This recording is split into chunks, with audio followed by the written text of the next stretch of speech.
All right, hello and welcome to the controversial podcast, everyone. My name is Ahmed, and this is my illustrious co-host, Gunnar, also known as Dragon Seance. Say hi. You're muted. Hello. It's been a while, right? I mean, the last time we did one of these was like a year ago. Rip? Oh, did I rip on Twitch? Well, it was fun, guys. Okay, well, good podcast, guys. Happy April Fools. Why does this always happen when we do a podcast? It is loading. Yeah. Could you cover the introductions while I go do some things? Yeah, if it's working.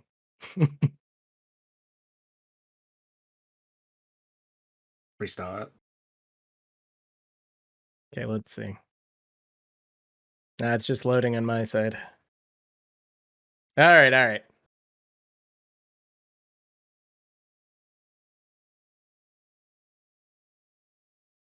Well, while Omid's trying to fix some things, can we confirm that you can hear me right now? All right, so that was Omid's introduction, and he was bringing to attention his illustrious co-host. That is me, Gunnar, also known as Dragon Seance. So as Omid was saying, I think it's been like over a year, like 15 months, and it was with DMO and Evil Lucario.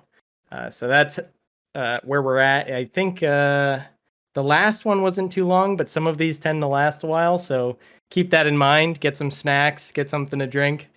We'll see. We'll see how quickly we can get through what we need to cover. But speaking of our guests, let me introduce you all to our first guest. So he's been a prominent figure within the high-level PVM community since the dawn of EOC. He owns 4 world records, with 2 of them in his most iconic boss, Nex, and 1 on today's subject, Kerapac. Space Tank.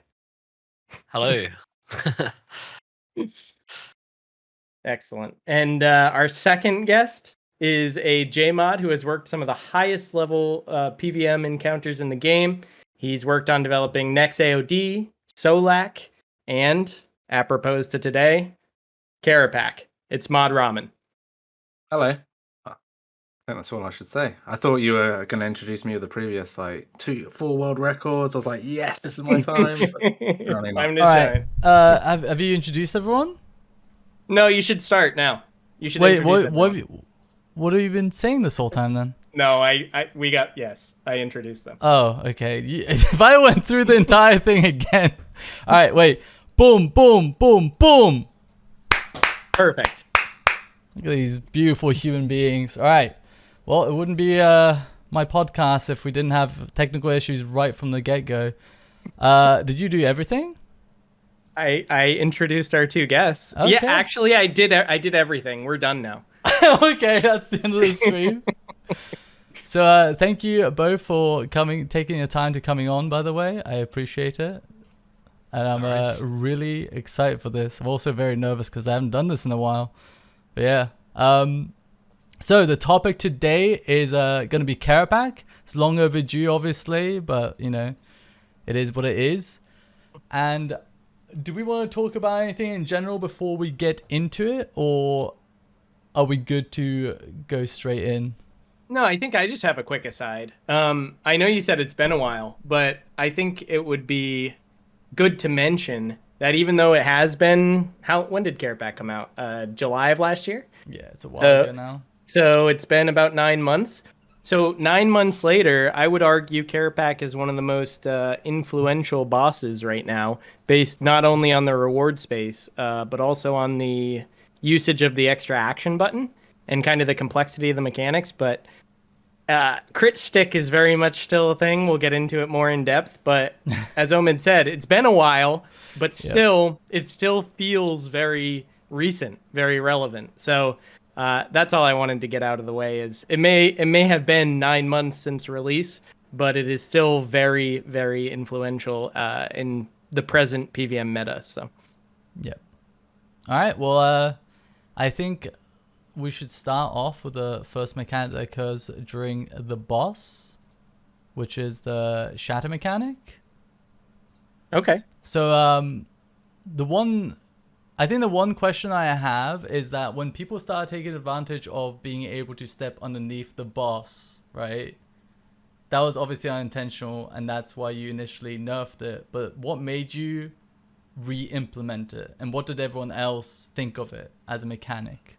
Ah, damn. Interesting. Kicking off with probably the one of the more, I wouldn't say more controversial things with Kerapac, but one of the more interesting things, because it was an interesting decision to take a step back on.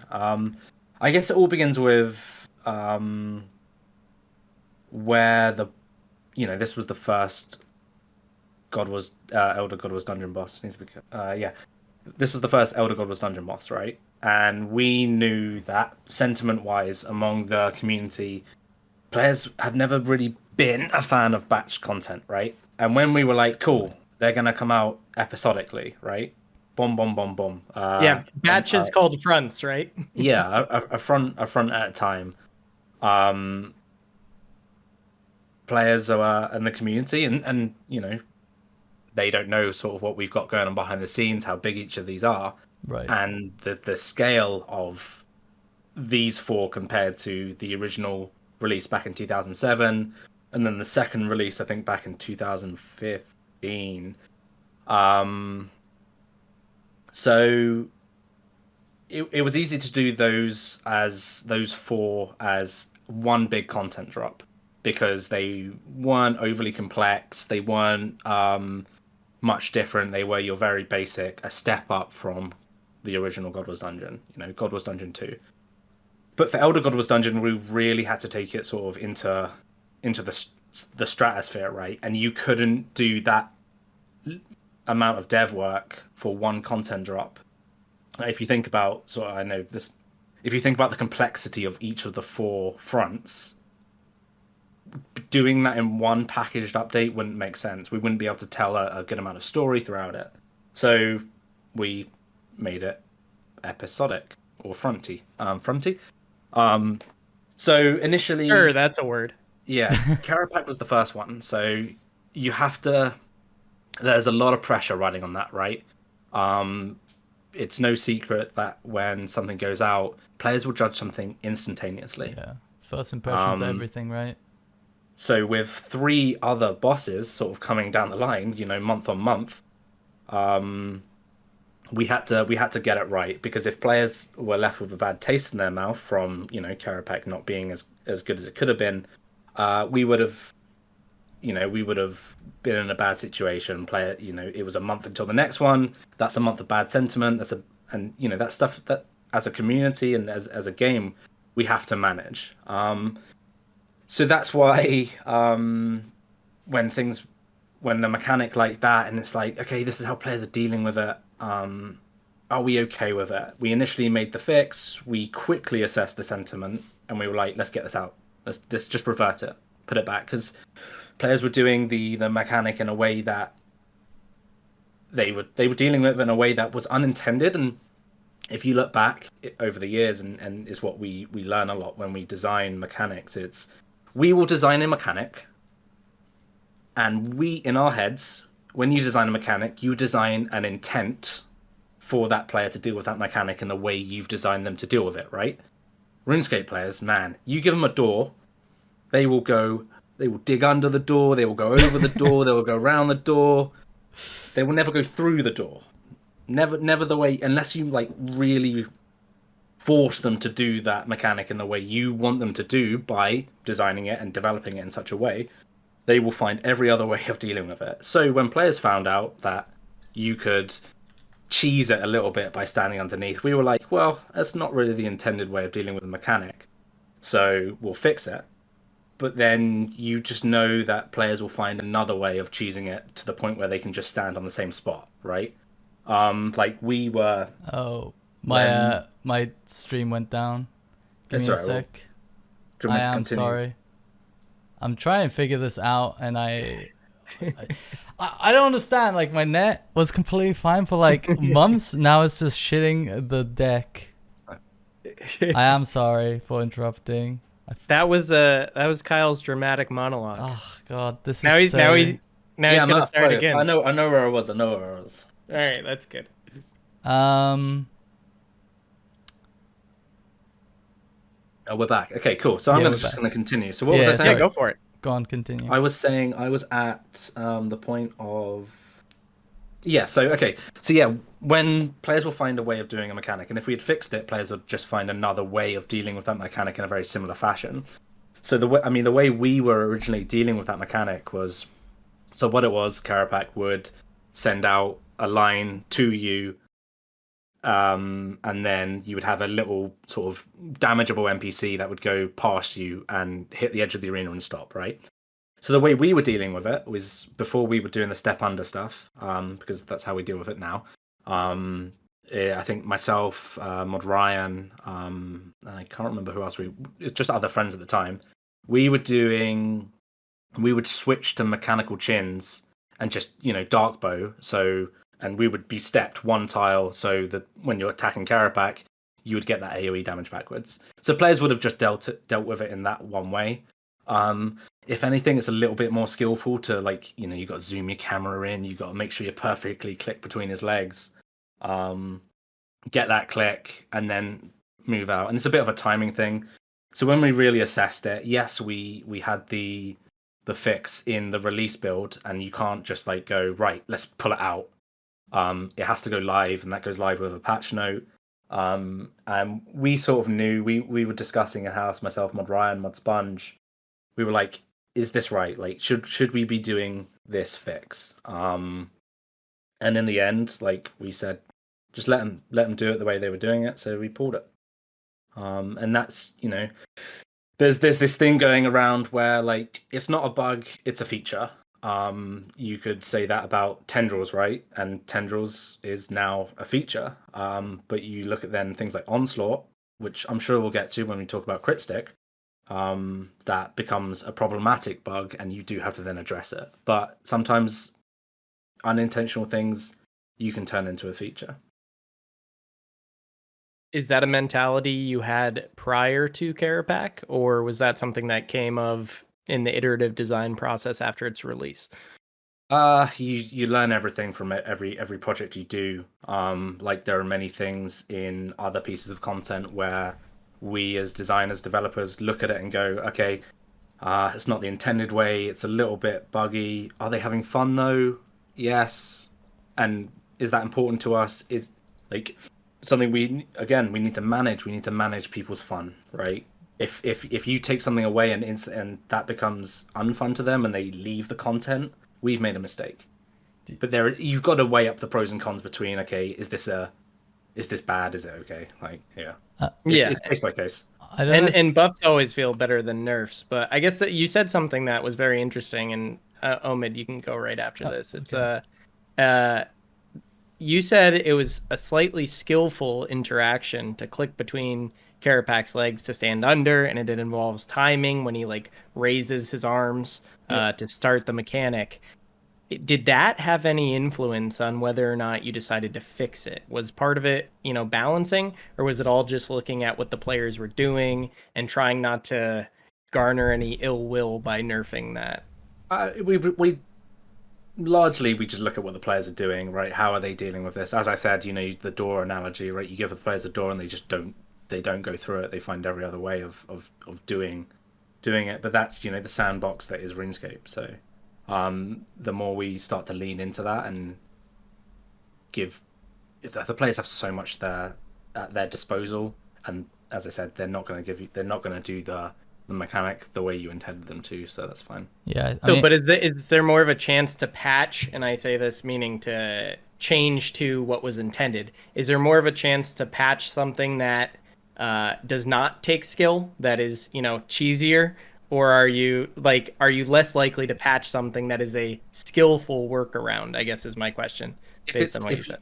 Yeah, I mean, if you're absolutely choosing something, like a good example is a Raxor. Way back in the day, players used to be able to find the safe spots because of how craggy the arena is, and they would just stand there and not take damage. Yeah. That's cheesy, and that's something we would go, right, we have to patch that because that's unintentional. So there's a massive difference between cheesing and players having to give an input correctly to maintain that mechanic, and it's not like a safe spot. So Yeah, input output is important to whether we choose to fix a bug, not a feature.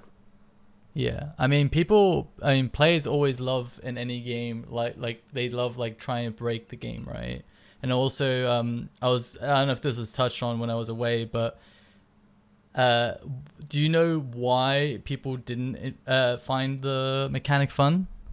Like, well, or why you think it wouldn't? Is this post because No, just the shatter mechanic, like without the bug. Like, why when it was nerfed, why were people so upset for it to be reverted? Because like, what part of the mechanic exactly, or what about having to deal with that, the shatter. I don't know what it's called. I think it's called shatter mechanic. Yeah. The tear in time. Oh yeah, because we hot fixed it day of release, players would have just found a way of dealing with the mechanic, and that would be business as usual, right? That's exactly how they would be doing it today. They would be doing it as though nothing had changed. But because we waited a week, right? And a week is a really long time. Players are going for this brand new item, these massive gains of money, and they do it solidly for a week, right? And then they get stuck in their ways, and that's how they're doing it. And when you disrupt that, that becomes an annoyance to them, and disruption is annoying. If you're doing, let's say, something in a certain manner, and that's how you start to build muscle memory to it, and then we're like, cool, we'll change that, and it's no longer familiar to you, that is a disruption, it's an annoyance, and therefore, managing sentiment again, like we need to make sure it's fun for them. We need to not leave a bad taste in the mouth because we have all the others to come down the road. Right. Okay. Well, personally, the reason why I didn't really enjoy it that much is because one, I'm not a big fan of stun mechanics in general, and number two, it was always very difficult to distinguish where the siphoning attack between the Rift and Kerapac was actually hitting. So sometimes I'll be like, am I out of the siphon hit? No. Am I out of the siphon hit? No. And it'd be like sometimes very like hectic, and there wouldn't be like much visual clarity in that. Yeah, so we'll get into that for lightning too. Yeah, but that's kind of what I felt about it. It's difficult because what it's doing under the hood, right, is it is sending, because it's a tile-based game, and this is we'll get into that when we talk about lightning, right? It's a tile-based game. Again. Yeah, it's like when you draw a line from a coordinate to a coordinate that it is not a straight line, right? You're gonna have some point at where it goes bop, right? Yeah. It has to move along to interpolate to this point. So, and I didn't want it to be exactly what Solak's roots are on the floor, right? Where you can clearly see on each tile there is a root that will come up and pop back down, right? What I wanted to, under the hood, this code is exactly the same, that's what it's doing, but I wanted to send projectiles from the target point to Kerapac. Yeah. Now you don't have a visual indicator of where what grids are occupied. You just have zup zup zup zup zup. So again, it's a telegraphing problem, and we need to find ways of getting the same effect out of displaying things differently, but still achieve what we want. Telegraphing is difficult, especially on a grid-based game. When you reverted the change, were you thinking about any other ways to get around the mechanic? Like, I think a lot of people were not struggling, but like a lot of people's gripe with it was like the stun element. Like, instead of making you be able to walk under it, were you considering like removing the stun and then just people would have to tank it? We saw no feedback that it was the stun that was annoying to them. And we're heavy on socials on release days. Like, we're looking at everything, the good, the bad, and from what we saw, there was no like, the stun's the annoying part, because You look at pretty much every boss we've had since probably Virago or KK. KK was the first one that introduced proper stuns, because that was, the UC ability boss. People do love the stuns at KK. Stuns you can deal, yeah. Stuns you can deal with are they're alright, but yeah, I understand the frustration behind stuns. We didn't really see anything that it was stuns that were annoying, so we didn't react on that basis. Or shortening the lifespan, I guess, of what are they called, like the rifts or something. Tears in time. Yeah. The tears, or shortening how long they're up for damage. I definitely think the siphoning, like not being able to tell where you were going to get hit. I mean, this is an issue, and it's like I found the rift more difficult to deal with than the lightning, which we're going to talk about later, because at least with lightning I can like visually see very clearly where they are and how they're moving and which direction they're moving, whereas with the rift I mean there are projectiles like going quickly from the rift to Kerapac or whatever, but it's like very hard to tell based on that quick animation where the safe spots are, or how far I need to go out to be safe. Essentially, like if I was to do the mechanic any differently, what I would do is I wouldn't send projectiles to where the player was, and what I would do is I would face Kerapac to a certain position. So let's say he was facing true north. When he does the attack and he's tearing a hole in time, I would make him pick a random coordinate, make him turn to that, and send a line. So that turn and face is the telegraphing for the players to go, okay, I need to stand in between the position he is facing, and that way I would achieve what I wanted to, which the original intent of this mechanic was to move the players around the arena. And like what unfortunately you don't get to see is because of the way the players do the boss, where they just stack up, is, and I'll tweet out some cool screenshots later, but whenever a line is drawn and all the time clones are up, all those lines from previous phases are remembered. So, and if players were running around manically, by phase 3, when you've got 9 time clones all doing a different line to the different phases of players and their positioning, you would have crisscrossing lines all over. But it was hard to sort of get that across without a lot of spam. And again, we've got some limitations between what we can do with the amount of spot anims and projectiles we can display on the client at the same time. So we didn't do stuff on the floor tile by tile by tile by tile by tile, because when you've got 9 different Kerapacs all sending out a line to 3 phases worth of 3 players, there's a lot going on. So limitations. I do things a lot differently on that mechanic now.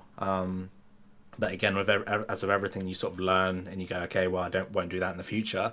And you only get to do a boss, once every 2 years. And yeah, you can look at previous like releases. Like I look at the successes of Raksha a lot, and I'm like, I can take a lot of learnings from that release, but I can also take more learnings from the abilities and the mechanics I design, and because I look at them a lot differently compared to the way I look at a Raksha mechanic, because I know what it could have been, I know how I sort of took it from ideation through to what it was, and then I look at how streamers deal with it, or anyway how players deal with it, and I'm like, could have been better, but yeah.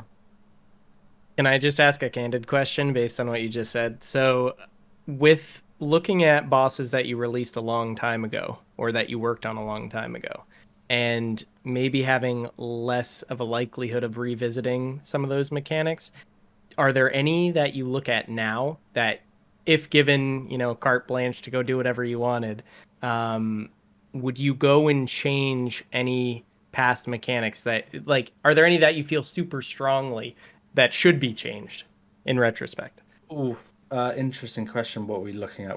I assume we're not counting Kerapac. We're looking. No. Just in general.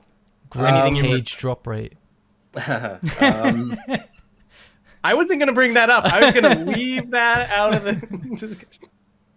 I would say Solax phase 2, not phase 1.5 tornadoes. Phase 2 where you summon the big shield dome and you're surviving that. What's annoying about that to me as a designer and the developer of it, I look at that and go, right, players only do it once, right? And there's actually two mechanics players never get to see, right? And we've learned from that, going, okay, well, players just do damage so bloody fast that they phase it. And Raksha's the same.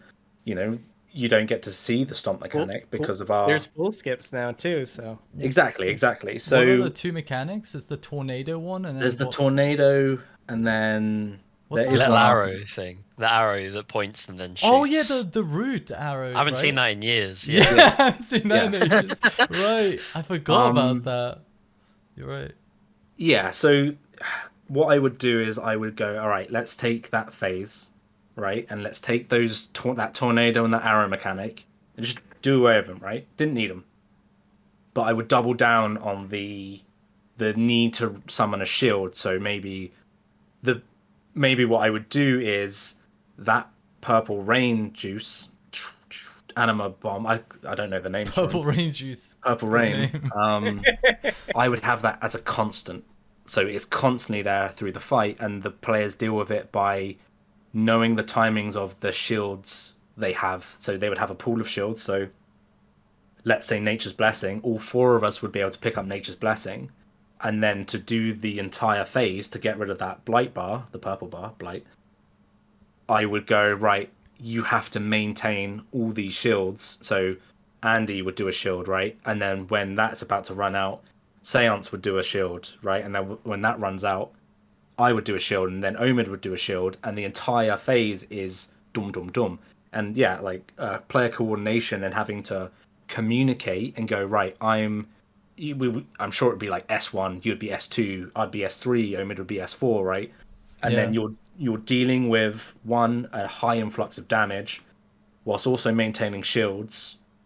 And then you get the cool thing where players step out and they have to time their res, and you see little old Timmy, right? He thinks he's got it, and he gets sniped by the old rain chain, bang, AK, and it's cool stuff like that. But yeah, going back, I would not overload phases with mechanics that players never get to see, knowing that the speed in which players do mechanics or DPS nowadays, if you don't handle that from a design side, they're never going to see the mechanic. So Right. Would you rather have? Sorry, go on. No, I was just gonna say what you propose sounds really cool, and I would like that. Sorry, Andy, Solid go on. hard mode. Yeah, no problem. Confirmed. I'm joking. Would you rather have like more HP so that there's more chance of players seeing mechanics, or quicker mechanics within, like, the mechanics happening faster so that there's less time for them to burst it? Quicker mechanics. I think having long HP, like having massive pools of HP isn't necessarily fun, because you're just like it's the same rotation. Whereas if you manage to time a full rotation to line up, I know it's hard to do, but to line up perfectly with an entire phase, by the time you're going into the next phase, you're starting your secondary rotation. So you can almost go, okay, 1 rotation, 2 rotation, 3 rotation, 4 rotation for a 4-phase boss, and you're in perfect flow, rather than going, right, 3 rotations for this phase, 2 rotations for this phase. More HP isn't necessarily the answer. Quicker mechanics is, in from what I've understood and what I like about some bosses, is overlapping mechanics. Players have just dealt with mechanic 1, right, and boom, mechanic 2's out. But then if they get caught out by mechanic 1 and they're just recovering, they then need to deal with mechanic 2 whilst they're in that sort of recovery state. So, and it's those clutch moments, like, oh, gee, I got stunned, X, Y, or Z is coming, and I'm like, cool, right, I handled that. And then you get to, like, recover, and you're like, cool, I dealt with it. I'm sick. Yeah, like before, people used to one push hard mode Rago when there would still be Vitalis when Purple Bomb comes out, and it's just an absolute mess, like stuff like that. But it feels like euphoric when you manage to pull it off and deal with it, and you're like, oh god, yeah, that was cool. Yeah. I'm a good PVMer because I dealt with that. I think it also like having faster mechanics is probably better because like generally there's a massive gap in skill between like a good player and a really good player, like a top tier player, right? And like the good players would experience like all the mechanics like 1.5 times, whereas like the really good players would just experience the mechanics one time, right? There's a kind of crossover point here with the shatter mechanic, right? So arguably HP is the most important thing on a boss, right? That's how you kill it. You get the HP to 0, unless obviously it's designed otherwise. So one of my biggest problems with shatter, and it's something interesting enough, it kind of touches on the question you had, Dragon Seance, about what would you go back and change. Now, if you look at the shatter mechanic, Kerapac goes, oh, raises his staff, right? And he's sitting there going, zoom, zoom, zoom, zoom, zoom. And he's got this long ass animation. And all players do is they go soul split and boom, they have this massive amount of time to DPS down that life points. Now, Can I ask why you didn't do the sound effects for the boss? He did. Oh, I wish It I sounds did. exactly like it. What do you mean? It does sound similar. But yeah, like long animations allow players to just have free reign on a massive pool of life points. So you could go, there's the flip side, you could go really long animations and then account for that with a massively inflated life point pool. Or you could go short, snappy animations, short, snappy mechanics that come faster and faster. So the design of the boss isn't necessarily getting the life points to 0. The design of the boss is surviving the mechanics and whittling away at that small life point pool. There's a really good I don't know if she works at Blizzard anymore, but there was a fantastic encounter designer, and what she said sort of really resonated with me. She's like, she doesn't design bosses to kill the player, she designs bosses to die convincingly. And I thought that's a really good way of sort of looking at it, and definitely changed my approach of bosses, and that's where Solak came from. So you can do it like Darok at Rots. If you damage him too much, he just turns around and slaps you. Yeah, I mean during the animation, which is really good because like if you look at Rise of the Six, right? If you're slapping up Darox, right, and he goes into what is it called? So much power or something. If that was Darox on his own, you would get off, right, and you would just click off, and that's it. That's no fun because you're just standing there for X period of time, and there's nothing for you to do interactively, right? But the great thing about Rise of the Six is, unless you leave Darox until last, you can go, right, I'm going to go fuck up. Arim's going zoom, zoom, zoom, zoom, right? But you have something to do, and then as soon as he stops, you go over and like, pew, pew, wild magic. Doing a lot of sound effects. I shouldn't. No, you should. You should. But you have something to do, right? And there shouldn't ever be points in bosses where there is something overly long that you give players this massive amount of time. Soul Split is a problem, but we'll get to that. Like when you have a massive panic sell long... ECB. Here we go. No, don't panic sell or anything, please. When you have like a really, really long animation and a small amount of life points, like Kerapac has 300k per phase, I think, or something. Players just have, free reign to chunk away at that. So there's a balance. You could have mid animations and mid increase on life points and find a good balance. But yeah, there's learnings from everything, and I think Shatter was definitely the worst of the three. Right. Have you, in my personal opinion, could you like, when it comes to like visual clarity, could you ever like make it so there's an indicator on the ground, on the tiles, that the ability is going to hit before actually hits, if that makes sense? Yeah, but I so think we do that with like every boss has falling rocks, right? But yeah, but I'm talking about less thematic. And there was probably not like a literally like big, red indicators. Yeah, a big arrow. I know there was a game years ago. Oh. A lot. Yeah, I don't like that kind of stuff. Really? I think for me it needs to be not the fact that I dislike telegraphing, but I dislike graphics or sprites that aren't narratively built in, right? See, so It just doesn't look natural. yeah, I Exactly. understand. Like, yeah. Like we're telling a story, and I don't want you to have like this massive arrow going like this. Right, And you look but at the same time, roots. it's sorry, go on. I thought you. You look at roots in Solak, right? And we do give that arrow because when we were playtesting the mechanic, we were like, well, we can't see it, right? But then there was an engine bug that went out a couple of years later that when the roots were happening, it would flash a little line of purple. And players were like, oh, we love this. This is telegraphing. And we were like, okay. Hey, flash a line of purple. Am I lost? So it eventually got fixed, and then it came back, and then it got fixed again. But yeah, so it would flash a quick line of, it would just boom, show you the 3 lines where they were going, okay. and then it would send the lines. Right. Okay. Oh yeah. So, and players were like, oh, this is really good, you know, more of this in the future, thinking it was an actual feature. But, you know, like we looked at that and we we're like, okay, cool, right, fair enough. They love that kind of stuff. And that was narratively, you know, what we could have done is we could have done little dust particles, right, to show that a root was about to rip out. Right. So yeah, no, absolutely, and we can when we talk about the jumping one, I can't remember, jumping slam.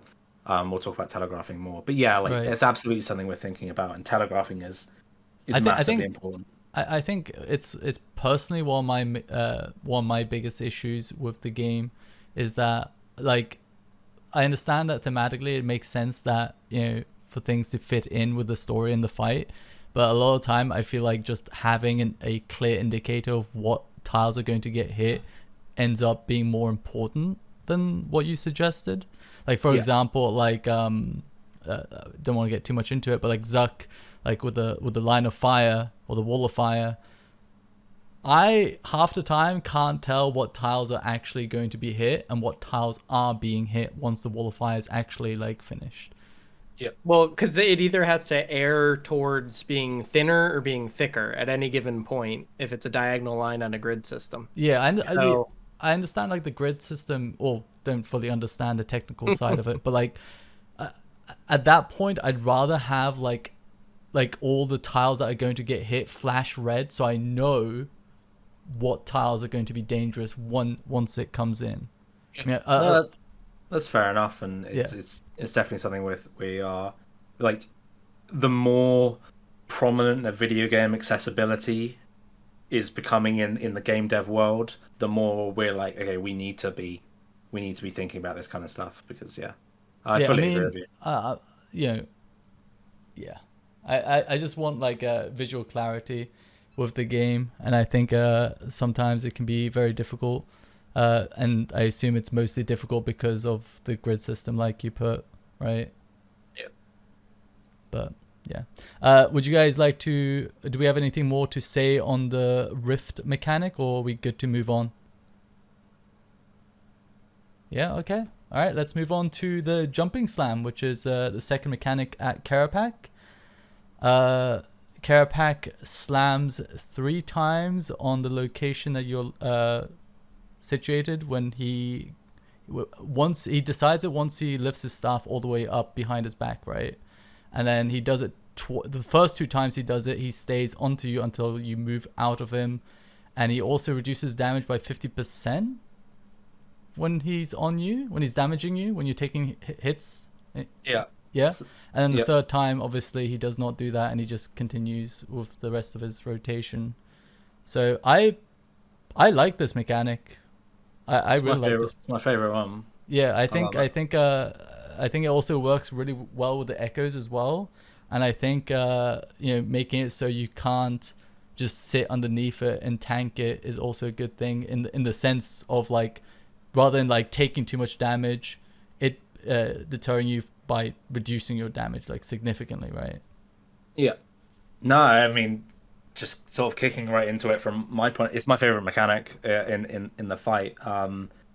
There was when you've got a character with wings, you kind of want to use them, right? You kind of it's wouldn't make sense if you had this character with wings and he's just like waddling around, right? And he doesn't like use verticality, yeah, use verticality in the fight.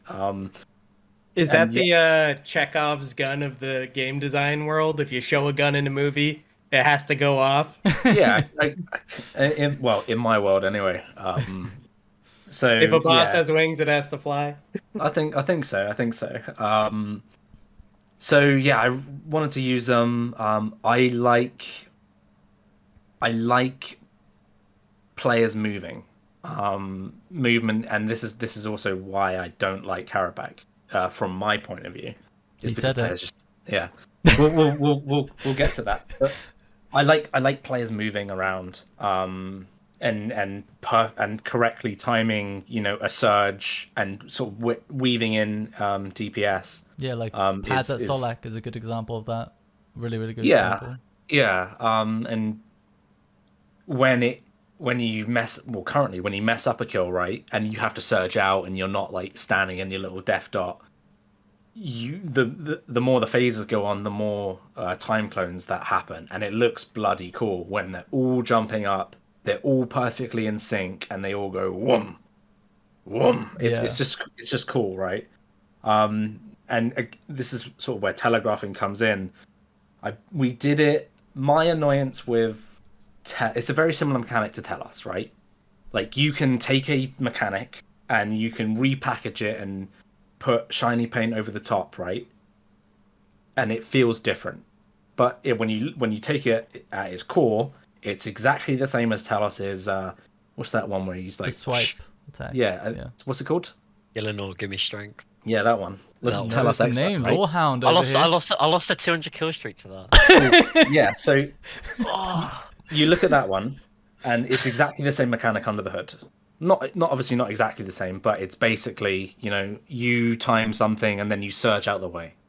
The problem with that is again, it came down to the telegraphing. Was when, like, Andy, here's a question. When Talos is doing that mechanic, what do you look at to time your surge, or is it just second nature to you?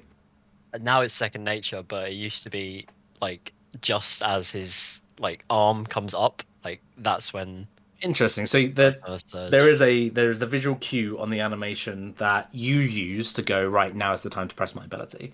Yeah, Now, I mean that was back then, but yeah, it's now just second nature. sometimes you would look at that and go, right, I'm going to wait until his life points bar starts to fade out, and that's when you'll do it, right? And that's how I always did it. I was like, Wait, his life points bar fade out?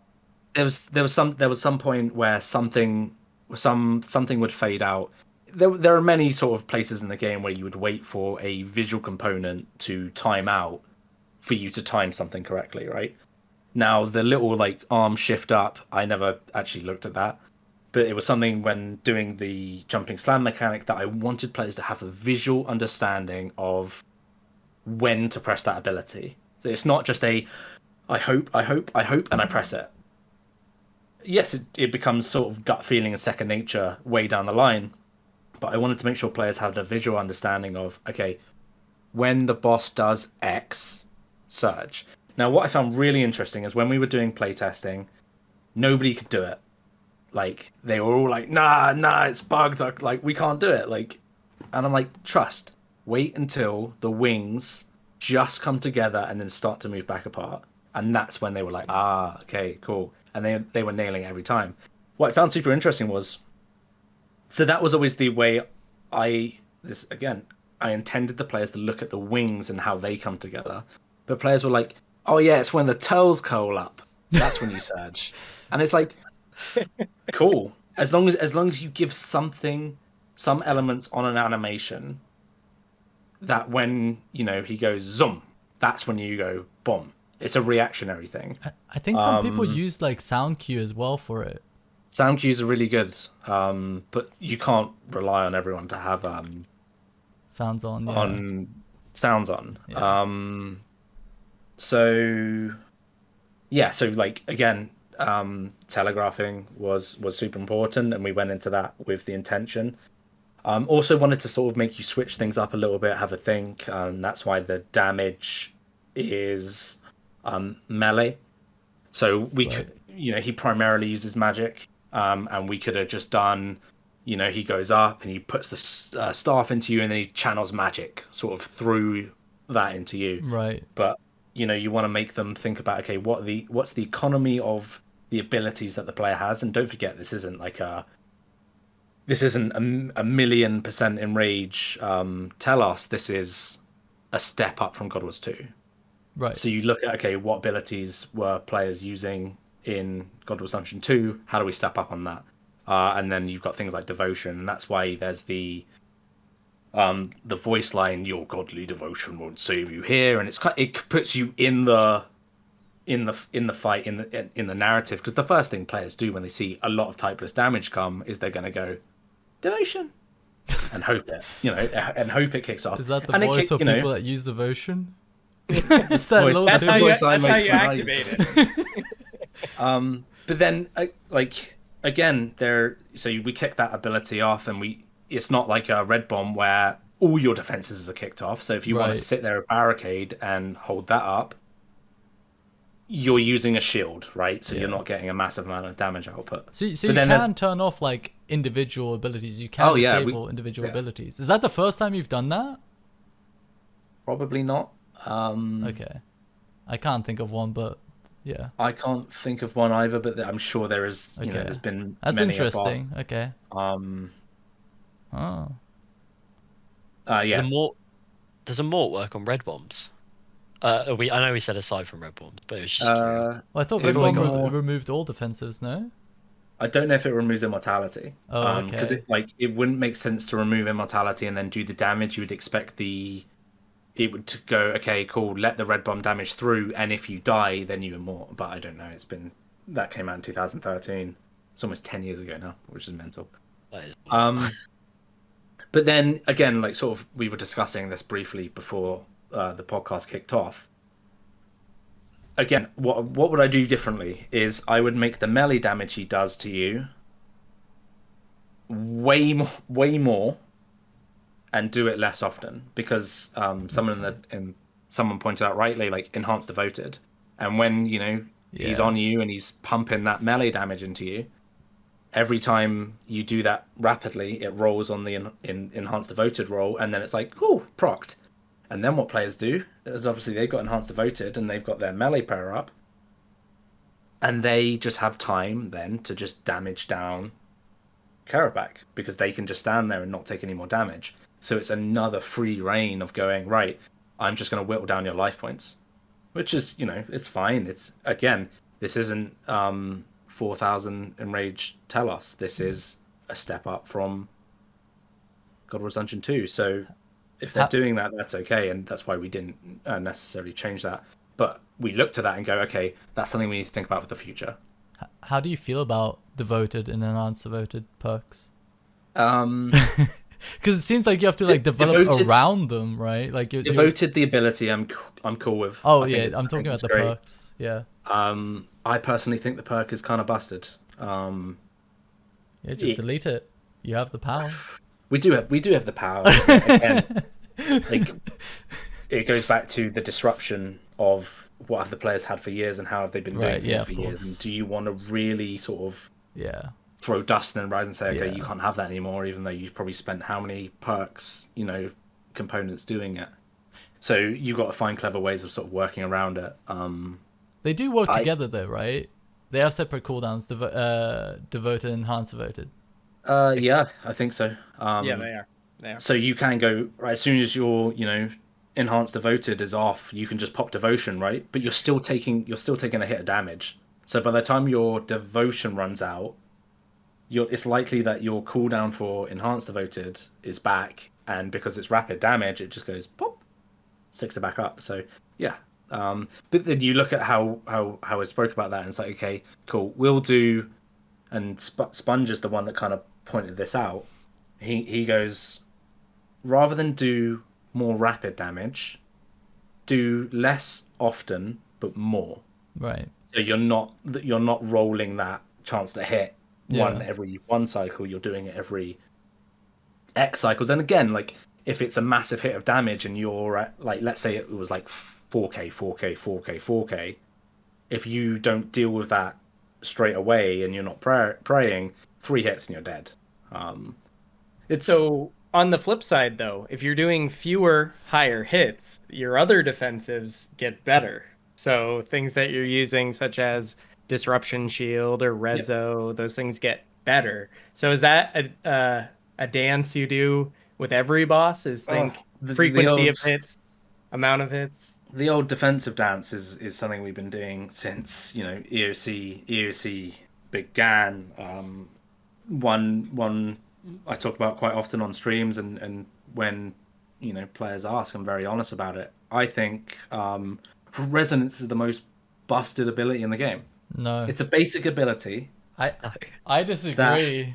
It's a basic ability that has a paired ability that reduces its cooldown. It fully mitigates damage, and then it heals you. And that's like barricade on roids. Well, And okay, I hate it.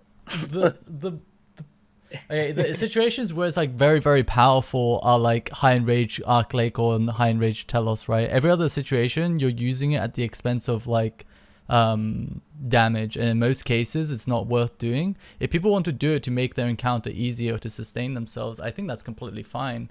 But you flick it, right? You're not like camping a shield. You'll go. Oh yeah, you'll flick it, but it's still off. worse than using an offensive ability in most situations. I mean, maybe Andy can correct me on this or add to this, but I think pretty much the only places that it's like effective or efficient to use or like really good to use is like High Enrage Telos and High Enrage Arc Lake or with Reflect. Yeah, you must hate with that it's Reflect. like reflects Kyle, right? Yeah. I think I personally think Resonance is like a really good ability. I think it's cool. very powerful, but I wouldn't say overpowered. When you said the most broken ability in my opinion. Do you think that by that do you mean like it deserves a nerf? If but you could, don't forget I approached this from a boss maker, game designer, developer point of view, so you have a lot of future like. Sorry, go on. Like if you look at so it's when you look at phase 1, Solak, right, and players are just like, Wee! They put their little shield up and they just heal that massive hit. But it has its really good points. Is like when you're perfectly trying to time that in the big gold shield, Nature's Blessing, right? And you run out and you've got you're like, cool, I'm not going to eat. I'm just going to wait until I'm like 2k HP. Then I'm going to run out and I'm going to shield the 8k. That's where that ability really shines. It's those clutch moments. But also, I would say it has its place for sure. I would say like, I think what was one of my favorite abilities is Resonance and Divert. I think they're such good abilities because Divert could be fine-tuned to be a little bit better to incentivize it more. But I think like the choice between people using Divert and Resonance is a really interesting one, because I think at Solak, like the example you just mentioned, I'm pretty sure people actually use Divert in most cases because they want to make use of Berserker's Fury and because they intentionally divert to 100% to Zerk. Because I mean, Divert is like, awesome. I like it. I think my problem with Resonance is that it's a heal and a complete mitigator. It just completely negates the damage and I think heals. I think if a mechanic is really, really important and really like a core part of the fight, I think you should just make it bypass all defensives or even like insta kill. Like I'm not someone who's against insta kill. I know there's a lot of like controversy and people against insta kill mechanics, but I think it's completely fine as long as it's like a major mechanic and you can actually like actively deal with it. Sand, the last phase of Solak, all these things. Like I think all those insta kills, like being pushed back at Virago, they're all warranted and they're all like really, really good mechanics. Yep. No, I don't disagree, but I just feel strongly about Resonance. Fair. What do you guys think, Andy? I think when you say like Res isn't on the same page as Divert, I guess Adren, depending on the size of the hit, the Adren gain can almost be better than the heal. because you're getting the Adren to then dump and then soul split and then actually, get the HP back from it as well. I think Divert could definitely be improved. I don't really see a problem with Resonance, but I do think that it shouldn't stack with Reflect.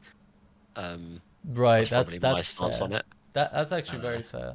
I never thought about that, and you make a very good. You want to If you're explain reflecting like how? if you're reflecting the damage, and then you're healing from the damage that you're taking, but you're also damaging the boss at the same time, when technically there's no damage that's been dealt to you to then reflect. That doesn't really make sense. Yeah. Like, you're essentially getting double perks from that. That's probably the only issue I'd say I have with Resonance, but the rest I think is fine. Yeah, I think Andy makes a really good point. Like especially like high enraged Telos, people. Well, I don't know if people probably don't do it. People probably skip the slam now, right? I don't know what happens, but like people used to you like. Don't get it. Yeah, people used to reflect and res the slam, and you get a free 10k hit on Telos, even though you just healed like an 8k. Yeah, but at Glacier, like people, I don't know, Glacier or Glaycore, I don't know which one's right, but people still. I like that people use it there, but I don't know. It's a bit weird. I still think it should be removed. In that regard. Again, it's worth noting that, like, we look at it through a different lens, and don't get me wrong. Like, I also like love running out at Nature's Blessing to get that 8k rezo, and when I'm using it, I'm like, this is the best thing ever. But then when I go sit down in my office chair, I'm like, I hate it.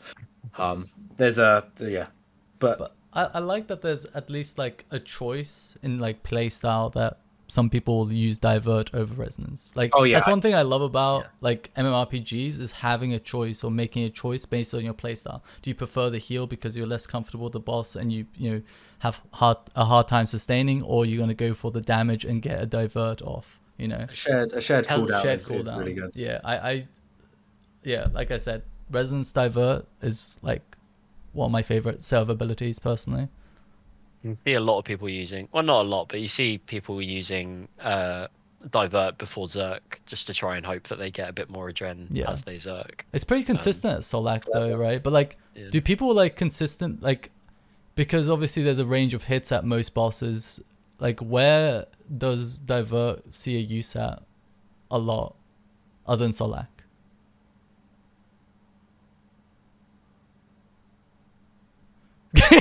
I very rarely use it. I think I use it. I think I was talking to someone in my chat the other day, and I was doing Raksha, and I think it was like mid sun or something. They were saying it's a good thing to use if you're APOT and Sigil are off cooldown before you Tsunami and Staff Spec, just because the hits are actually noticeable from Raksha to warrant using Divert at the start of your sun over like the basic after conk. But I don't know how true that is, but that's probably the only other thing that I'd think about. But yeah, Solak and maybe Telos. Someone made a good point, Zuck, with the probably like the. Actually, I don't know. What would you? Because like Divert doesn't actually give you any Adren if the res would have been 0, right? Yeah. Yeah. So I don't actually know, but I don't know. I really like it. Gives you the ability. It gives you the ability Adren, not any additional Adren. Yeah. So it'd be exactly right, like Resonance. But yeah. Anyways, let's. Do we want to say anything else on the jumping slam? Other than we have. Wasn't it? Was there a? It was fixed or something on release. I think it was like 2 hours or something into release, and I just remember I was doing it with George, and he was shouting at me because I was apparently doing something wrong, but it had been hotfixed during our kill. Yeah. And I don't remember what the hotfix was, but it was something to do with players were standing. They were holding. Oh, they were holding. I remember. So they were relying on like enhanced devoted, and what they were doing is they were just, because he wasn't doing anything and he was only doing damage to one player rather than spreading out magic autos. What players were doing were, this is again, it goes back to what we were talking earlier with Shatter, where we have to sort of look at, okay, how are players dealing with this? Is it cheesy or is it acceptable? And what you were doing was obviously cheesy. You No, would just not me. Oh, yeah, You're yeah. gone 2 weeks. Ah, shit. It was, cheesy because like you would just stop him doing whatever he's doing for extended periods of time, long periods of time, 100 cycles if I remember correctly, and that's 100 cycles. You can convert that to seconds how you will. Of just being able, the other people being able to just DPS down and get him to 0 without him actually doing anything else. So you were holding him in a state, and we were like, nah, you probably can't do that. So Yeah, that's fair. Yeah, we did that for a kill. We just had Mao just stand underneath the boss while we just killed it. And it was just like, yeah, it's pretty funny. I watched a Kerapac stream the other day, and it was like, not trying to be rude, but they were lower end, and I saw some guy Cade tank, and he was just stood there for like what, I don't know, a minute or so, using a shit ton of defenses while his teammates just absolutely went for it. I was like, fair play to him. Like, it's quite interesting to see, but yeah. That's cute. That's an important thing to mention is like when we make these decisions, we always need to remember, and throughout development, I kept having to tell myself, I was like, this isn't the next Solak. This is a step up from God Was Dungeon 2, and it is not, it doesn't have to be the hardest things. And then, most of the streamers, they've got like, 17 bloody Blightbound crossbows, each with a different perk, and they're going zip, zip, zip, zip, zip, switchscape, right? And they're just battering something. But you need to, like, what we need to remember is this isn't necessarily for them. This is for the person you rightfully described, where like little old Timmy's like, yeah, I'll tank, and he's like, he's got his C singers on. He was in Tetsu. Tetsu, like he's got his tank armor on, right? You're and such an elitist. I'm not. It was nice to watch. If you think about it, like he's likely having the fun of like so much fun. He's got his two little mates. They're wailing DPS, and he's like, oh my Cade's about to come off cooldown, and it's just cool. It's cool to see the different types of players go at something. And again, I reiterate, we have to remember as developers, designers, and again, very good PVMers, like not me. I'm alright, but I'm not like god tier. We need to look at things when they come out and go, is this for me? Who is this aimed at? Am I going to absolutely, blap it? And then when you do, and you're like, oh, well, that's trash because I just killed it in like a minute. But then you got to remember, again, little old Timmy, he's you see some post up on Reddit of a guy who's like, or a girl, or a non-binary pal, and they're like, I just got my first Kerapac hard mode solo, right? And you look at their time and it's like 34 minutes, and you're like, hats off to you, man. And they're so proud of that achievement, and they put it up there, and it's just like, you've got to remember the amount of people out there that are, struggle to get their first kill. Like I struggle at Hellware, not gonna lie. I'd be proud if I got my first Hellware hard mode kill solo. But... Do you think having like a normal mode and a hard mode gives you more freedom in making like 100%. More difficult bosses? And have you ever thought about like even a higher mode, or maybe making an elder mode? That would. I didn't cool. say it. You said that's your word, not mine. It was. But like this isn't happening. Don't. Yeah, obviously everything crazy, that right? Kyle is saying is just just talking. When we were given the design names for Kerapac, there was only ever going to be the one mode, the normal mode, right? Oh, okay. And that would have been what normal mode is. But we look at that and go, as designers and developers, we look at that and go, well, we need something for everyone.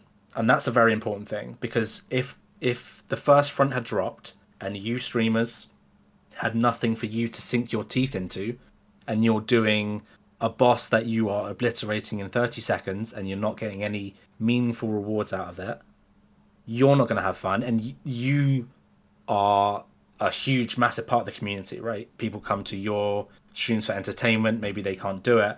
And you need to have something, to sink your teeth into. So we made the decision quite quickly to go, We'll make a hard mode. We'll make a hard mode. I think it also gives like, you know, little Timmy and like more newbie PVMers something to aspire to and something to like Absolutely. work towards, right? Absolutely, and there's nothing I love seeing more than, you know, someone posting their first hard mode solo, because hard mode solo is actually difficult. Yeah. It's difficult. It's So it's not a walk in the park, and especially solo. Last And phase can they be po- very overwhelming for a lot of people. Oh, it's brutal, and it is overwhelming, and it's not just a stand there, wait, count for attacks, do something. It's like it's constant, and seeing people post their first thing is like, to them that's their world, and yeah. Anyway, Seance. yeah, when it was meant to only be the regular mode, Kerapac was a T95 game-changing weapon in the reward space, or was that off the table when it was, you know, largely AFK for the highest, most geared people? Well, don't think. What it's worth remembering is, like, before development had started, that decision was made to go, okay, we need a hard mode as well. Okay. So Gotcha. normal mode from there is scaled down from what it would have been Gotcha. to go, okay, it depends what we're doing. We're either saying, okay, this was the originally intended level and we need to go up, or we need to take normal mode down to bring in more accessibility to lower down people and give some that aspirational. So I can't say for certain whether it was like, all right, what normal mode is now would have had tier 95, because that would have been crazy, especially, you know, what the crit stick has become. But yeah, so we didn't have a decision on difficulty. And again, another important thing we reiterated was, in the past, we've always gone on streams or communication platforms and gone, this boss is between a Raxor and Giant Mole, right? That always goes well. People always agree with you. after the boss gets done. 758% Exactly. tell And us. you cannot put a boss difficulty in between one or two, because mechanics are so differently. How you do a boss might be different to how Billy does a boss, right? And Billy might find Giant Mole really hard, while Sarah finds Giant Mole really easy. So you can't go, right, this is in between this. So we made damn sure not to go out on socials and go, this is between X and Y, because when it's not between X and Y for someone, they're like, well, you said this was. Yeah, Raksha sort of ran into that problem. Yeah. People compared Raksha to, I think it was, we compared Raksha to 100 Enraged Telos, and when it wasn't that, and, you know, the prayer flicking, and people went in there and they were like, boom. Well, the thing in is whack, that they were like, well, this isn't what I expected. 6K rock falls. Raksha Exactly. is like more. I feel like Raksha is more difficult in terms of like damage output and handling it, and Telos is more difficult, like mechanically speaking, and dealing with the mechanics and learning the mechanics, in my opinion, anyways. So it's not how to be apples done, and right? apples. Yeah. When players go in and their first impression is, oh my god, I got a prayer flick. Oh my god, I took a 6K. Oh my god, I took a 6K. But they've been doing Telos for 8 years now, and 100 Rage to them is really easy. They're like, well, how can you compare the two? Yeah. So we've made it's, again, it's learnings from everything we do, and we go out and going, we're not gonna say X is this difficulty or this difficulty. We will try now, and you'll notice a lot. What we've done is we offer a normal mode and a harder mode, and if there's a normal mode for players to get their teeth stuck into,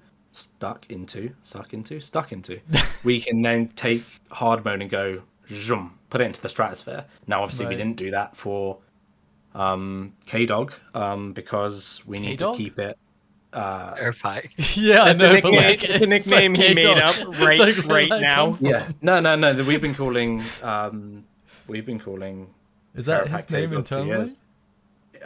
For a couple of us, yeah. Yeah, that threw me off. Sorry. So yeah, you need to keep things within sort of manageable levels. If we had said, okay, there's a hard mode, but it's like mental hard, then that's not really hitting on the design aims we were given and the targets we were given. So yeah. Do you think you prefer the normal mode, hard mode, or like story mode, normal mode that Elite Dungeons offers?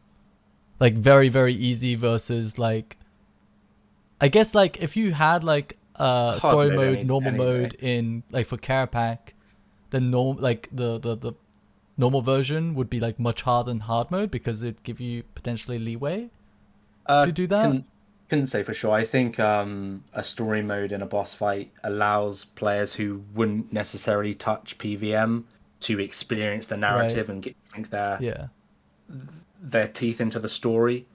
Instead, they sort of have to observe from afar. Ambassador is my favorite boss in the game. And the fact that I know that some players can go through on story mode and experience how epic the Elite Dungeon Saga is, and especially Ambassador, it's a nice thing. And like we could go out and go, okay, here's a story mode, a normal mode, and the hard mode, right? But we just didn't do a story mode for Yeah, that's fair. I think the normal mode is accessible enough, probably, right? And you probably have the numbers to. Yeah, that. again, it's what's it? Not accessible. It's aspirational content. So if you just give them the story mode and they play through the story, they've sort of the players that might not engage with it are like, yeah, cool, I'm done with that. But instead, what they might do is they might go, oh, I kind of really want to do Kerapac, you know, so I'm gonna work on getting my abilities, and then they go and do the old. They get what they need, and they finally pull off that first kill in a normal mode. And to them, it's like, oh my god, I did it. So yeah, it's all about a balance. But yeah. All right. Well, should we talk about? I completely forgot about this even being a thing, but obviously the jumping slam originally like stunned whenever it hit you, right? And you would have to wear the ring, the Pontifex ring, the one enhanced with the Jas anima. Yeah. To prevent it from stunning you. Were you? I guess the question would be like, how do you go about like making it? Basically, it's like nulling a mechanic, right? Or like a part of a mechanic. Like, how do you go about like? Did you like make the mechanic first and decide, I don't think it's very good, so I'm gonna make a passive that prevents it from occurring, or did you make it with the intention of it being nulled with this passive? And also, did you eventually plan to make it a overall passive? So that's like a lot of questions. Yeah, no, I can handle all of this in one, right? The ring originally turned out to be a little bit of a mess. No fault of anyone's. If anything, it was my fault because I let a bug through by mistake. Right. So the ring was always going to be a thing. It was when it came out in the first quest. I think it might have been Azanadra's. You get like the something ring, signet? and then you get the observation ring, and then you upgrade it to the shadow observation ring, and then. But we went out on stream with Azanadra quest or City of Sentistan quest, and we were like, yeah, this ring is gonna evolve over the course of X updates, and it's gonna be useful in Elder God Wars. Okay, so we had gone out with those comms, and we were like, okay, cool. Well, this is part of the economy now. We want players to sort of. We've removed the KC aspect of the dungeon, and we sort of still want to encourage players to go and get or farm the mobs in some way. So we came up with the ring. The ring was going to be charged with the anima that you get from the creatures outside and the boss, and it was a design to have the ring make rings are a problem, but we'll get to that, I'm sure. It was a design requirement for us to have the ring make a mechanic in the fight easier, right? Right. So the one I chose was this wouldn't stun you. Now the bug I let through was it was a passive. It was never supposed to be a passive. It was supposed to be, if I'm struggling with this mechanic, I'm just going to put my ring on and deal with that. Now, again, a way bigger topic is rings, and switching rings, and you've got like or having stands for rings. Exactly. Yeah. So I don't want to get too deep into the weeds there, but essentially what happened is let the bug through. Didn't realize it was passive for a little bit because we were focused on other stuff, and then we were like, "Uh-oh, we can't just like again managing sentiment. We can't just like change that." And then I think we did change it, as the other sort of upgrades came out, they became passives, and it was just like, do you have to have it in your bank? And it just got a little bit out of control, based off of a bug we let through. But the intent was always there to have the ring make a mechanic of each of the fronts a little bit easier to incentivize players who, you know, might not be so proficient with combat, to make the experience easier for them. Ended up being a passive. My fault. That kind of sort of paved the way for the next set of effects, and you know, some of them aren't really that good. Like the Zuck one is just like, yeah, reduce damage when you're standing near the geysers, geysers, geysers, and it's just not very good. And you're not like, I need this. I need this. I feel like the Kerapac one was definitely very integral to, like, I don't know, like I hated getting stunned by the slam, so like I actually didn't go back until it was made a passive. So yeah, so it was extremely well received that it was made a passive. So in retrospect, how do you feel about it being a passive instead of the goal, which was, if they're struggling, to then equip the ring? Are players having more fun? That's always a question we have to ask ourselves. Like, stuns are frustrating, but also you got to remember that stuns are part of the ability economy we have. You can do stuns, and you can freedom stuns, and you can anticipate stuns. Preparation is key. Anticipation. But preparation is key because you need to anticipate incoming things. So when you know a stun is coming, you will use either freedom or anticipation. So that's part of our combat set. Stuns, I get it. Stuns are frustrating. It's not my most frustrating mechanic. My most frustrating mechanic is turning my run energy off. I seethe. My blood boils. That's why I don't do Hellware. Because when you're walking through that mushroom cloud and you're walking, I'm like, I know I can be moving faster than this. Wait, what did it reduce your run? I forgot. It turns your run off. Yeah, you walk through it. Wait, turned your run off. It didn't. And then it roots you. Roots you if you stay too long. Yeah. Oh no, I'm talking about the Kerapac. Oh no, you're talking about Hellware. This was my comparison to you don't like stuns. Right. And that's what you don't like in combat mechanics, and I don't like my, you know, run being turned off, and I'm sure Andy doesn't like a certain thing, and Seance doesn't like a certain thing. I don't potion draining. That's I don't mind stuns if I fail the mechanic. Well, I guess getting slammed by the jump is failing a mechanic, right? But like, sure. I don't know. I guess, yeah. Or it was a passive when people used to put the ring on for that mechanic. If you double clicked it, it would teleport you, so you'd end up next to some elder eggs or something like that. I mean, almost every time. With jumping slam, there is the nicety to it. So if you successfully surge the first one, your cooldowns get reset, so you can surge. Yeah. I feel like I feel like now that I thought about it a bit more, I feel like the jump slam had too many like debuffs. It damaged you, it reduced damage on him, and it stunned you, which I feel like is a little bit brutal. The reduced damage on him was part of the hotfix to stop Andy abusing it. So yeah, my bad. Andy, what the heck? It was never originally. Oh, okay. So if he was in his, you know, in the pose and the timer was on him to do damage, he just took 50% less damage. Right. Okay. It was like part of the fix to stop people abusing it or choosing it. So. Okay. Fair enough. Yeah. You want to say something, Andy? No. I was putting my hands up to that. Okay. All right. Do you want to move on to Lightning Strike? Potentially? Yeah, go for it. All right. Let's go pop to the toilet. I'll be 1 sec. Okay. What? Wait, what just happened? What? Wait. Okay, never mind. Should I not have done that? No, you're fine. Why are you turning the cam off if you're going to the toilet? Is the toilet in your bedroom? It's a convertible desk chair. I thought that was It's obvious. Very embarrassing. I need to go to the Alright, bathroom sorry. as well. So yeah, you guys have a little chat. All right, my bad. All right, cool. Okay, so I actually have something I was gonna wait till later, Ramen, to talk about. But you were saying you kind of have to manage expectations with difficulty and try to make it accessible.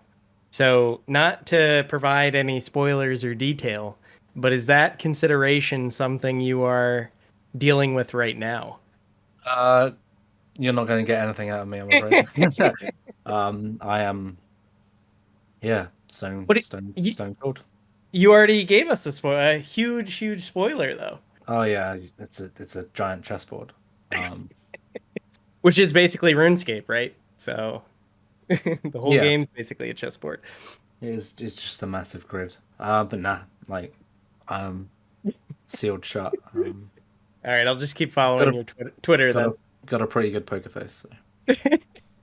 All right. So, one thing that is in contemporary RuneScape is something that is related to Kerapac. We were talking about trade-offs. So it's whether to use devotion or resonance, or trying to manage the tools in the player's arsenal. So looking at what Kerapac did for the combat meta. So where the combat meta is right now, which is basically defined by Fractured Staff of Armadyl. Do you like that Mage doesn't have the trade-off that Range does? So Split Soul, you don't heal as much. It's Wait. definitely a consideration. And then FSOA does not have that. We'll get to it more in the future. I but thought yeah. we were talking about Lightning Wall. What's going? I came back to like FSOA and No, we were waiting. Soul Split. Oh, you're waiting just for filling in the time. everybody. I was just- like, where has he? I'm He's just gone on some. BSing. I thought you were going on some crazy ass tangent. You started a lightning strike and somehow ended up on. No, it was just a call. We were talking about Oh. trade-offs before, and I held my Okay. tongue. But Yeah, we had a minute. yeah. I think. Forgotten the question. So. That's okay. That's okay. Andy's back anyway. We'll revisit Is it he? later. We have time to talk about it. Yeah, he is. He I like- didn't lock his door though. Oh well. All right, we'll get back to that later. So let's talk about the lightning strike.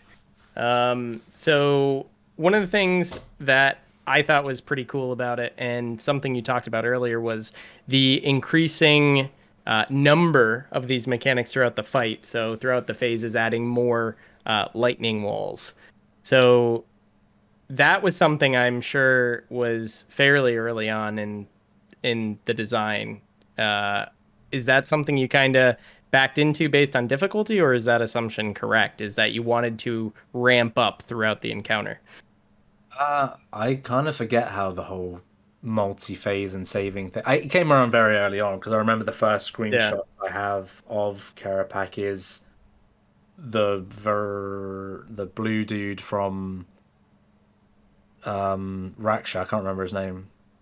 Do not let him absorb the shadow. That guy. I Oh, can't remember his name. the But Watcher or something. his voice is ingrained Begin with a into my C. head. Begins with a C. I don't know. I'm just taking a guess. I don't Oh, want to. The keeper name. oh, They the have a very keeper. Yeah. He's got a very specific name. I know it. Varanus, maybe. I don't know. Anyway, I can't remember how we got here. But yeah, I remember a screenshot early on of Kerapac and then the two of the blue dudes as time clones. So yeah, it was early on. Okay. And it was such a cool idea. He owns 3 Elder artifacts, right? And you've got to look at them and go, oh my god, like this dude can manipulate time, and he's also got the Staff of Armadyl. And then we kind of looked at the mirror and goes, that's a bit strong, so we probably won't use that. And because he's under the spell of Jas, she can just be like, nah, you're not using that. Your cam's working. Is it? It's not for me. Oh. Oh, it is now. We're Oh. good. I'll stop. I was about to reset it. So yeah, I mean, very early on, we knew that we were going to do the you everything is and this was a technical challenge, because when I first like pitched the idea, I was like, yeah, so this is going to be a fight where everything you do is saved. Everything. Where you were standing when the first phase mechanic happens, and then when you go to phase 2, that stuff plays out again and it plays on top. And all your abilities are going to be saved and reset and redone. And everyone was like, "You're mad. You're mental. You've got like 3 months to do this. No way. Not possible. But good luck." Who did you pitch it to?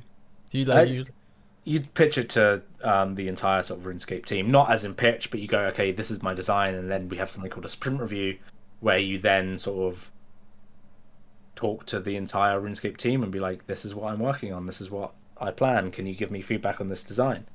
And we, Luma and I, who was my development partner on Mod Luma, my development partner on the project Node on Front, we sort of got some good early feedback on our designs, and then we sort of went at it. But yeah, it was very ambitious, and it just helped with making it thematic. The representing gold and green, those are very nice, colors together. And when you go into the next phase and you have the gold Kerapacs appear, you're like, oh my god, that's super cool. But yeah, early on we know it. Gotcha. And we'll get into that saving everything during the fight when we talk about probably the most unique mechanic of this encounter. But we'll save that. So one of the things that Omid and I were discussing that we like about this, and it goes back to when we were talking about telegraphing, is that the lightning like pauses when it spawns. Like you see it twirling, and then it starts moving.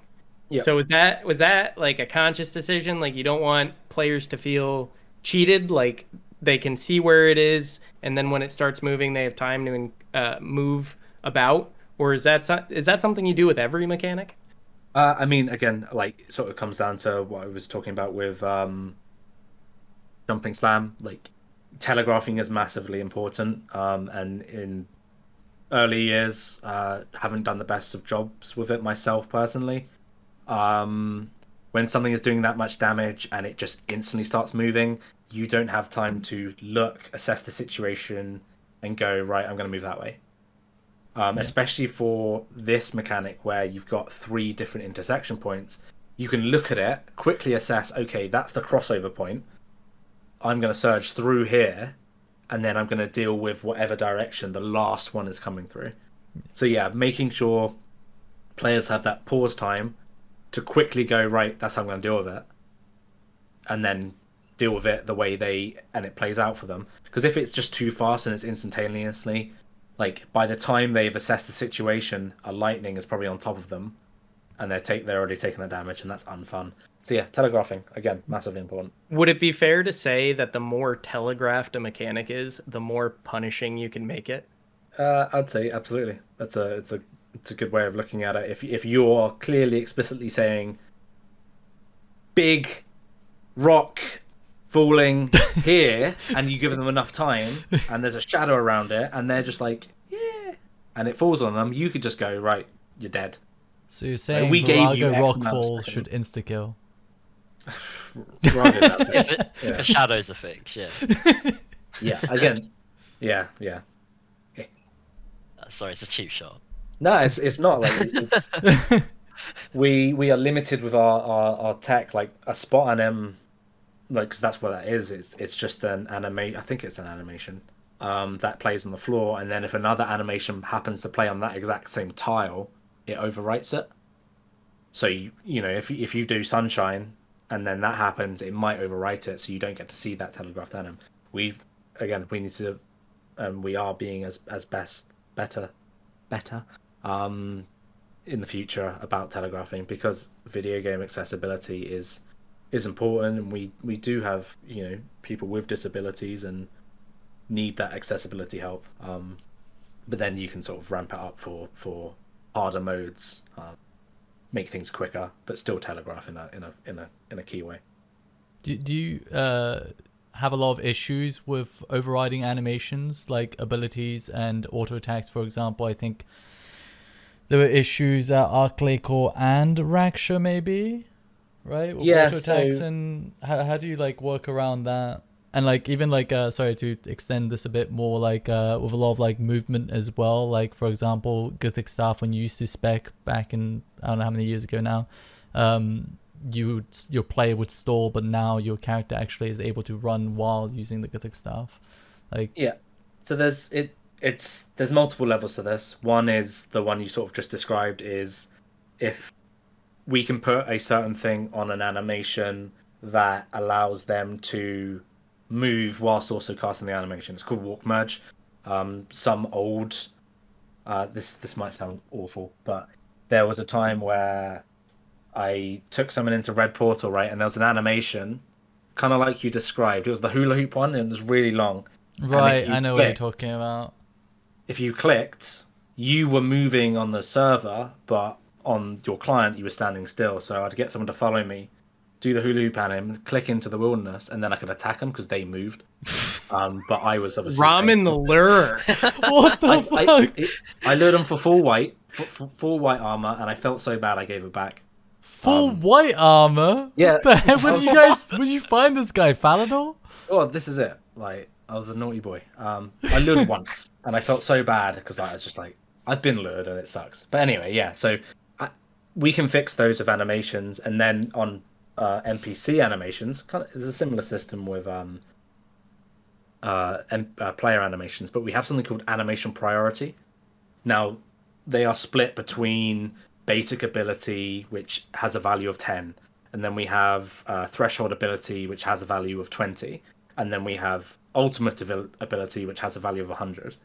So when I'm doing an animation, if I'm in the middle of an animation, but I have another animation I want to play, it checks the priority of the one that's currently playing and goes, right, this is a higher animation, so I'm going to overwrite that. Now, sometimes those priorities aren't set. So an animation, a defend anim, and this is why we did away with defend anims, so we completely removed them. The last boss that had a defend anim was Solak. Because like he would be doing a special attack, right? And then something somewhere in the combat system, old code that might be on the Gothic Staff that goes, okay, when I use the Gothic Staff and cast a spell, I want you, the NPC, to play a defend anim. And there's no way of us knowing that, Solak was in the middle of a massive special attack. So he would just go, and then he would go back to normal. Yeah. So, but now we've recently moved over to Maya. We've kind of modernized. So what we're able to do, we have much finer control over bones, where things are. We can make the top portion of an NPC move whilst the legs are still walking.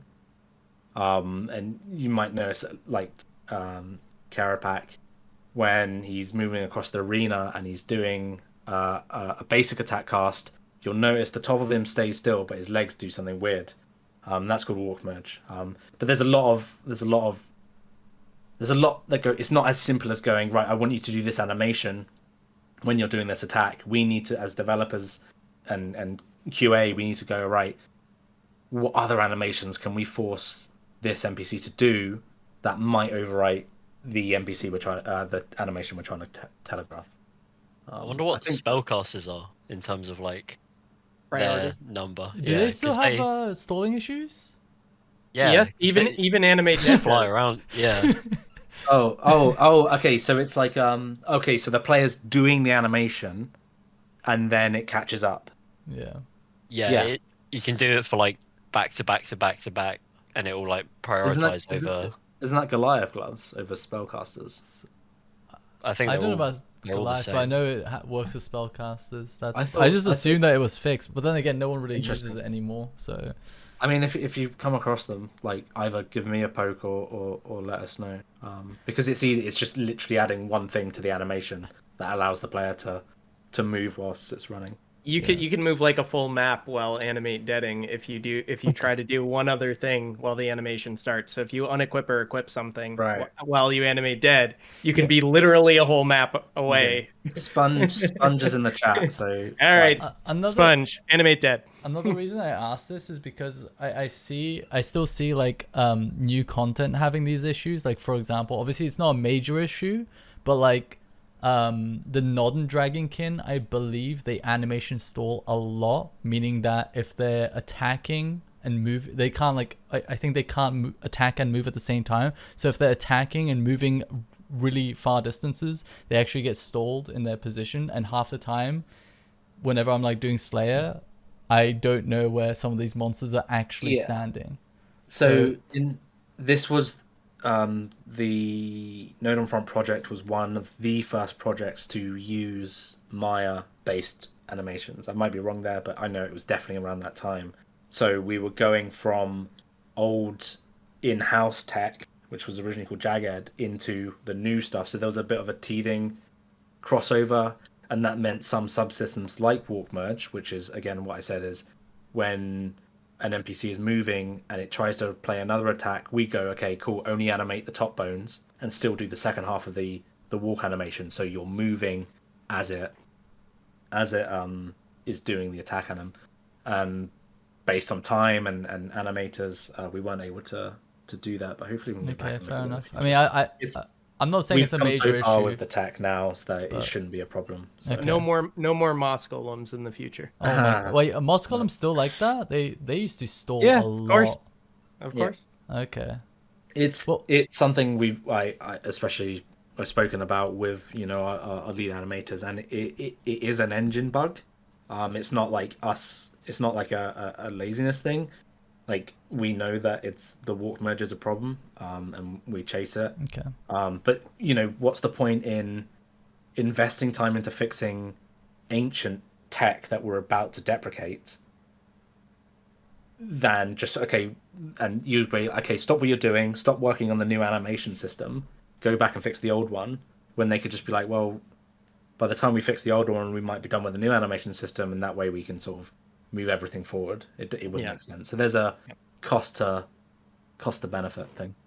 But yeah, absolutely something we're. All right. Well, I don't even know what we talked about Lightning Strike, but we should probably get back to the main topics before Andy falls asleep at his chair. it was covered pretty well. It was covered pretty well because it's kind of subject to the same thing as Rift, right? It's hard to tell where they are sometimes. We didn't cover that, and I'll cover it briefly. Players are like, fix it, and it's like, believe me, it is the best it can possibly be. When you have a grid-based system, and especially if it wasn't going diagonals, it might not be a problem. But when it's going bop 0.6 seconds, bop 0.6 seconds, bop 0.6 seconds, and every 0.6 seconds it's going, okay, now hunt around me. And then damage is often queued, which means it might happen a cycle later. So in code, we go, run, and then we're like, find everyone in that run. Okay, do we need to do damage on you? Were you on that tile? Yes. And then 0.6 seconds, damage shows up on the player. Well, could you have made it so instead of it like moving, it could have been like, as you said, just it could be like lightning strikes. What, like doom, doom? Yeah. That's exactly what it does. Oh, I guess. Basically, what it does is it goes P telejump, 1 coord over. But because on the visually it's moving though, instead of going boom. But that's if I was to load up my Jmod and mod teleport square to square, what it would do is it would just go like that. But if I then mod teleport 2 squares, it would go boop boop. But because it's a square over, there's something on the client or the engine that goes, okay, I'm just a square over, so slide me there. What, really? Okay, that's interesting. I mean, that's how run works, right? So I have no idea. So. Yeah, if that wasn't a thing, you would see the lightning go bomb, bomb, okay. bomb. That's interesting. I had no idea. I mean, I personally don't think the lightning wall is that bad. I don't think it's bad at all personally, but like I didn't like the rift siphoning because I had no idea where that was hitting. Whereas with the lightning wall, like obviously it wasn't like a clear indicator to someone who hasn't played RuneScape a lot to where it was going to hit at what points. But if you've played the game a lot, but that's not a good reason to it being a good mechanic, right? No, I fully agree with your points, and I would change Shatter in a heartbeat now. But yeah, would you do this any differently? If you could, would you like lightning. completely change it? Would you just swap out for a different mechanic? Would you? Yeah. Well, probably not. Okay. It got nah. Yeah, I would probably leave it. Like, it's a simple mechanic at the end of the day. What you have to do, you have to surge or you have to barricade and move through to a safe point. Once you don't have to keep your barricade up for the entire thing. You could just quickly go, right, I'm going to Cade, move through, take Cade off once you're in safe, and go back to what you were doing. It's not like you need to have Cade up this entire time. So no, I wouldn't change it. Right. There's quite a few ways to deal with it. You can reflect debull or whatever too. I like surging. I think it's good. I think surging. Pulling off the surge, and then when it overlaps with phase 4, you surge, right, and then you time jumping into your time clone to hop over all 3 of them. It's cool. Did you hear my back into lightning before? Yep, all that. Yeah. Did you hear my It's not fun. crazy idea or suggestion at one point? I was saying that the lightning walls should okay, this is just, I'm throwing it out there, right? But like I said that the lightning walls should insta kill you if you touch them, and you can't surge or blade dive during them. So you have to use the time warp to dodge them. And you guys hate me now. If there were fewer and they were moving slower, you'd have to place your time warp in a place and at a time to like appropriately dodge all the lightning walls. You guys may hate me now. And Andy's face is like creasing. Yeah. I don't know what's happening to it. Maybe if like there was more time warps in that phase. Yeah, I mean, it's not an idea I would want actually implemented. It's just an idea I had like very early on that I thought would be kind of fun, but not. I wouldn't actually want this to be a thing. Just to make clear, I thought it'd just be a fun thing to like try and like play around. And yeah. Yeah. I think we're all have the same reaction to that. All right, let's move on to the next topic, which is Overcharge, aka P4. Now, I think this is probably one of my favorite mechanics and one of my favorite forms of like quote unquote enrage, right? Because it's essentially like soft enrage, and you have somewhat control over how much enrage Kerapac gets. Are we talking normal mode or hard mode here? What happens in normal? Okay, I'm gonna be honest. What happens? He just incrementally builds 10 stacks at a time. Hard mode then. Yeah, it's just a DPS. Right. Okay. Yeah, I'm talking about hard mode. If that's fine with everyone else, unless people want to talk about normal mode. Like I think like being able to sustain your clones going into your clones and everything about it is just really cool. Like you can go at your own pace, take it slow, take it safe, or try and like just DPS through it. I think it's really good. Like I really like it personally. I don't know what you guys think. Oh, I love it. Yeah, Andy. Yeah, I think it's alright. I think Ooh, all right. it's good that it's so challenging. I like how it builds up. I remember on day release I wasn't very sure how it happened, as in like how the clones led to like increasing stacks or stuff like that, and it wasn't too clear for me. But I think it's a good mechanic for sure. It's definitely not my favorite from Kerapac, but we haven't got to that one yet, so I'll leave that out. Well, what would you change about it, Andy? Or what would you add? What would you remove if you could? Maybe I think less punishing from how does it work in terms of actually killing the clones? Like when you kill them, what does it get? Extra 25, is it? Or what is it? So there are multiple ways that Kerapac puts his stacks up. If he kills one of your player clones in a timeline, he will gain stacks for that. So you can manage that by keeping all your phases, time clones, alive. And then when you kill one, he gains 50 stacks per echo. So you would get a minimum of 150 if you did the mechanic correctly.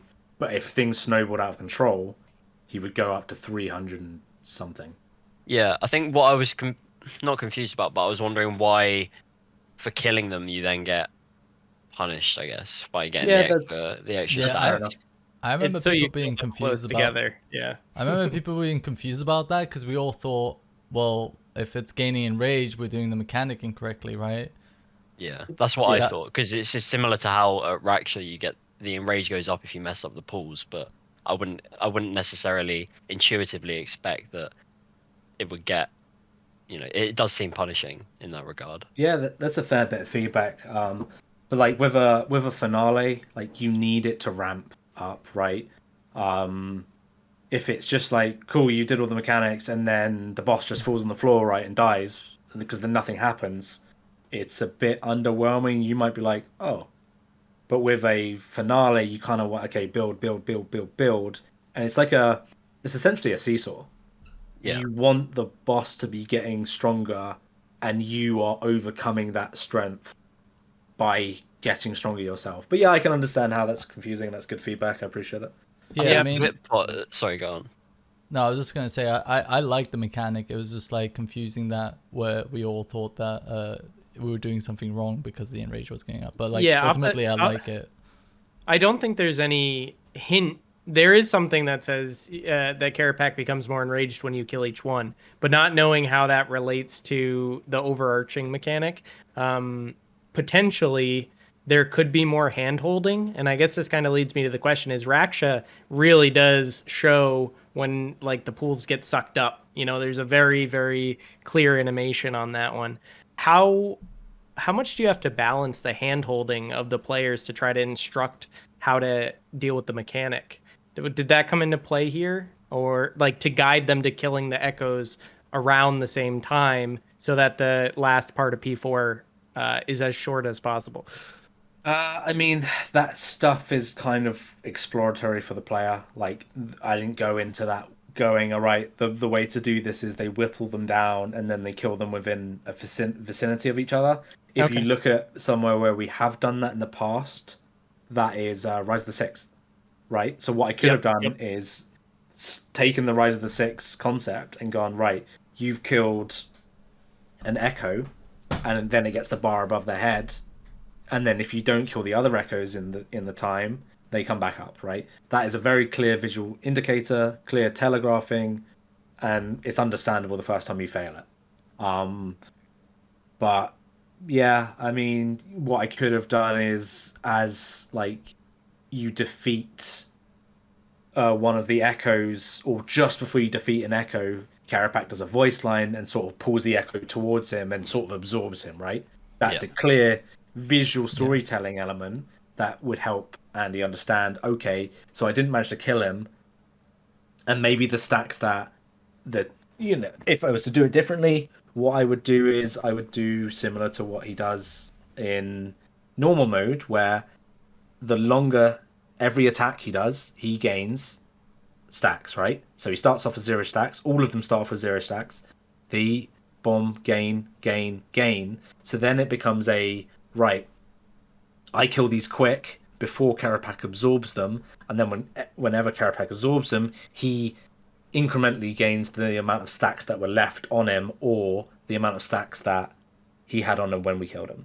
And that would be a better visual way of portraying to the player, okay, this is what happens, this is why big Kerapac is getting stacks.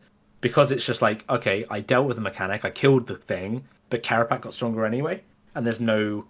I can understand that, yeah. That's interesting you said, because that's exactly when you were talking. That's exactly the solution I was thinking of, like the way it gets absorbed. So that's intuitive to me as well. Sometimes when we're sitting there and we're looking at it, we miss these things, and then later on it becomes like inherently obvious that, oh, I should have done that. Yeah. Okay. I mean, one thing that I wanted to mention is, and maybe potentially like a fix for the future, but have you ever thought about reducing the defense of echoes? Because does it make sense that they have higher defense than Kerapac? Yeah, it kind of does, because I was like you get messaging like Kerapac is tethering, like he's basically drawing on each of the maybe I mean, I get it. they're more ethereal. Maybe they're harder to hit. Who knows? Like it is frustrating missing and splashing and doing no damage. Yeah, So splashing is a massive topic that I'm not gonna Well, try getting into too much. But if anyone wants to like briefly say anything on it, Andy. Yeah, I hate splashing, but that's yeah. we all do. And Um, that is why you would have noticed like in more recent years, like you don't splash on bosses anymore because it's not a fun experience. Like doing everything right to then do your wild magic and it just go. Yeah, basically. I just think it should be changed to do like if you're gonna splash, you deal the effect of. It's not a splash. It's like maybe 10% of your actual ability damage, but So, you still like- gain the effect. So A you glancing blow. you never miss a stun. Like you're actually dealing with mechanics properly. Like one of my biggest problems with Telos when I was learning it was that I could do everything right, but if I miss an impact, I'm dead or something like that. Whereas I think it should still have the effect, but you just don't deal as much damage. It could be could be like if you're. Sorry, go on. I was gonna say if it could be like something like if you're 95% accurate, you just do 95% of the damage that you normally would. Yeah. Something like that, right? We've come a long way, and this is from the start of RuneScape, right? And it's hard to like after EOC, it's hard for us to not hard, but it's hard for us to sell and pitch and go, look, we need to make this massive, and it is a big job. It's not like you no longer splash. It's like I need to fix a lot in the combat system. We need to fix a lot in the combat system. I'm not taking that job. There's a lot of stuff that works with splashing as well, like Affinity and Status, Warhammer, Gothic stuff. Like, what would you make them do like after removing splashing? That's the biggest part of the question, right? It's like, okay, cool, we fix one problem, but now we have X amount of rewards that are useless. Yeah. So we need to then pull them into, okay, what do we do with vulnerability? What do we do with BGS? What do we do with Darklight? What do we do with Status Warhammer? There's a lot. I think they're all defense reducers. I remember Darklight and Corp.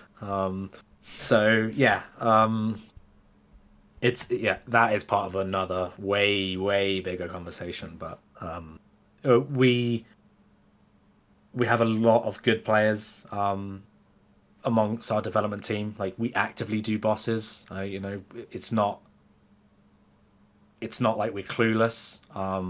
And this is why you see bosses with 80 defense as opposed to 95 defense, because we understand that it is frustrating. And until once we fix the underlying issue, then maybe we can start, ramping up defenses on things and having that be part of your loadout. Okay, I need to reduce the defense of this temporarily. But the echoes have slightly higher defense. Maybe if I get 10 minutes. It's not as simple as going it's not as simple as going, yeah, I changed this number. I have to then, I've got to get that into under product size and go, look, can we do this? Can we get this into the sprint? Like your allocated work time. I can just go fix it on the lunchtime and have the job sitting there awaiting QA, but it has to go through a whole process of, it's not just me going, yeah, I'll fix it and get it out next week. I wish it was that easy, but yeah. But yes, I would change that. Okay. Should we go to the next topic? No. No. Well, yeah, let's go. I like the sheer amount of damage last phase does. Yeah, I think. And surviving and getting close down to 1 HP, and you're like, oh! And you have to think about the cooldowns you're about to use. No. Well then, but then your devoted goes off, then your enhanced devoted goes off, then your devoted goes off, and your enhanced and you stop devoted worrying goes off, about the damage. Yeah. and you just reduce like 20k damage, and you're fine. Yeah. I'm joking, but like I really, it's probably one of my favorite like enrage systems of any boss. And the fact that you have a lot of control over it, and there's a lot of like complexity to it in terms of like rotations and the damage dealt to the echoes and your are they called echoes on your side? Like, are they like Omid's echo? I forgot. But Echo.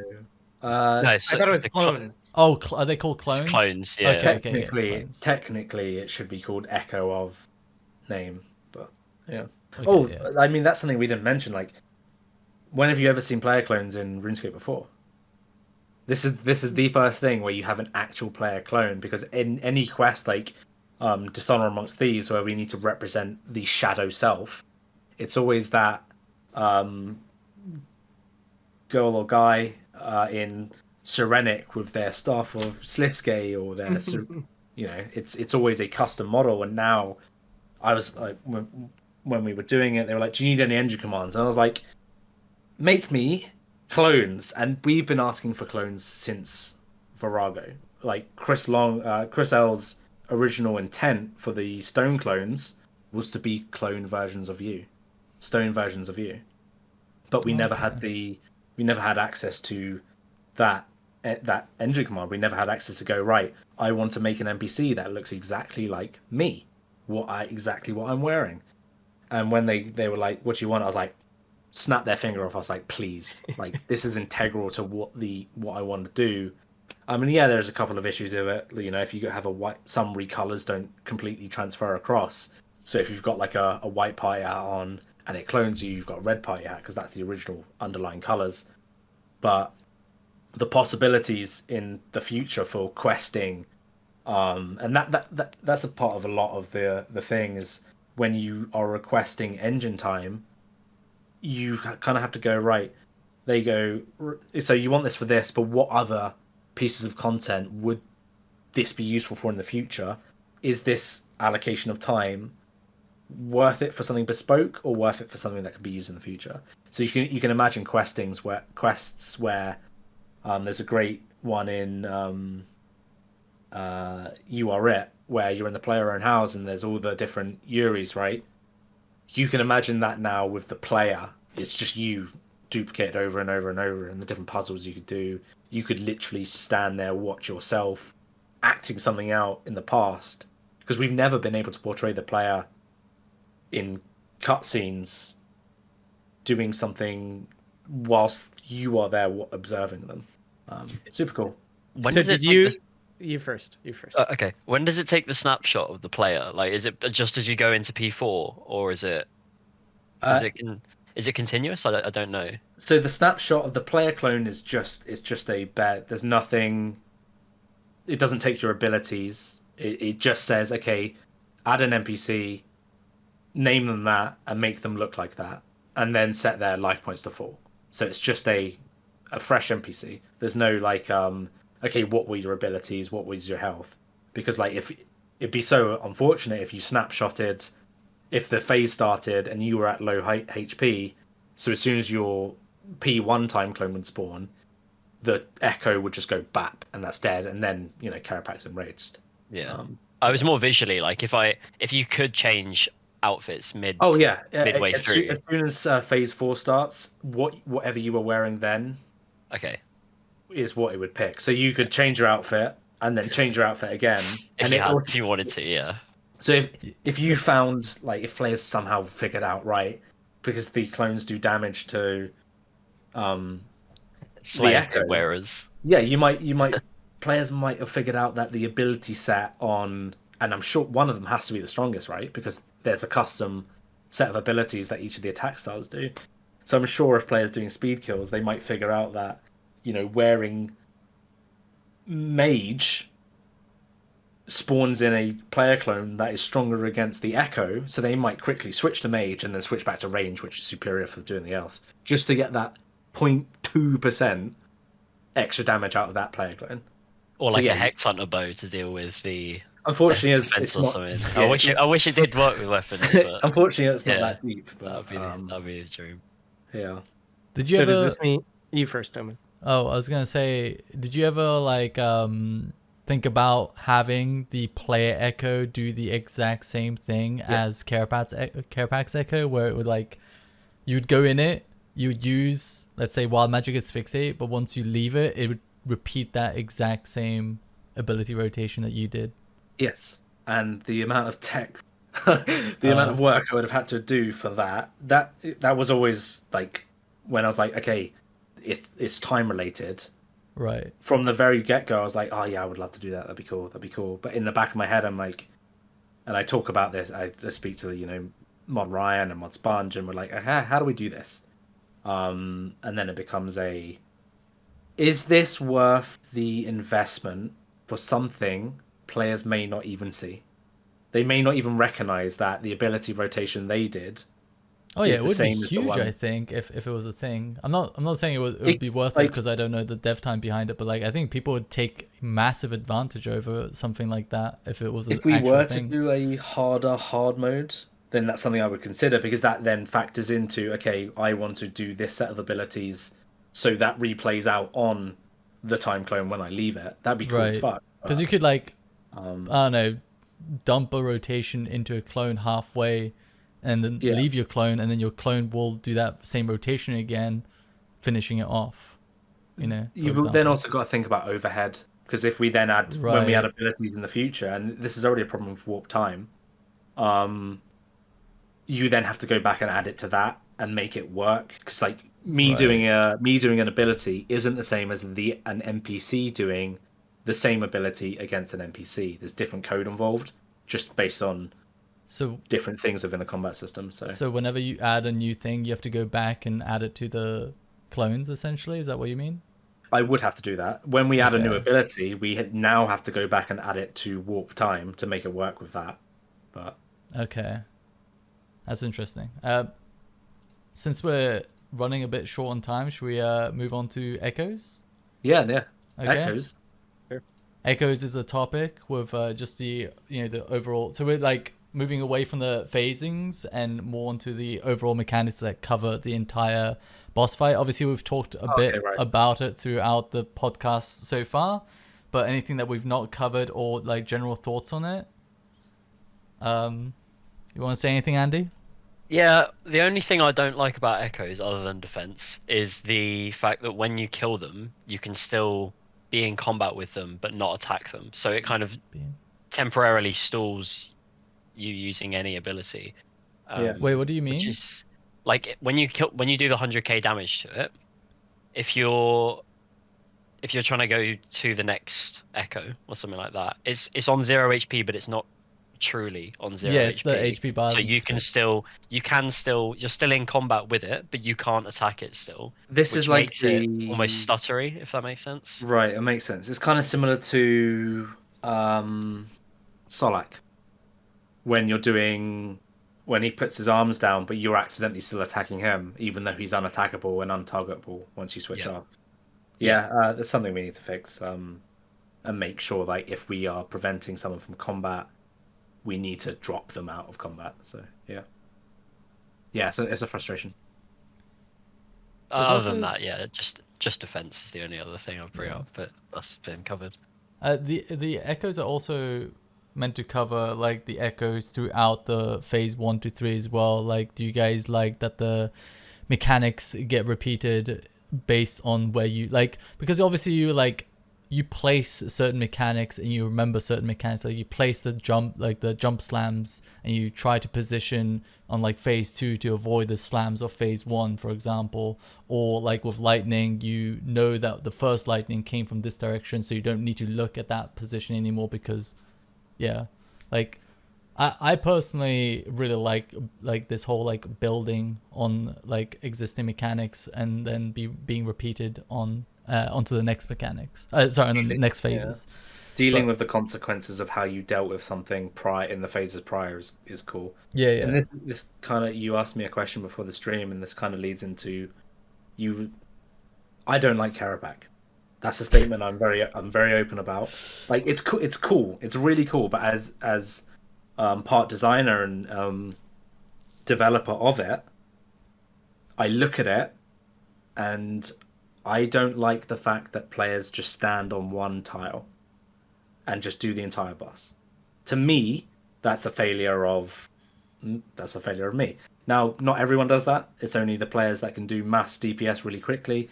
I go into every Kerapac stream I see on Twitch and see how they're dealing with it, and there are players who do it how I always envisioned it and intended. So they would stack, P1 jumping slams in this corner. Phase 2, they'd go over to the other section of the arena. They'd land the P2 ones in that corner, and then phase 3, they would land them in there, so they're not getting hit by the originals. So yeah, players do it in a way, in the way I intended. but more often than not, and the way I even do it is we just stack up, and you've got this entire beautiful arena, and all the mechanics pretty much designed to utilize this space, but then players just stand on tile. So if you think in the future you're just going to be able to stand still. Well, I think that just goes back to like the fact that there's a big. I think we can all agree. Well, from my experience playing like other MMOs, I feel like the gap between like a good PVMer in RuneScape and a top tier PVMer is so massive. Oh, huge. That I feel like it'd be hard to balance it. So like players aren't doing what you're saying, but it's also like doable by more newer players.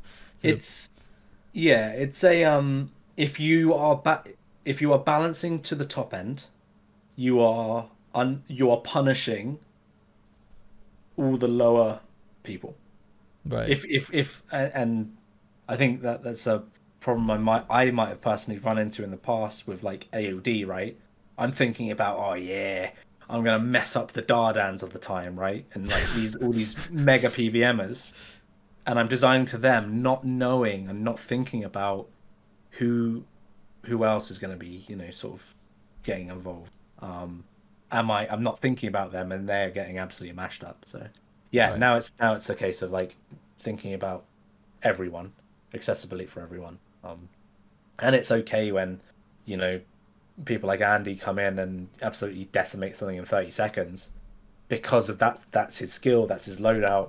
He's been doing this for years, and I've only really just come to terms with being okay with it. Like seeing the way some people do Solak now and skipping certain new mechanics and like so much DPS, but you've got to be okay with it because as Solak's coming up to 5 years old. Yeah. You've got to be okay with it falling behind in the times. Yeah. How RNG, Andy, is it to actually skip routes? Like, what are the chances? Because I know it's not Very small. Okay. Very small. Like Yeah. I've seen. I don't can't know. I imagine knew they going were for- working on it for a long time. Yeah, I Before they remember. got it. I forgot his name actually, but I remember being in voice chat when they were going for it, and he would be like praying for it to not work. What was his name again? Not work. Solaka? Like he's Licenses. No, he's British. Green. Oh, British Solaka. Okay, huh? Pup. No. Okay, never mind. It's fine. I don't remember. Okay. But he would be they'd be like attempting to do the skips, and he'd be praying for it to not work because he knew that if it worked, then all speeds would revolve around like actually like executing this, and he the amount of RNG required just like off put him like. That is a good point. Like because that does. I get. I can't imagine anyone there's grinding a that. There's a very similar approach to that when it comes to speeds in elite dungeons, because a lot of it, the time around it, and the meta for actually killing them quickly is to use like chin send and stuff like that, and that almost demotivates that element of it. But it's actually a very interesting way to get the kill, where you just stack up a load of mobs, push them towards the boss, and then deal a load of damage all at once. But when you're not doing that and you're trying to get a fast kill, that's the only way you're going to beat that, because there's no other way to meet with it. So I associate with that in that sense. But it's still impressive, but it's almost depressive as well at the same time. Like, if you look at, we can move back to Kerapac on that example. Like when players got the 0 point, like the 1 cycle hard mode kill, because they put down 3 combat dummies and they perfectly, timed their surge and did whatever to do that mass amount of damage in 1 tick. You look at that and go, right, well, that's not feasible to do every time, but it's cool to see once. Yeah. And again, they actually had to reduce their stats because the ECB damage would do too much and it would overphase it, so that it wouldn't actually die. So they weren't actually potted or anything because it was efficient. It was quite interesting. What I love about RuneScape, and it's something we've started to embrace more, is the sandbox, right? Again, I go back to the door, right? You give the player a door, they ain't gonna go through it. They will find the weirdest the weirdest stuff. And as new developers come in, and when we were looking up to Mod Crisal, and we were like, oh, he made next, right? And you're asking him for wisdom, and he's giving his thoughts. Now, sort of, we're giving thoughts downwards, and like to newer developers, and trying to pass that knowledge along. The way I always say is, like, never underestimate the players. Like, you are never going to outsmart them. One, you only have so much time in a day to put towards not only developing but thinking about how players are going to do something. And then when you drop that on the player's plate, they have all day, and 100,000 people in a Discord to all theory craft and go, oh, what about this? What about this? What about this? And then in like what seems like a couple hours, they've magicked a way of doing something like that you couldn't have even comprehended. But when we then know that, we're like, okay, well, we'll think about that for the future. Do you ever consider playtesting in that regard? And like people coming in to give you insights on that? I mean, we've done it before, but again, you can only devote so much time to that, right? Like, there's the logistics of bringing players in to playtest for a day. That takes away from development time. That takes away from time from facilities. Anyone who needs to facilitate a player visit. If we were to have like regular, okay, come in and you're almost like part of the team, but you're just a playtester, that would be good. But it's not feasible. We've had players come in before, but I honestly think I can see benefits to it. But I believe, and I truly stand behind this, that we have people internally now who have really, Mod Ryan, Mod Sponge, myself, Mod Breezy. There's so many of us now that have an active role, and you'll see us in World 71 or whatever, bladed diving through to the PVM portal. Like, we are actively good at PVM. Mod Ryan being the best, because when that guy goes, he goes. Wasn't he a skiller up until like recently? He still has a skiller. He still has a skiller. He's a max skiller, is he? Like 200 Yeah, mil. yeah. There was a Christmas. Yes, that's it. But didn't start PVMing actively until like I want to say recently, right? So there was. It's worth prefacing, right, that it's very, very difficult, especially with the amount of time a lot of us have worked at DragX, to work on RuneScape all day, come home from work, sit down at our desk and go, you know what I'm going to do? I'm going to play RuneScape for 5 hours. You really want to disconnect. So yeah, I can imagine. But during coronavirus, when we're all sitting at home and we're all on Discord, me and our friend group, we were just like, let's play RuneScape. Let's do bosses. Let's do woodcutting, which to us that means let's go Solak. Let's do all this. Let's like really sink our time in, and we're all getting our little upgrades. It's like, I got my SGB today and I'm using it, and it's like super cool. And it just became addictive, and we were just like, we were in. We were getting our Gricos, we were learning what we've always watched, and we're like, oh, how do players do that? And someone did a granite maul, like one tick or something, and we're like sitting there breaking it down now, and we're like, oh, right, okay, how are they doing that? And now we know basically everything the players do. Obviously, we cannot do things that like Lucario does, because we don't have the time to invest into that. Like I'm going to do 4K Telos, no food on my mobile with my eyes shut. But Guitar Hero as well. I can't believe he tried that. We're not far behind anymore. Like, there are a lot of us that have made leaps and bounds in terms of game knowledge and understanding and PVM and understanding the different combat styles, the intricacies. My favorite boss to do at the moment is Raksha. I love it. Put on some sort of what Andy does is, I don't talk. I'm in Discord listening to people, but I'm just wob wob wob, whatever music is on. Wob wob. And I'm zoned so in. true. And like, Skrillex making a comeback. What's going on? That's what I love about Raksha is it's methodic. It's really, and there are different bosses. There are reactionary bosses, and then there are methodic bosses. I personally prefer the methodic bosses, where I can go and do the same thing over and over again, and it's just like, cool, right, bladed dive the pools, go back on it, rotate the camera so you like can see the shadow walls behind the pop-up.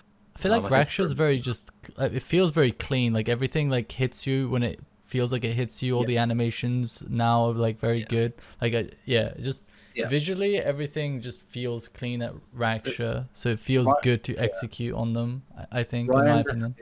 Set a good precedent and a good standard, because like when he was doing the development of Raksha, like we were all sitting down and he was adamant. He was like, the timing that this projectile hits me is going to be the exact timing that the damage is displayed and the damage is dealt to me.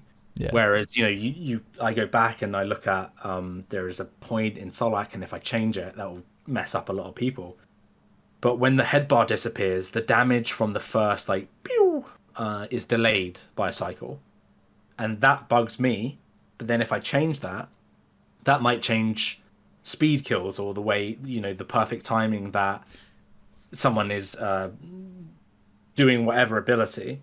But like going forwards and recently, like we've made sure to be, and as again Ryan set the standard of perfectly making sure every animation is as clean and as well timed as it possibly can be, because the small things, the small subtle things that you wouldn't think about goes into making that experience perfect. The subtle cam shakes, right?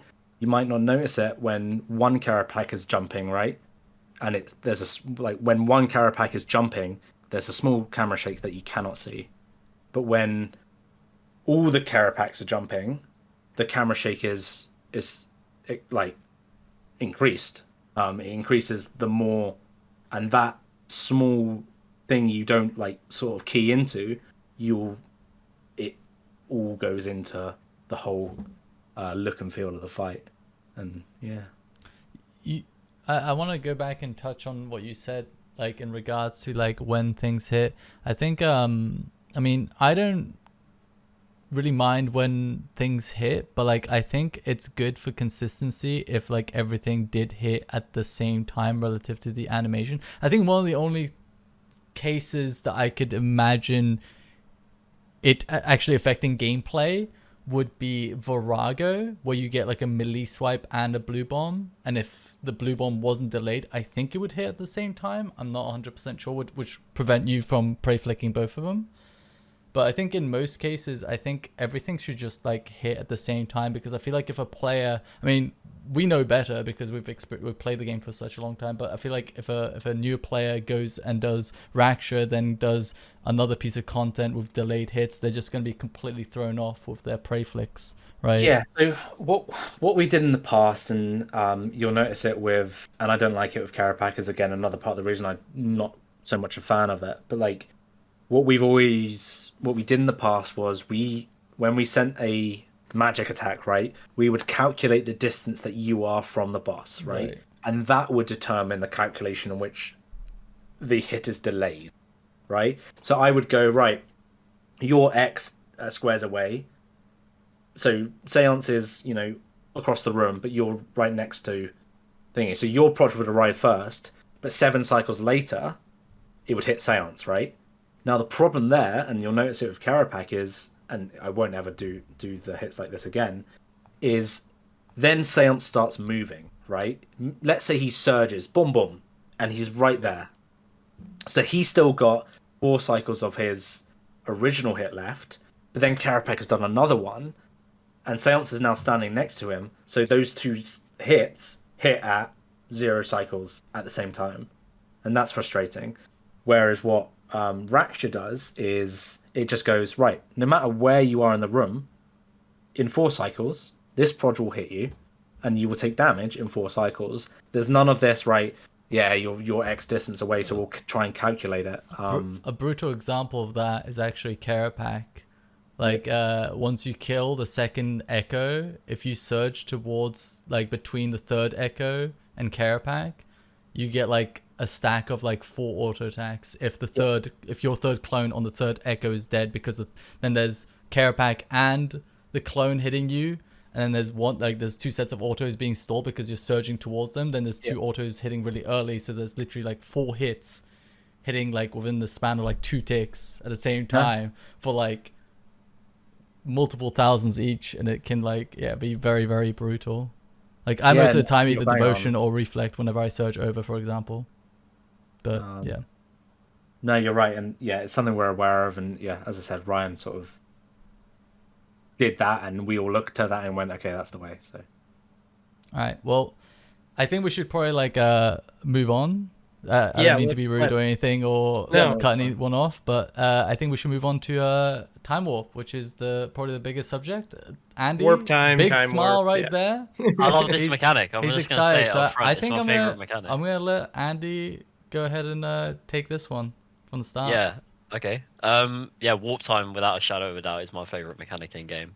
When it came out and I was actually in the boss fight, I remember for the first 5 kills or so, I didn't touch that extraction button, and then someone said, "What are you doing?" Luckily, I was streaming. Someone said, "What are you doing?" Click that button, and I clicked it, and then they said, I was like, "All right, now what?" And luckily, my stream delay wasn't enough. Sunshine, I was sunned, 100% adrenaline. I was like, "Oh Cool. shit, okay, fair enough." And yeah, so I think that was a really well designed mechanic. There are, I think, a few things that I would suggest as improvements, but like yeah, ping them over that, to me. yeah, like it's just the cooldown actually doesn't look like it's cooled down. Maybe The not opacity as of it. that. Yeah, Yeah. exactly. I have a think- note for that. Yeah, like numerical. Like I think just actually adding a timer, like a numerical value to it, like Yeah. you have on abilities. I think that would really help as well. Yeah, I'd like that actually. Never thought about that. Good suggestion. Yeah, and then I think also the same if you do it at the same tick, Oh, it doesn't necessarily capture it as Yeah, your yeah, that's that's a harder big but- one. I would say, like, if you Yeah. like, because the thing is, again, for me, it's like consistency, right? Because like, if you do most actions in a certain order within a tick, it will do it in that order. But with Time Warp, it's always at the End of the right? cycle. Yeah. Yeah. So That's So it sounds like it's a cycle off. yeah. Can you send me the details on that? I will. Yeah, I will Yeah. look into that. But yeah, like, from a design, yeah, it's cool. It's so cool. yeah, you hate the boss. It doesn't mean it doesn't mean it's not a cool boss, right? I look at it with my developer eyes, and I'm like, I could have done so much better. Simple as like, but warp time. People call it time warp. It's warp time. Is it Yeah. warp time? It's It warp. It's warp. Oh, is warp okay, time. I'm gonna keep calling it Time Warp. I'm sorry. People will call it time warp until the rest of the time. So yeah, it's super cool. It was definitely one of the more technical challenges I've done. But once it finally clicked, it was like, okay, well, this is actually really easy. Did that require any engine work at all? Nah, just That's mine. good. Just Your brain. Just your Right. nights and weekends. Like once, yeah, as I said, once it clicked, and it was sort of easy to adapt. There are some.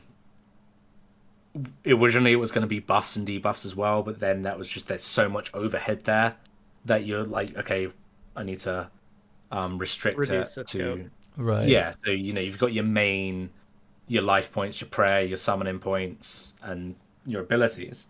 Now, the interesting thing is, and where it comes from is, if you just take a player and put them in another boss encounter, what are they going to do? They're going to do the same rotations they've done previously, always, right?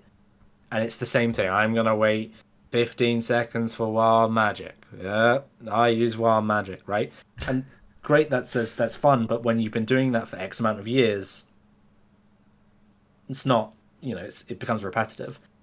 Now, as designers, we strip everything back and we go, right, what is fun? What do players like doing in combat?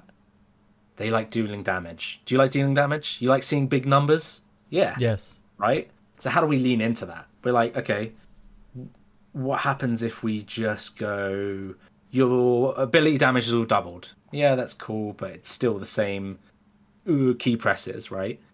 What if we were to say, right, what if we were to take everything they know and allow them to use them in different different ways, right?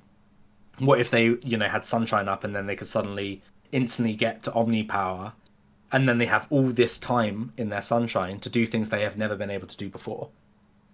It was just like there are other games that do similar, like League of Legends, Riot. They have a mode, some Teemo mode, where you can basically go around and you have like 0 cooldown on all your ultimates. Earth, yeah. So you just go around and you are just beefed up, and it's a dopamine release because you're just going around. I'm doing the it's more like a rage release because you just get one shot by some stupid ass. The action feels good.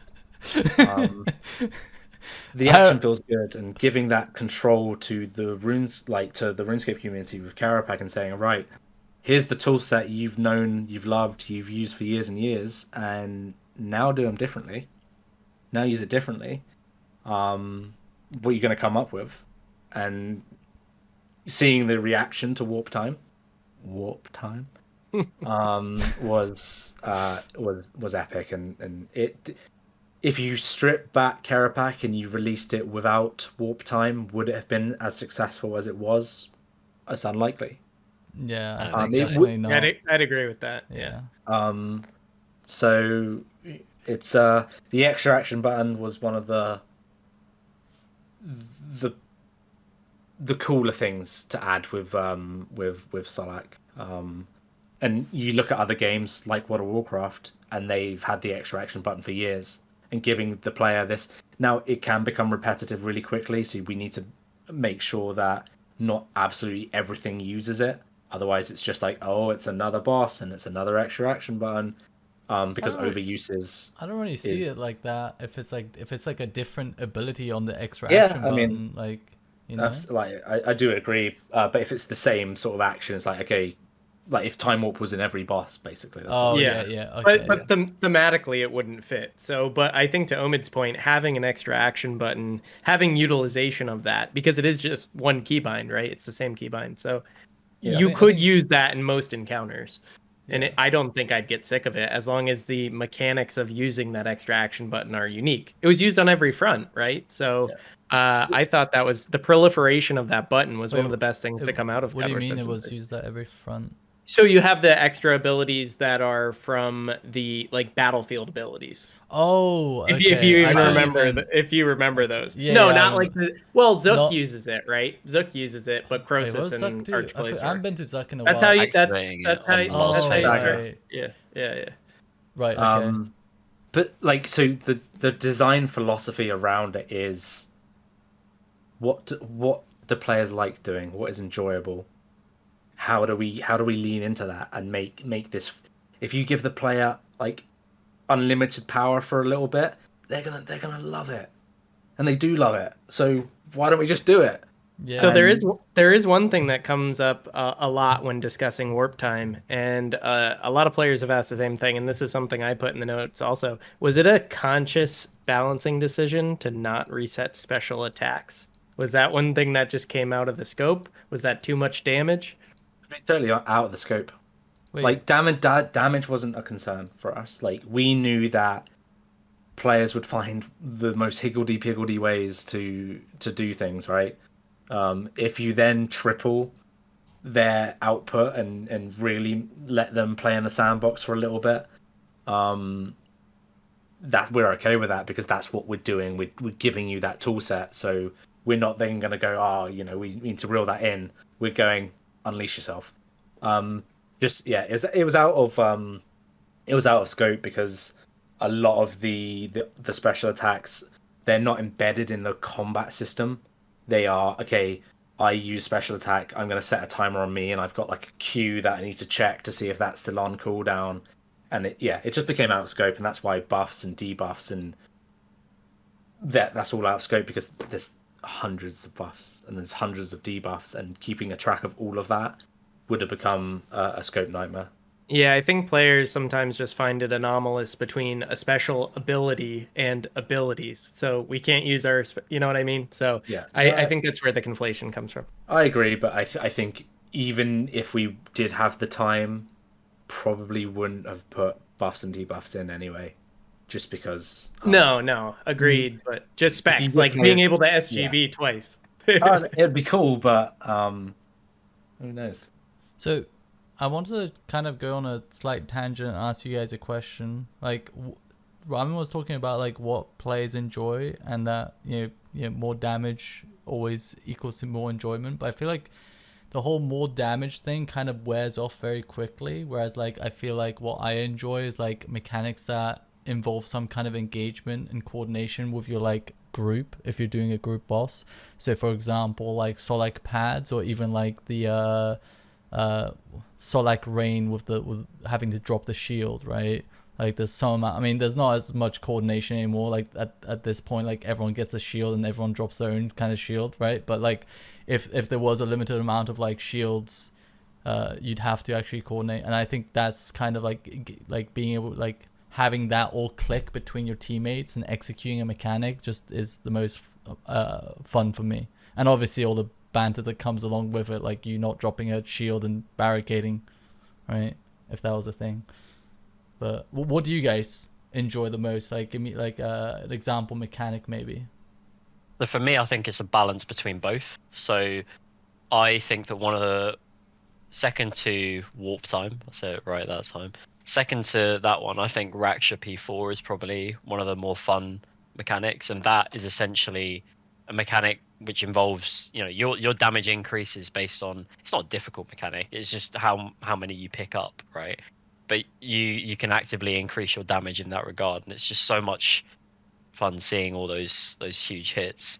So I think actually having a more challenging mechanic that then enables you to deal more damage, I think that would be something more interesting.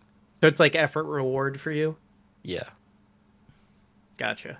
I mean, I think that's very much part of like higher end PVM is more you prefer the effort to the reward. So I think that maybe associates to where I'd link in with a boss mechanic. Yeah.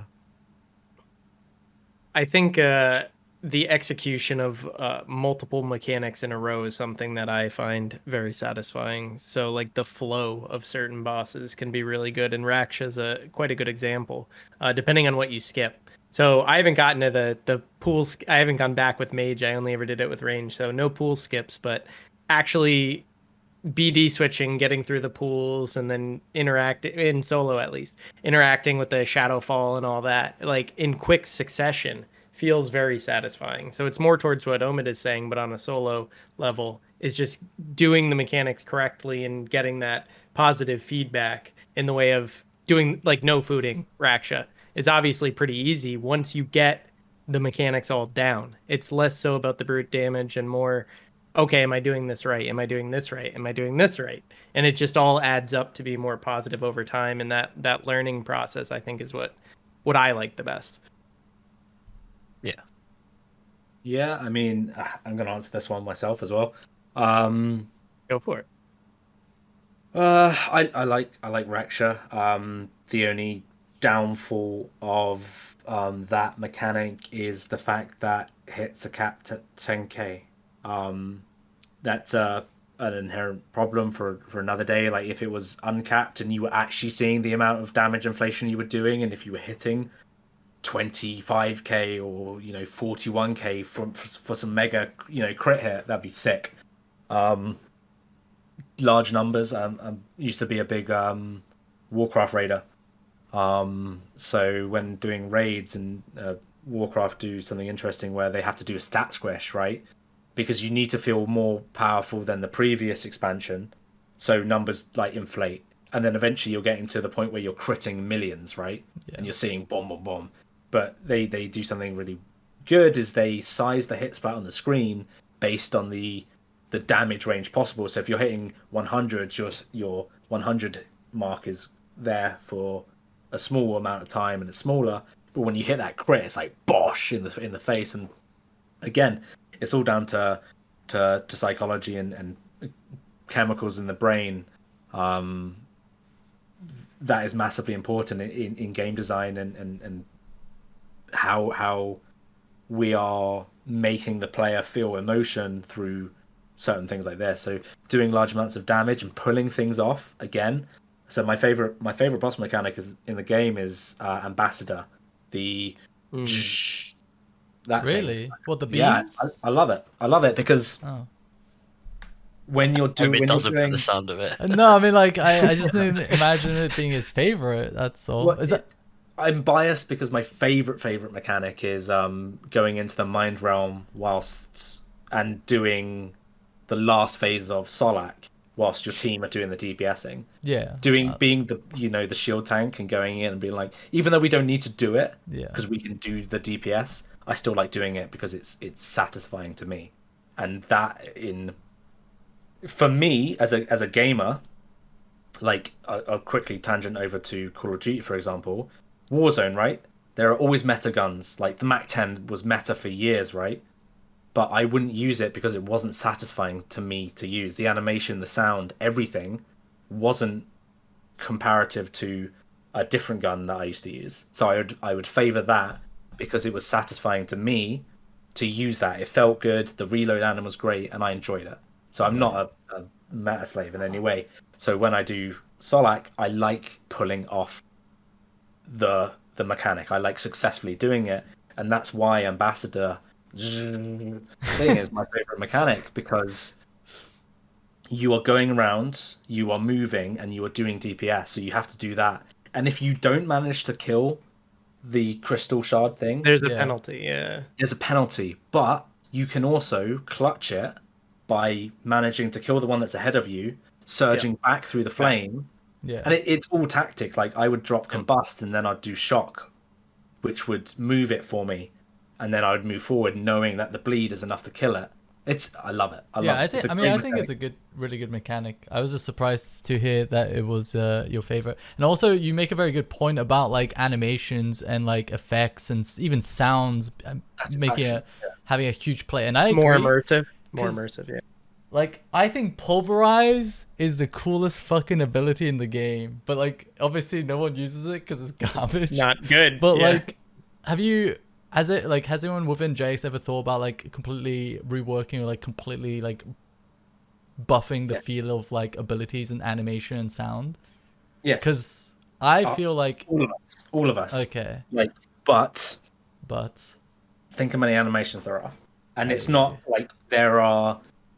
Some abilities will have an animation, and some abilities will have an animation that looks different dependent on the type of, like, wild magic, right?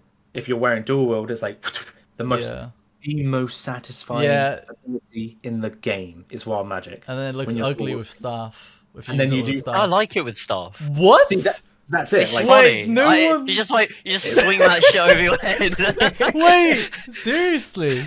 I'm hate- serious. Yeah. I think it looks really ugly when you use it with the staff. He said he likes it because it's funny. Oh. Not Yeah, because No, it's it just looks so dumb. You're just swinging the whole thing over your head. satisfaction, like, people don't really realize it. Like, animations and the feel of something and how something feels and how doing an action feels goes so far. So far. And, like, you don't really inherently think about it when you're doing it. But when you have, like, Overpower, what's the one where you, like, jump up and you slam down? Yes, That Overpower. feels epic as fuck. And if you put, a cool cam shake on it, and, pulverize. Pulverize Yeah. is so sick. They're awesome. They are awesome animes, and the effort was put in, to perfectly time up the right camera shake with the right amplitude and the right, what way is it shaking? How long is it shaking for? Does the cam shake build up?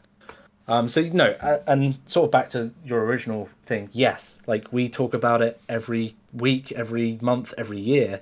It's just the cost, and this goes back to what we were talking about earlier on. It wasn't worth it to overhaul all the combat animations in the game because the human rig was always using the old system, and we've been on this track for years to move over to Maya and get the tech to industry standard, and we're slowly, I'm pretty sure we're there. All the Elder God Wars bosses are done in Maya. The player one is a little bit behind because it's old tech. And then, eventually once we're out of that tech debt, we might then have the time to go, right, let's overhaul every combat animation in the game. That'd be so sick. I mean, And it'd be you guys awesome, are and- working on a new play avatar, right? So is that what you're referring to when you're saying like? I'm talking more rigging and animation system as opposed to that separate As to. opposed to the Would that model. be Yeah, completely as separate opposed to to the the model. play avatar? Yeah, because essentially Okay. what we're talking about is bones underneath all the shiny That stuff skin. on top. Right. Yeah. Okay. But yeah, absolutely. Like, and again, imagine if you could make every ability feel as good as Wild Magic, how satisfying Yeah. would pulling off combos be? It'd be epic. Yeah. There's a lot of major abilities that look the same. Like, This- what is it? Rack, Impact. Well, this one, the one where you're like, Yeah, they all "Whoa!" just do that. Yeah. Unfortunately, it's sometimes down to resources. Like because of, again, this is why we've made such a push to move into Maya, because it's industry standard. Like using an old in-house tool isn't going to be the most appealing to animators coming in. They're gonna be like, "Yo, I've just come from using Maya, and I've got to now use this weird thing." So, quite often animations take a lot longer. Animations took a lot longer in the very old system, just because of the tech behind it. But now animations are quicker. We have time because like you only get so much animation time between all the different projects, right? So you have to make sacrifices. Like, okay, I want a special attack, but I also want a boss special attack, but I also want a special attack animation. And you've got to go, okay, which one do you need? And it's like, okay, well, I need the boss special attack. So then you have to then go, okay, I got to reuse X animation, and that's why most of the Magic ones are. Yeah. So just a quick callback to something you said before, and this is a gross oversimplification, but it was stated that players like to do lots of damage. Does Hell this mean does this mean you are not a fan of the soft and or hard caps imposed upon the player right now? Talking as a player, I'm not a fan of them. It's unsatisfying to know that you are hitting 10k and you know what you maybe could have hit, and then you take Grimoire into effect, right? And you've got you crit the 12k, and then if you've got Grimoire on, you crit the 15k, and you're hitting that cap, so you know damn well you could be hitting damage beyond that. And it's Or like, plus okay, smoke cloud, yeah. exactly, like what could it have been? There are many systems that you've got to look at, and you've got a time cost and go, okay, which one do we want to do first? Do we want to fix defense on things in RuneScape? Do we want to fix this whole roll to hit thing? Do we want to fix missing? Do we want to sort of raise the and you can't just go, right, remove the cap and let players hit what they want. You have to go, okay, well, this has been the game state for X amount of years, right? The highest they've ever been able to hit is 15k. They're not hitting it often. So let's average it down. Let's say, okay, the max hit for players for the last X amount of years has been 12k.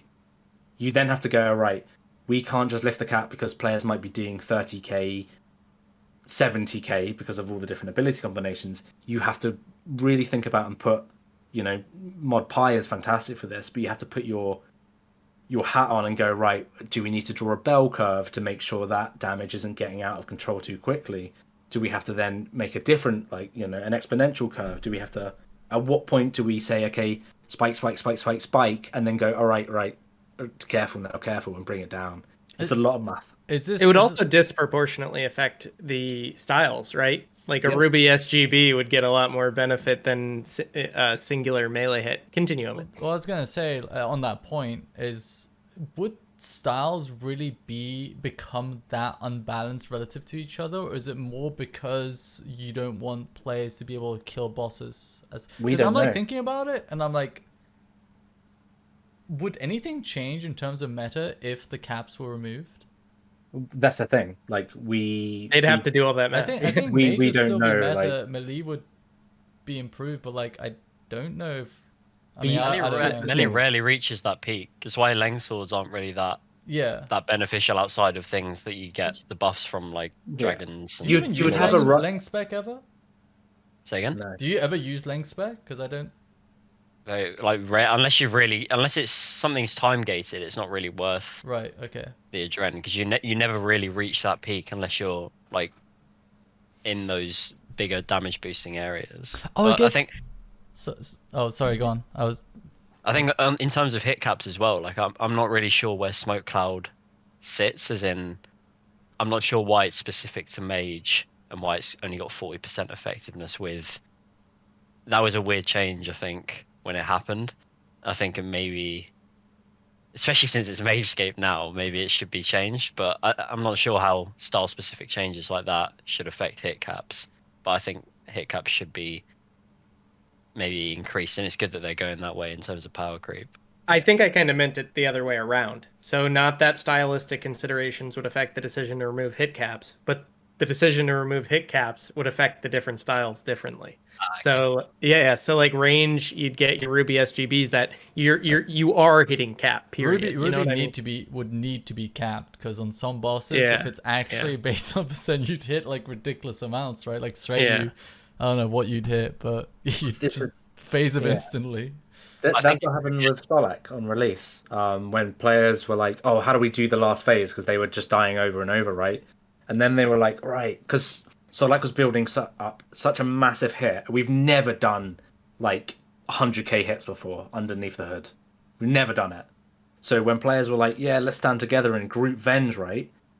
That 100k hit was like, "Cool, go through the system," and the combat system was like, "What the fuck?" What is a KK green? Over 32k. Yeah, 32k. That's So that was hard cap, but like putting 100k through the system and it hit something like Vengeance, where we were like, we're never gonna hit this in the future, and the system was just like overflow. And overflow in our game, when something overflows, it goes from whatever the number it was. If it's over the variable that can handle it, it goes to like minus 2147 billion, and then that is passed through. So Solak was just like, all right, I'll die. Because like it killed it, and players were like, "Way, we figured it out!" And they're like, but yeah, like it's a lot of work. And we would probably do like a test bed, like a beta server, and say, you know what, like let's just remove hit caps and see what happens. Like just go mess around. It's like we would treat it as like Earth mode maybe, where it's just like, yeah, go nuts, and use it as a like Fortnite did it recently. Like as a game designer and as a game developer, you look at it and you instantly know what they're doing. They are gathering. They've mastered it as, okay, yeah, the thieves have come and stolen all the blueprints, so you can't build for a week, right? But what they're actually doing is they are going, okay, what's the engagement like? Are people sticking around? Are they retaining? Are they playing more because there's now no building? What happens when we add building back? Oh, okay, numbers are dwindling down. So they're like, internally, they're like, okay, should we offer a no building mode? Yeah, I Will think that bring people back? And it's like clever testbed things like that. So we would do a beta server and go, let's remove hit caps, let's see what happens. It's clever I stuff. think it's that, because that like, sounds so cool. building was like something that just like I feel like as someone who played Fortnite early, like as people got better at building and I didn't improve, it's just like I just couldn't compete, so I just stopped playing. And I You think can see elements of that in RuneScape though, right? Like RuneScape combat system.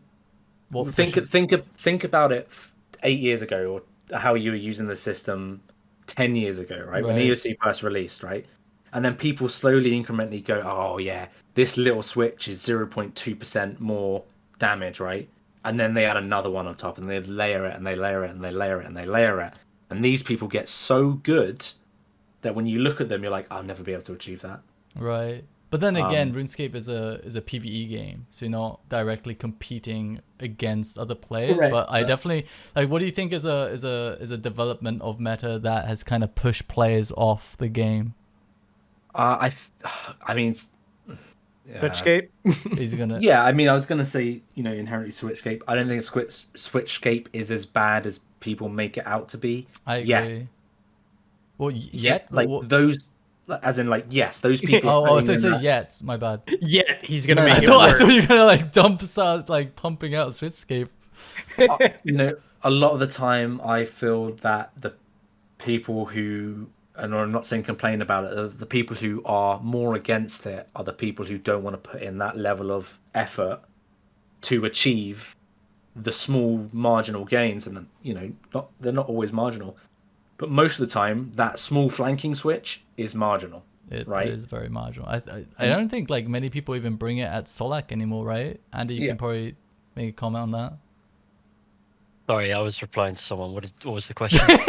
Sorry, I'm not gonna lie. I wasn't listening to that. Flanking switches at Solak. Flanking switches Solak has lost its effectiveness. It's still worth it, right? But it's not like as big.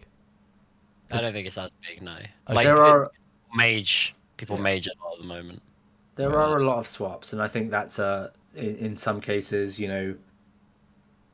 keeping things relevant is a problem. Like, it's okay to bring a buff into something else. Rings are obviously a problem. I don't really want to talk about rings on the stream.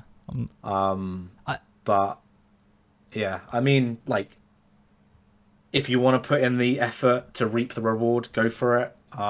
Seeing the amount of switches some people bring, and they've got like one sailfish, and I'm like, eh.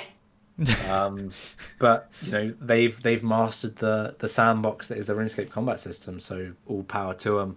Yeah. If we can do more as developers and designers to sort of reel that back in, but not reel it in a punishing way, like, we shouldn't fix it. We shouldn't take your power away, but we should say, okay, let's ease that up, right? Let's say, okay, one switch you're using, let's make that passive, right? And that means that passive is now usable by everyone, so that you're slowly bringing. You're not doing too much to the point where you're like, we want all players to be on an equal skill level. This should be a mindless game where you just do the same thing. Right. People who are putting in that effort should be rewarded for that effort. But it's a lot of the time the most vocal people about Switchgate sing the loudest, and I think that kind of ricochets throughout the community as, oh, this is inherently a bad thing. I do agree there are some bad aspects of it, but there are some really good aspects of it. So that's where I start. I personally enjoy Switchscape. I don't know how much more I would enjoy, but I think generally I enjoy it. I do acknowledge that there's probably like better ways of making the game fun while also increasing the skill ceiling, but how are you going to substitute that for like, Switchscape realistically? And also, I would even go as far and say, I don't know how you guys feel about this, but I've kind of taken a step back and looked at it like, I think prey flicking and soul split flicking is less enjoyable than Switchscape. Like, I agree. I think prey flicking and just overhead flicking is so much more monotonous than Switchscaping, and less enjoyable and less satisfying, personally.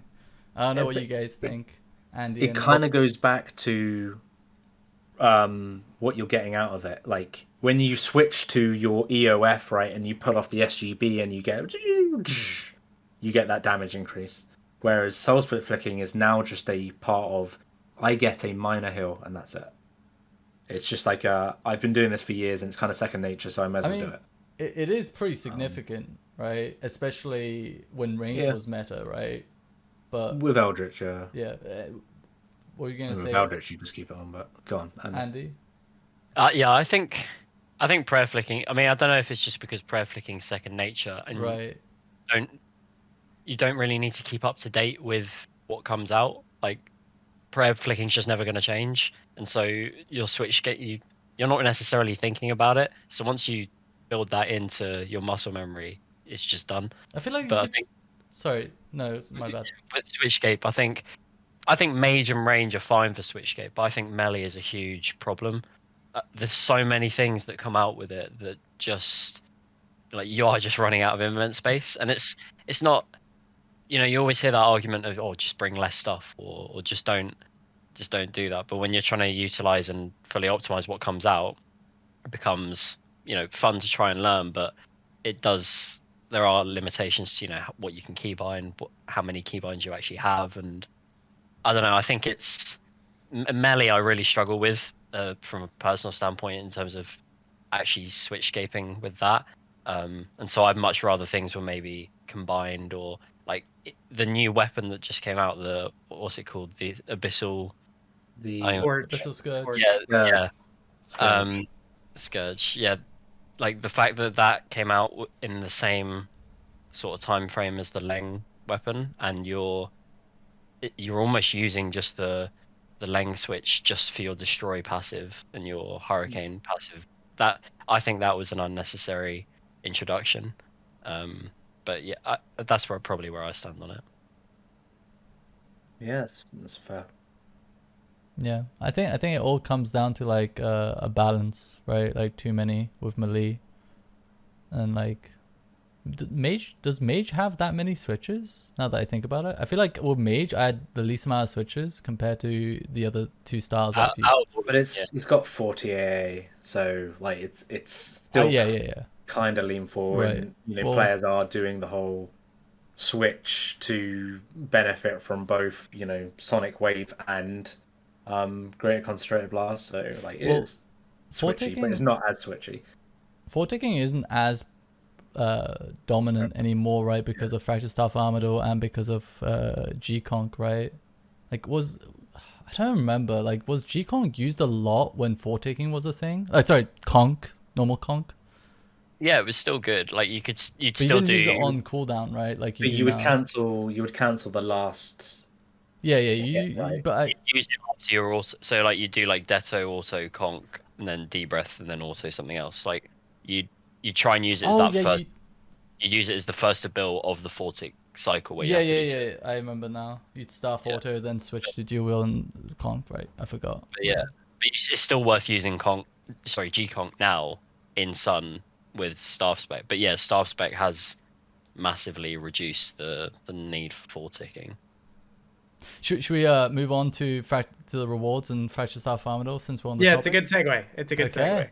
All right, straight. Sorry, did you want to say something? I'm lagging. Oh, okay. I see what's going on. I was like, All of a sudden, my router goes off. right. Cool, let's talk about it. Rewards, Fractured Staff of Armadyl. So, I don't even know how to start this, actually. I mean, I'm just going to go ahead and say I kind of like just things being very powerful, but at the same time, I feel like I had a way harder time using range properly than mage properly. And that's what, like, I don't mind things being OP and strong and do a lot of damage, and maybe mage being way stronger than other styles, but it also feels kind of bad that I thought that range was way harder. And I don't know if that's a fair comment to say, like, because, you know, I'm not as experienced with magic as I am with range. But I think it does come down to an experience thing. Like, I suck at the other attack styles because I'm so good at range, and like going out of my comfort zone to learn magic to its like the best of its ability to the point where I can do it at its, you know, maximum. Well, the point I'm saying, like, I feel like I barely know magic, and I feel like I'm doing way more damage with magic than I am with range. I mean, right. I see your point. Range's biggest drawback is like, I mean, I love ECB, but like, it's pretty damn hard to use, right? Whereas like, I feel like, I mean, it all comes down to sustain. There's no downside to staff specking. Yes. It all comes down to sustain, right? Like, ECB makes it very difficult to sustain, especially if you're switching out rubies, right? Taking even extra damage and not healing anything. Whereas with the staff spec, you're just doing so much damage, and you're obviously soul splitting in the times that you can, and you're healing like Kerapac or range. I found really difficult, right? Because you're always ECB, but with Kerapac with magic, I just soul split camp. I just soul split. I never prey flick. I take all except for P4. But like P1 to 3, I just soul split camp. I mean, I'm not making use of Berserker's Fury, but I just... Okay, so what we're basically saying here is the crit stick is very, very strong. Right. I'm saying... Good summary. Summary. Sorry. Internally, I think we should buff it. I think we should buff it as well. But my summary is overpowered. No two ways. But I'm saying, like, I don't think it's bad that something is overpowered. Do you guys disagree with that? It depends how you too far. frame the term overpowered. Yeah. So I guess, yeah, that's I true. would rather see buffs to the other styles than a nerf to Staff of Armadyl. yeah, I if, think if that's- those are the options, right? And Right. Yeah, that's what confused me was that in the same month that Kerapac came out, as did Staff of Armadyl, Greco got nerfed, and I didn't really, because that's making something that's already Technically, Greco way got less buffed. powerful. Greco got Well, buffed. Technically, it was a buff if you like understand how the procking of rubies work with it. But that's like stuff that we under the hood go, all right, okay. Wait, what do you mean? Can you elaborate? Because I actually don't understand. It's a Oh, is it long- because before with Rico, like when you ruby spec'd on the extra hits, it would players be like won't a perceive 3K? players won't But like it perceive was it as that. overall, but, like, it was definitely a nerf though. I think. yeah, it was a straight up nerf. If you're not using it to the best of its ability, it was a straight up nerf. So I see chat going mad. So under Oh, the well, hood, shit. there's stuff that we know, but yeah, I mean, so that Greco nerf was actually waiting to go out for ages. like 8 months. It wasn't it wasn't. This is it. Like some things take long time to go through the system, and when it finally goes through, players are like, why now? We've had it for ages. May as well leave it. I don't know what the anyway. So we're not oblivious. We know that thing sucks up water runes like no tomorrow. We know it's very, very strong. Yeah, something should probably be done about it. Whether we get time to address it, some things can change down the line. Like this is a problem with balancing in RuneScape is you look at other games, right? And they can just go, right, health for the game. We're going to take that item that has been this way for 7 years and go, it's nerfed. And that's okay, because that's how they balance their game. They bring things up and they bring things down, they bring things up and they bring things down, and they bring things back into meta. Very much flavor of the month. I think We've never really been able to do that. We've never gone, okay, Void's been shit for 7 years.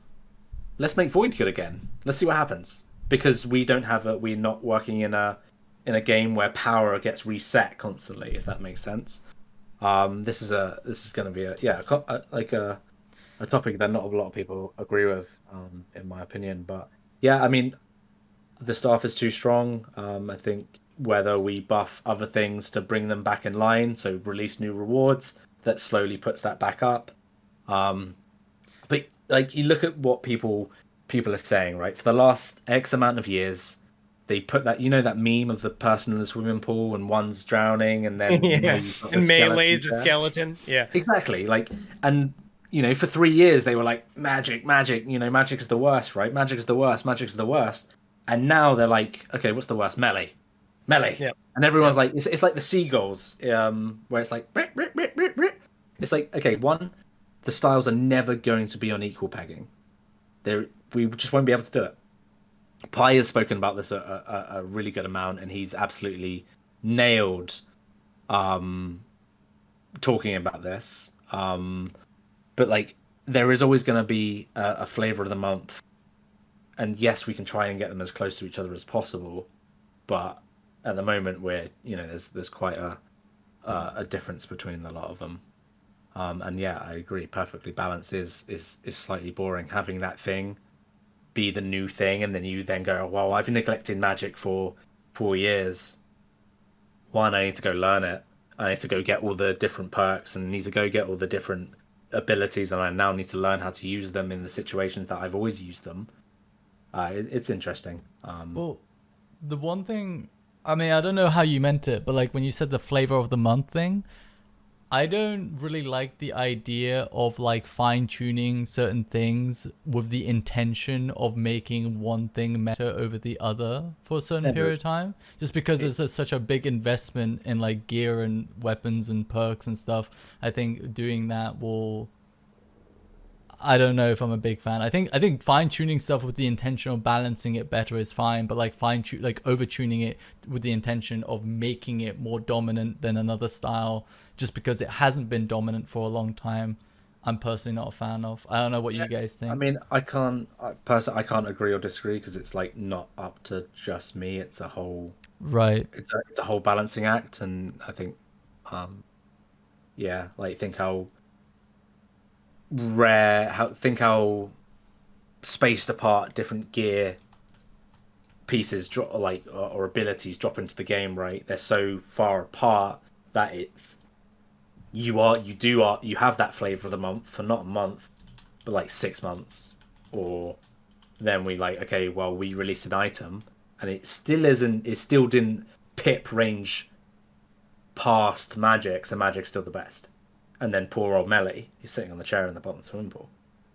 It's a tough one, and I don't have the answers, and I don't pretend to know I have the answers. So Fair enough. What do you think? I was gonna. Yeah, okay. Andy. Yeah. Well, I think it kind of, in terms of balancing styles, like, I'm almost tempted to jump back to the smoke cloud argument because that's already inherently this style has more of an effect than this one, and so that kind of seems like if you're trying to balance the styles back, you'd almost want to bring those back to full capacity. But yeah, I don't think there should be an aim of trying to balance all of them together because A, like you said, it's just never going to work, and B, it's always nice to have that variety where you see everyone using a certain style, and then when I see someone meleeing on Twitch or whatever, I'll actually watch because I'll be like, oh, I haven't seen anyone do this in a while. Then you see them in full Tetsu at Kerapac barricading. Yeah, exactly. I'm like, oh, okay, Control W. But then but no, then it's nice to see variety on it. I think that the way that the game progresses, it should be things get released that buff the other styles, not necessarily nerf existing content very much, because that then avoids the thing of people saying, oh, I've been used to this for this amount of time, but also avoiding switchscape as you integrate those things. Yeah. So I that's why I like I kind of like EOFs because it plays on existing content, so you already know how it works. But I know it is switchscape. Yeah, well. I was gonna. At what point is it too much? At what point is it too many EOFs? You know. Yeah, I think upgrades to existing weapons that come out, that's an interesting idea, and it's difficult, but yeah, I think that's the right sort of path for it. Yeah, it's so interesting, like RuneScape, because players can freely switch everything, their entire loadout, unpunished. And I'm not saying that's a bad thing. Like, it's just it's the nature of RuneScape, right? That's the sandbox, and that's the world we're living in. And you'd look at, I think the only game you can do that in is Minecraft, right? You can like switch to your iron or your diamonds and freely in the middle of combat. Whereas most other MMOs, you are locked into your loadout for that raid or that thing. I haven't played. Obviously, speaking from the experience of the MMOs I've played, but yeah, like it's an intro, and that's where Switchscape comes from. And yeah, it's a hard one. I think that's very different. Oh, sorry, go on, Andy. There was a very brief attempt, like maybe eight years ago or so, I think, of stopping Switchscape. Oh, was that with EOC? It was because it was with Virago. I know it happened during Virago, but like if you put a wand and a shield on, or like it put your was it 6 seconds or something like that? Wait, like was it? I just assumed it was a noticeably long time. Wait, I thought you couldn't use defensives for 6 seconds if you put a shield on. If you were switching, the really? intent was to have you as if you were building as a tank, you would be a tank and you wouldn't be switching out. But obviously, taking away that what players were used to and sort of trying to force something on them doesn't necessarily go down well. Yeah, I think that was changed pretty quickly, wasn't it? Oh, I thought you were talking about like, you know how every time you switched anything like weapon armor, it would put your GC like global cooldown on a 1.8 second like normal cooldown. Do you remember that? Yeah, I think Because I back, think back in that was related, but it was something it was like if you put similar. a shield on, it put your Oh, defenses on a longer cooldown. I don't Yeah. remember that one. Okay, I remember. Clearly you didn't bomb tank, Yeah, probably not. which was the best role at Virago any day of the week. I'd personally say base tank. I was but basing.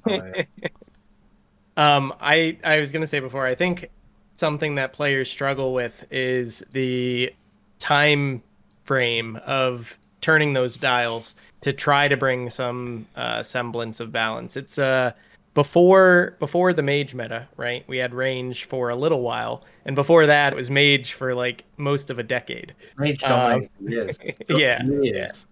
And So- I think that's the dissonance that most people struggle with is, and to be fair, Jagex and you guys in the past, I don't know, year and a half have actually done a much better job at the frequency of turning those dials, I think, right?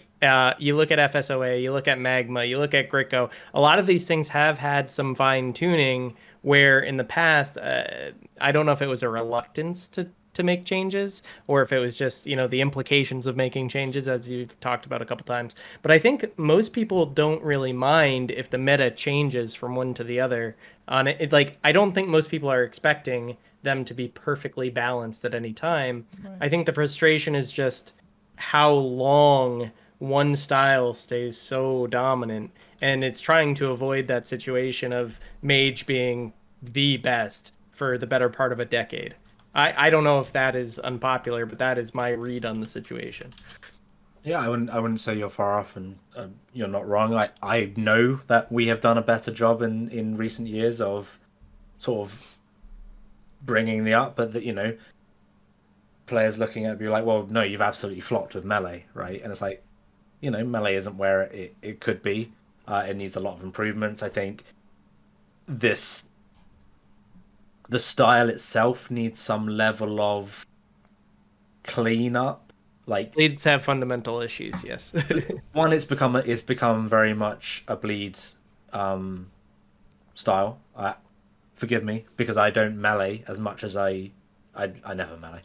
I primarily range. So what I say about magic and melee is not talking from the most experience. So yeah, I mean, just as a style, like, you comparatively compare it to World of Warcraft, right? Where as a warrior you can do all your fancy abilities, but you can still WASD sort of around and kite and do everything, but you have to sort of maintain a range to the boss. And in RuneScape you don't have that. If you're like doing, you know, assault and you're not putting that into a bleed, then as soon as you move you lose that functionality. So improvements need to be made, I think, to the baseline of the skill. But you know, we got talented people like Sponge now who really sort of know styles like magic and melee and is able to help that along. Have you ever thought about like integrating like high level players into your combat council? Yeah, I mean, but again, it goes back I- to what I mentioned earlier, where logistic, time, time spent it's way more difficult than you'd think. Okay. Also, with any one person, or even small group of people, you're still going to have biases. Yeah, So, but obviously, I don't know. I feel like if you had like a decent group size of people involved in a conversation, I don't know what is said during the combat council conversations, but I think I can't imagine it not helping or it not being beneficial. Yeah. Obviously, I don't know how you do it. You do like through a Zoom call with them, like on a iPad or something at the desk in person, because you guys are going back into the office. But yeah. Again, there's bias, there's complications. I'm not saying it's a bad idea. I'm not saying it's a good idea. Like, think about the weird lightning strike change you would have made earlier. That was okay, that was okay, but like Pag is a good example, right? Pag brought up like a lot of like issues for like, you know, future patch notes and stuff, right? Yeah. So, but we're gonna go into a 2-minute like break if you guys don't mind, so you guys can, you know, stand up, stretch, go to the toilet. You know. How long until the stream is done? Well, we're probably gonna like sift through them, so I want to say like 30 minutes. If Yeah, we no, just, that's thirty, not if we 30 just to 40. skim through them. But yeah, I'll see you guys in a bit. Alright, Are we guys, gonna be we're muted gonna on stream go or? into a little ad that we made. 'Cause I'm just gonna It's gonna say be Andy showcasing already how done. to do continuous 4-tick auto attack, which is now discontinued. Can the chat hear me? Enjoy. I guess maybe. I don't know. I don't know, Me? probably. I would No. assume yes. No. Let's find out. Staff. I've done mute. Basic auto. Really? Really, Omid? And then Really? dual ability. Really? So it's like Wait, I don't. What's he dual done? ability, staff Oh, auto. Dual no, ability, staff sure. auto. Dual ability, staff auto. Dual ability, staff auto. And then after that, it's like you keep going, and that's why it's a bug. Because you just Oh, got Jesus. 2 feet up at the same time. Oh no, man! I was so drunk. Whereas what you should have is like 1 foot, I guess they can't hear us then. 1 I've not foot, even got a break because I'm staring at my own face. and then That's evil. Mate, I was bit. dual wield occasionally for like concentrated blast, and then like 1 foot for sonic wave, and then like 2 feet for like, I don't know, concentrated blast again. But like you shouldn't be 2 foot, 1 foot, 2 foot, 1 foot, 2 foot, 1 foot, 2 foot, 1 foot every day of the week, because that's just against the game rules. But like, people keep complaining they don't know how to do it, and that's just being a pussy. Mate, I, Because like, you should do whatever you want. That's a good question. But it's not very hard to learn. Just 2, 1, 2, 1, 2, 1, 2, 1, 2, 1, 2, 1, 2. And then when you think it's over, 1, 2. Wait, is it done yet? You just keep I hate doing you, it. Omid. 1, 2, 1, 2, 1, 2. Is it? I can't. That's I can't tell on my end if it's done yet because C Now I learned how to C40AA. is he still? 4 T A. Hey Andy, can you tell us the lore about this video? All right, and we're back. Andy's looking for it. You want the law, Omid? You want the law, do you? I do want the lore. Uh, Well, you really? I assume you were really drunk. You looked really fucking drunk. wait, does he know he's muted? And Oh, I forgot I muted because right. My bad. I was muted this whole time. Hello. yeah, right. So it was just before Solak release, and everyone was chiming on about like how 4-tick needs to be removed before Solak comes out. And then I went out at uni. I got very undeniably pissed. Came home. I came home and for whatever reason, recorded that video and thought I'd put it on Twitter. And I wake up in the morning and there's just a 20+ icon next to my Twitter, and I'm like, what the fuck? I open it up and I just see my own face. I'm like, oh, brilliant. I start watching it. I'm like, what am I doing? And yeah, it's funny, so I left it up. But yeah, I wasn't ready for that. I'm not gonna lie. we always do roasts on this podcast, so I'm I sorry. deserve that. It had to be That's done. fair. I deserve that. I deserve it. But yeah, anyways, I think does anyone have any closing comments on Fracture Staff Armadyl? Yeah, I think we should just briefly discuss that there have been updates since that have kind of built on the meta. So whether or not they were intended to, so like the changes to the Calgarian Demon Familiar and the nerf to Tempest, things like that. So I guess the only question I would have for Ramen is how much more likely are you to change future content as opposed to going back and changing how FSOA works? can't answer that. Like, I don't have a explicit answer. That's fine. Fair That's enough. Not because I'm hiding anything. Like I'm suspicious. It's just like I don't. My brain is. That's okay. I don't have an answer I can go fully in depth on. Like they're both avenues are completely fine. Obviously one avenue maintains sentiment because when you go back and change something and take it away, it's always going to be a sentiment hit. But yeah, I was just thinking about 1, 2, 1, 2. I don't even know why did I spell out C4? I'm like, oh, T. Oh, Christ. Sorry. Thanks, Andy, Yeah. for the input. All right, so let's move on because that kind of segues into G-Conk. Right. G-Conk. All right. What are your thoughts on G-Conk? It's very good.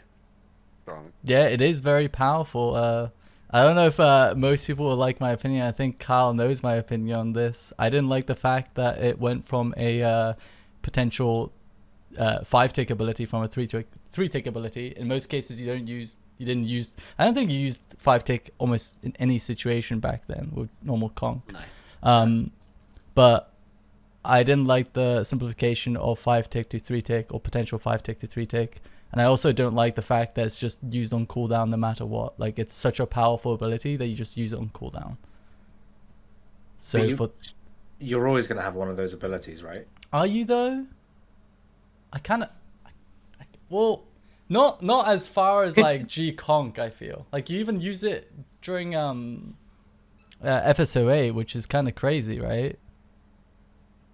That's because it's... Yeah, just because of how many crits it gives. And Right. I don't know, it's just... And because it does a lot of damage, right? I thought that when Greater Conk came out, it was going to be non-channeled. That was my initial... Oh, thought. right. Like I G Fury. Like G Fury. I thought that's Right. how it would happen when it came out, because everyone was complaining about how they didn't like channeled abilities and it was clunky because you can't move or cast it out of range and stuff like that. So I was quite surprised when it dropped from 5 to 3, and it is powerful. And side note, I think the animation's a bit clunky, but that's something we've already spoken about. But yeah, it is insanely powerful, like Omid said. Send me what's clunky about the animation afterwards. Basically, send me a list. Doesn't it Okay. just like end abruptly at the end? It does. It seems to end on the snaps. second tick or something like that, Right. doesn't it? Yeah. Like, as you're moving your hands forward, it just stops, I think. Yeah. Yeah. Pretty sure we. Yeah. Anyway. But I mean, I'm not obviously. I don't like nerfs like Fractured Staff Armadyl or G-Conk, but the fact that it's used during Fractured Staff Armadyl, I think, just shows that it's too strong. Again, not saying that it should be nerfed, right? But I do think that it's like just overpowering in terms of like rotation, right? Like no matter what kind of rotation you're doing, in almost every situation, you are using G-Conk on cooldown. It might be overtuned in some capacity because it single-handedly made the AFK style go to dual wield mage also. So because the cooldown is so low and it just puts out so much damage, if you're gonna like AFK God Wars Dungeon 2, it's dual wield mage, and it's because of G-Conk entirely and how low the CD is. So it could be just a facet of it being amazing in every situation. It doesn't necessarily have to get a flat out nerf in terms of the number of hits or damage. It could be something as simple as the cooldown. But yeah, I'd agree with that assessment. My only question is it meant to be 1 tick slower on Revo than manually activating? Revo is a whole beast in itself. Like when that was created, to do what it's actually doing is very clever, but also we had to make it work as if a player's playing. I have a bug assigned to me to fix it.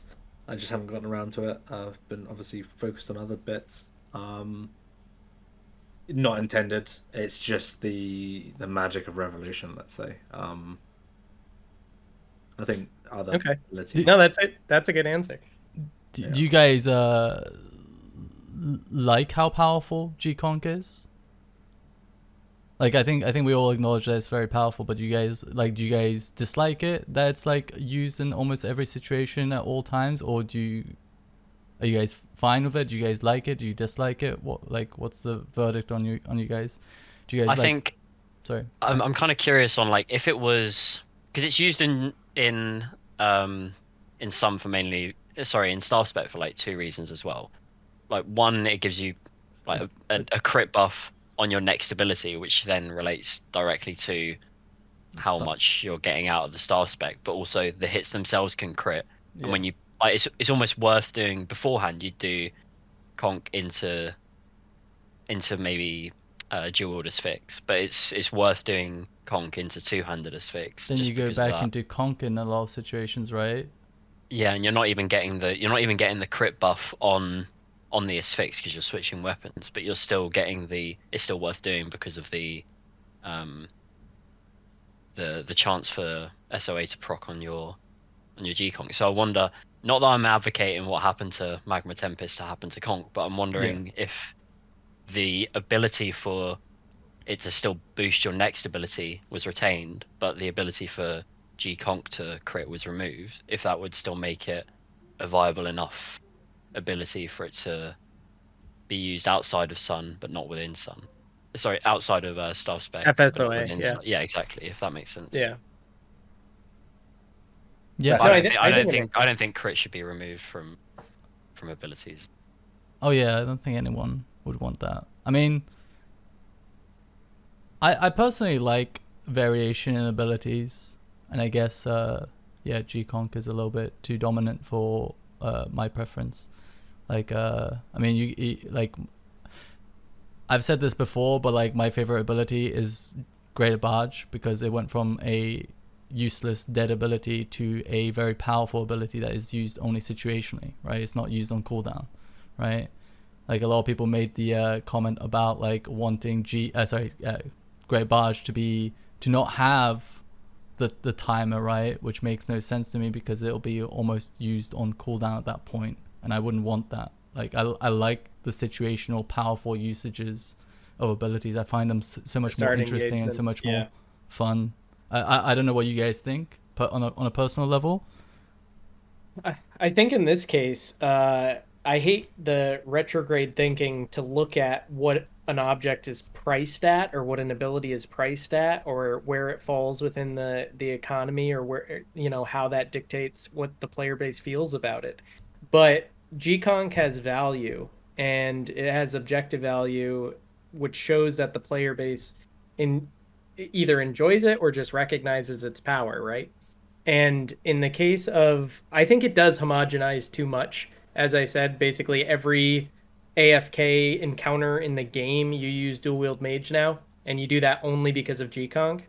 So it could be tuned down a bit, but I'm not against it because it is a codex, right? There's a lot of abilities in the game that you get through leveling, and you get access to through leveling. I think where you buy access to greater abilities, they should be uniformly better than their underlying ability. Does that make sense? And I don't see any problem with it as it is, if it's the decision to never change it at all. What do you think, Andy?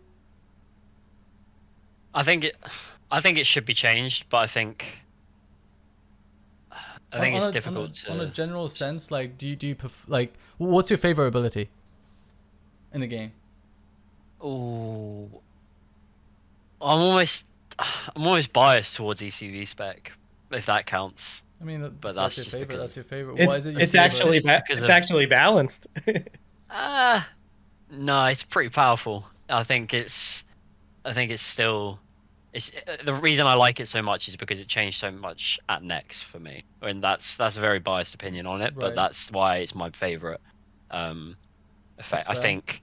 I think if range was to get changed, I think the main hand lock to ECB should probably be looked at. But that's my opinion on that. I think Greater Barge was definitely a really good release. Like, I remember when it came out, that definitely pushed melee up. Like, the whole of ED2 just pushed melee up, and it was just that quite interesting switch of meta, because no one really looked at the idea of getting off a boss to get more damage later on, and you look at the benefit of getting an auto with your Zerk versus getting the damage over time in your Zerk, and it was a really interesting release. So I definitely agree with that, but I would say ECB is probably my favorite. You do there's a distinction between like when you use ZGS, you always go auto, you never go G barge, right? Or the No, not situations. necessarily. Like, Okay. I mean, it's very niche, Right. but like I think the only time I'm thinking of using it was in a speed kill. So yeah, you probably do auto, just do Okay. autos with it. What about you, Ramen? Favorite ability? Wild magic, because it looks sick. and it goes pew pew. It feels good to use. The animation's cool. I know that's not like the answer you're expecting. I mean, it's fair. But I mean, if I'm to talk about like Saren Godbow, again, feels good, cool as fuck, has cool sounds, does a lot of damage, feels good. I want to I'm more of a feel gamer than a meta slave. don't want to make it too difficult a question, I guess. But what are your thoughts on Ruby SGB? If you're on SGB, since it bases it off the first arrow damage for the rest of it, like, do you think that's in the good place or? It's a difficult ones to comment on, really. Yeah, no. Because if I make a comment, it might be spun out of. Yeah. Okay. No, I wanted shouldn't have to asked that. go backwards on one thing, because like, if I was to change anything about Staff of Armadyl, I probably would have main hand locked it. To stop that switching, but to make it homogenous, and we knew what we were doing. We were making it homogenous with greater concentrated blast, like the two played into each other so nicely, and whether we were like, okay, switching, because we do support switching in some cases, and this is a prime example. Like, we are not inherently anti-switchgate. It's worth noting, but just looking back, and if I was to change anything to make it not as overpowered as it might be, as it is now, main hand locking it, same way ECB is. Unfortunately, I'm too poor. I don't have an ECB, so if anyone in the chat wants to come on my What? way. Don't you have like 5 party ads? Anyway, moving on. What? Yeah, you do.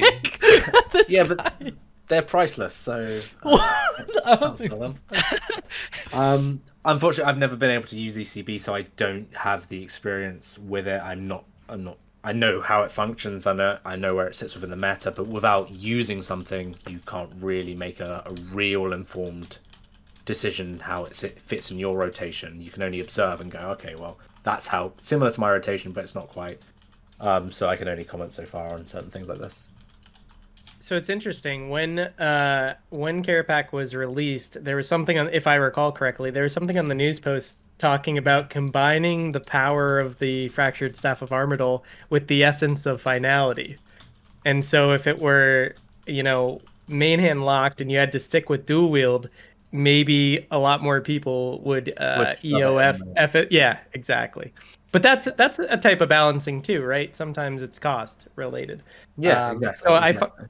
Was that ever intended? Because that part of the news post struck me a little weird, because basically nobody EOFs FSOA.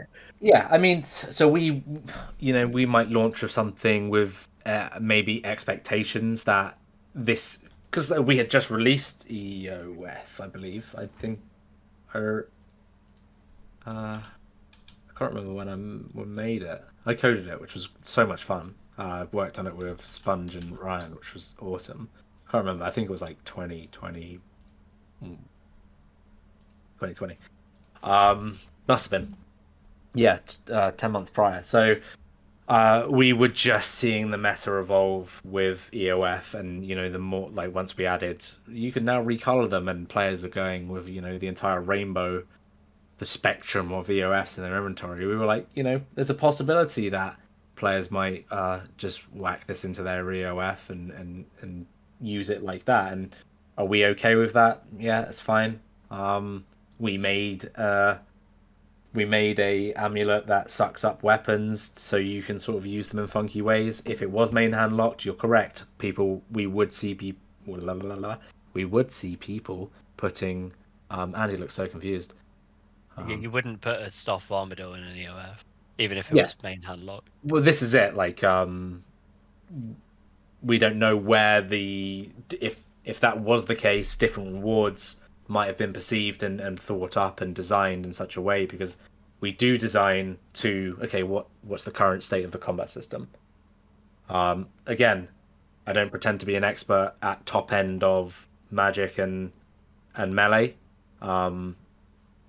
so I can't really speak on whether yes, we can do this, so it definitely is going to be put into the EOF. We just can't know, and we sort of, something goes out and we react based on where things set. But yeah, it's an interesting weapon.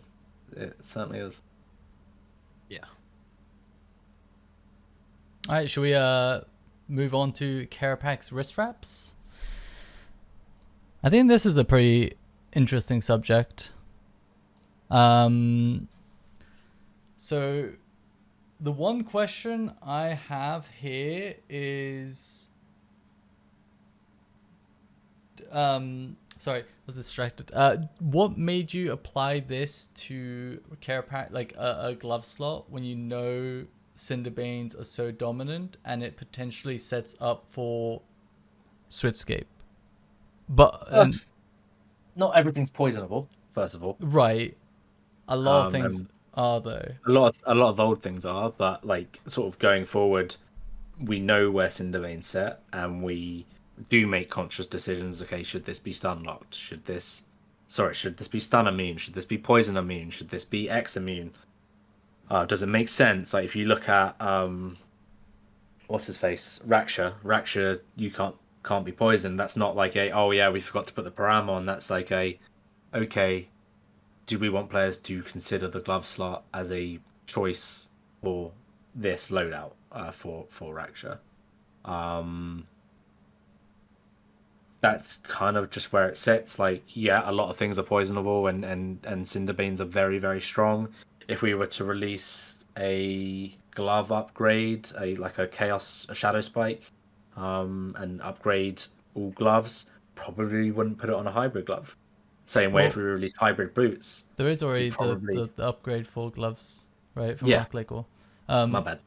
No, it was. And Cinderbanes are strong, and probably were too strong. Delete them. Nah, they're the best. I love them. I think deleting Cinderbanes would be fine. Thoughts? I'd probably agree. Because I think being able to if base poison damage got increased, I think then that'd be fine.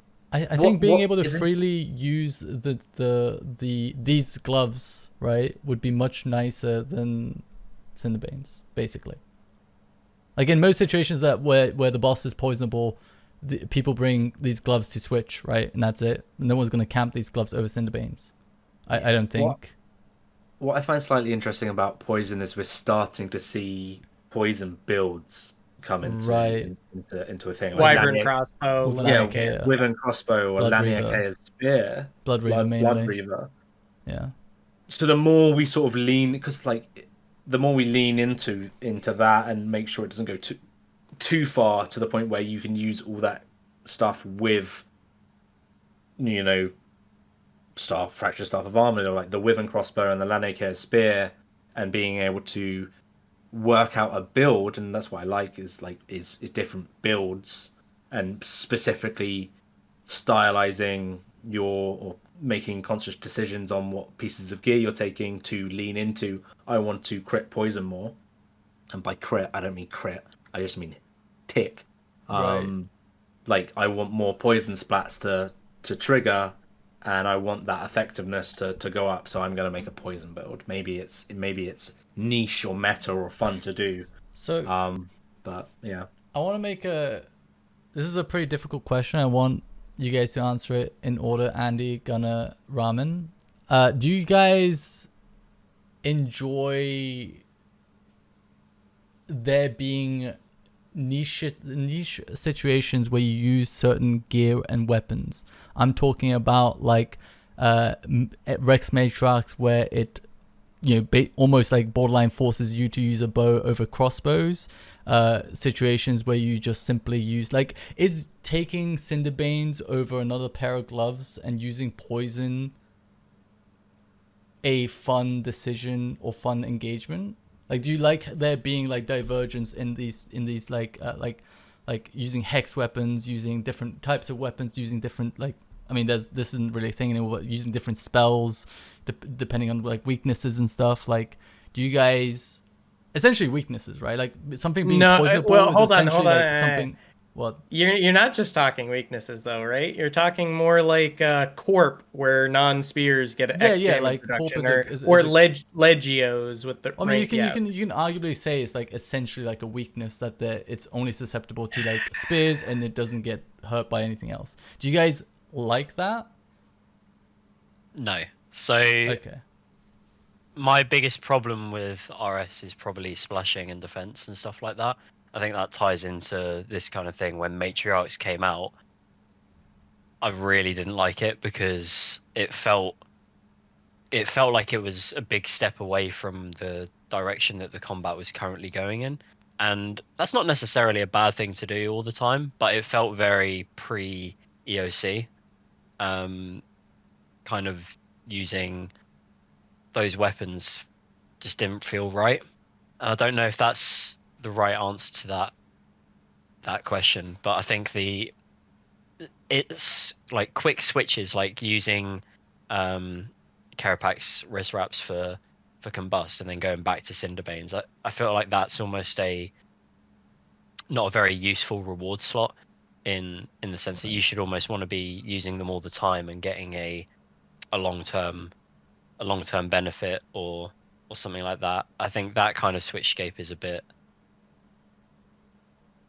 I don't know. I feel like it could be better. Yeah, that's the right word. Yeah. I mean, I personally don't like being like, I think players should just take the style that they like based on the play style and not be forced to take a style. You know what I mean? Like, for example, for whatever reason, if I like using crossbows, I can't use I mean, I can use crossbows at Rex Matriarch, but I'm going to be splashing a shit ton, right? So I'm kind of like forced to take a bow, right? And I personally don't like that. I like for example, things like the new arrows, right? Like kind of like fleshing out like the use of bows, even though I don't think it doesn't beat bolts, right? I mean, I think it has situational usage as like at Zuck because it's downtime. Anyways, but like I like styles and items and gear having its own playstyle and players making a decision to use that based on the playstyle and not being forced to use it because it's just better or it doesn't splash or Yeah, I think I like the combat triangle. I like the idea of that being implemented at bosses, but what I don't like is within that combat style being restricted even further to saying if you're using if you have to use range here, you have to use a specific type of range. And I'd like there to be a boss where you get massive benefits from just meleeing, or you have that combat style, that combat triangle link where you actually have to go in as a team of actually using that. But then maybe like bombing or bomb tanking or stuff like that, where you actually have to have that range, and I don't know, maybe giving certain benefits to certain roles. right. I think that would be quite interesting. But I'm a fan of having that combat triangle set up. I think there being mechanics that force or benefit certain. Obviously, there has to be a balance between like it. Obviously, you don't want to completely screw over meleeers or completely like benefit ranges, but like there being a balance and there being like ups and downs between using melee and range styles, I think is pretty cool. But yeah. What do you think, Gunnar? So I think Andy actually answered it really well in that it's well served if it is a benefit to the chosen style and not a penalty against every other style. Yeah. And I think that's the easy answer. Is that not inherently the same though? Well, no, it's not. Not at all. Yeah, piggybacking off what they're saying here, right? Like, you could do what Andy is saying as, okay, where a boss fight supports the combat style, right? but you wouldn't want to do it in a way where me not using, let's say, tribrid, right? Let's say there is a piece of content where I have to kill 3 different mobs, right? And each of those mobs is a style permitting. Now, what you wouldn't want to do is say, okay, cool, I'm hitting the one that is weak to melee with ranged, so I'm missing. What you would want to do is the flip side of, I'm hitting, like, you would have equal accuracy and damage, but when you're using the correct style, you do more damage. So you're getting exactly the same effect, you're just not getting the negative connotations of, fuck, I'm using ranged on a creature weak to melee, so I'm missing. Because like what Andy pointed out earlier with the time clones is, it feels rubbish, right? But if I'm matching correctly, I should be rewarded and get that increased hit splats, and that's the way you do it. You do it correctly. You don't make it feel bad. You give them the oomph. See, Is that correct in sort of what you're saying, Andy? Yeah, I think like getting a benefit from getting more of a benefit from the gear that you're wearing, rather than maybe focusing around auras and stuff like that for accuracy. I think that's something that might be a bit, long lost in the combat system. I think it could be revived in a bigger way for any new bosses or anything like that. See, I think we've come across our first controversial point here, because I actually massively disagree with all of you. I don't like the combat triangle.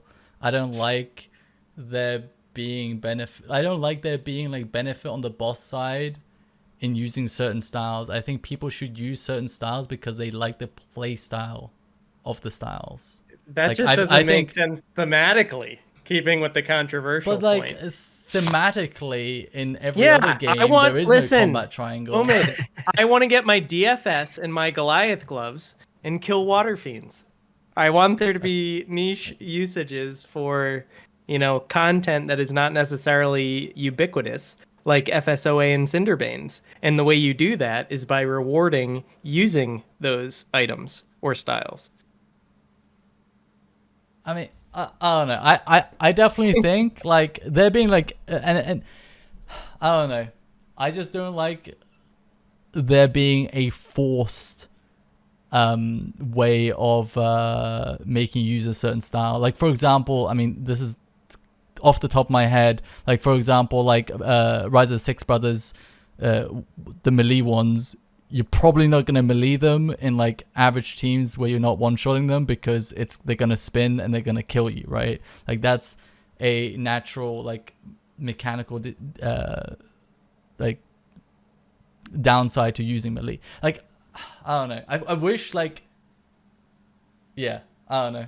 I don't like combat triangle. I really don't like it. I think again I've said it like a few times now, but I think people should just use whatever style. I think. As long as the game goes, I feel like the styles will become more like defined and more like have their own play style, as if they don't have already compared to what they used to be.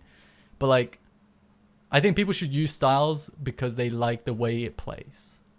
I somewhat agree with that. Like again, it goes back to the analogy I was talking about Warzone. I prefer to use a gun because it feels good, as opposed to what all the little like Timmies are running around with, dropping people in twos. What are you gonna say, Andy? I think my interest in the combat triangle kind of stems from the fact that you feel like you should be hitting more against a ranged target with melee, and you should be doing that kind of damage. I feel like it's good that there's a balance so that anyone can use whatever they want, but I feel like you should still be able to use whatever you want, but you should still get some kind of buff for almost abiding by that element of it. What you're suggesting, doesn't it? I mean, in my head, what you're suggesting is like the same thing as how it is normally, where you like instead of like at Rex Matriarchs, if you use crossbows versus bows, you're just gonna be splashing a lot and then doing less damage. And you're suggesting that you just do more damage with bow and then have 100% hit rate with crossbows, right? But that ends up being the same like thing, no? Like, No, it'll so still I feel- don't think so, because it's about how you're still using range. Like if you're saying that you want people to go to a boss to use the style that they're comfortable with, if you're using the style that you're comfortable with, but you're then further restricted by the limitations of the boss in regards to you have to actually use a hex hunter bow here. You might not own a hex hunter bow. Like what are they, like 400? I haven't checked in a long time. If you don't Yeah. own one and you go to the boss and you're having a worse experience of that boss because of of how it's built around the weapon, not the combat system, which anyone can have access to any type of melee, range, or mage weapon. But if you're being forced to use a certain type, I think that's even more restrictive than putting a combat Oh yeah, style on it is itself. more restrictive. I mean, yeah. But I that's get it. what makes the bow valuable. But anyways, we could talk about this for a long Yeah. time. We could talk about this for a long time. So in the interest of moving on, we only have a couple Well, things. I want to to say go. one more thing. All right. Have you ever thought about like instead of implementing like wrist wraps onto an item, which, I mean, like you knew that it was gonna end up, in most cases, being switchscape, right? Have you ever thought about like implementing that into an ability instead of into an item, into an equipment, into a weapon? Absolutely. The problem is, and we kind of hit on it a little bit earlier, is when you do greater abilities, sometimes you lose the functionality that you wanted from the original. What about new And, abilities then? yeah, absolutely. There's a lot to think about when it comes to. I'm a to big things fan like of that. there being like way more new abilities, personally. Yeah, as absolutely. as a way. Like I think every time you guys come out with a new ability, it's really good. Yeah. So It was a slot that was open. It was again, you sometimes we need to factor in assets and what we can get, what we can do easy. But yeah, absolutely. okay. I think you'll probably end up seeing more abilities than ability altering pieces of gear. Okay, that's promising. Spoiler alert. Not spoilers at all. There's Yeah. there's literally nothing planned, but it's Yeah. more just taking learnings from. You have to do something to learn from it, right? You can't just know. And as again, it goes back to what I said earlier, because we release things so sort of not sparingly, but so far apart, because you rarely get combat, new item. There's only so much time you can take to learn and evolve, adapt, and look backwards and go, okay, what works, what doesn't. Yeah, that's where I sit on that. Okay. Omid, are you happy? Can we move to the next topic? Are we moving? Okay. Well, Scripture of Jazz is the next topic, but I didn't know if we want to. Well, we can just go through it really quick. So, Scripture of Jazz has been buffed twice. Based on that, are you happy with its current state and its place within the pocket slot meta? Here's the thing, right? One of them has to be the worst. Right. One of them has to be the best. When you've got a set of anything, like the combat styles, again, they're a great example. One of them has to be the best. One of them has to be the worst. Well, and in this case, the Jas one falls short. it should be better. Oh, I don't know the state of them, but I think it should be better than Wen, but worse than Full, because Full has a downside and Wen is AoE, right? Yeah, I don't know I don't know where it sits, but that's where I would try and put it. For there are Zoptimi. improvements we can make. I think Sponge suggested lifting the hit cap from it. It's already been lifted. Oh right, cool. I don't know if it's realistic to even hit it. I think it's 30k. Like you gotta do some crazy ass DPS to hit that cap. But I that thing think- will scale, right? Like as things get better, this Right, inherently yeah, that's becomes true. better. You can hit the like cap. what we see with EOF-ish, but sometimes something will release, right, and that makes something from like X amount of years ago really good, and you're like, yeah, let's start using this, and it's the magic of the sandbox. So you don't know what's going to happen. but again, I sort of just fall back on. I love it. I primarily use I use Grimoire everywhere I go because I'm balling. But if I'm Not enough for an ECB.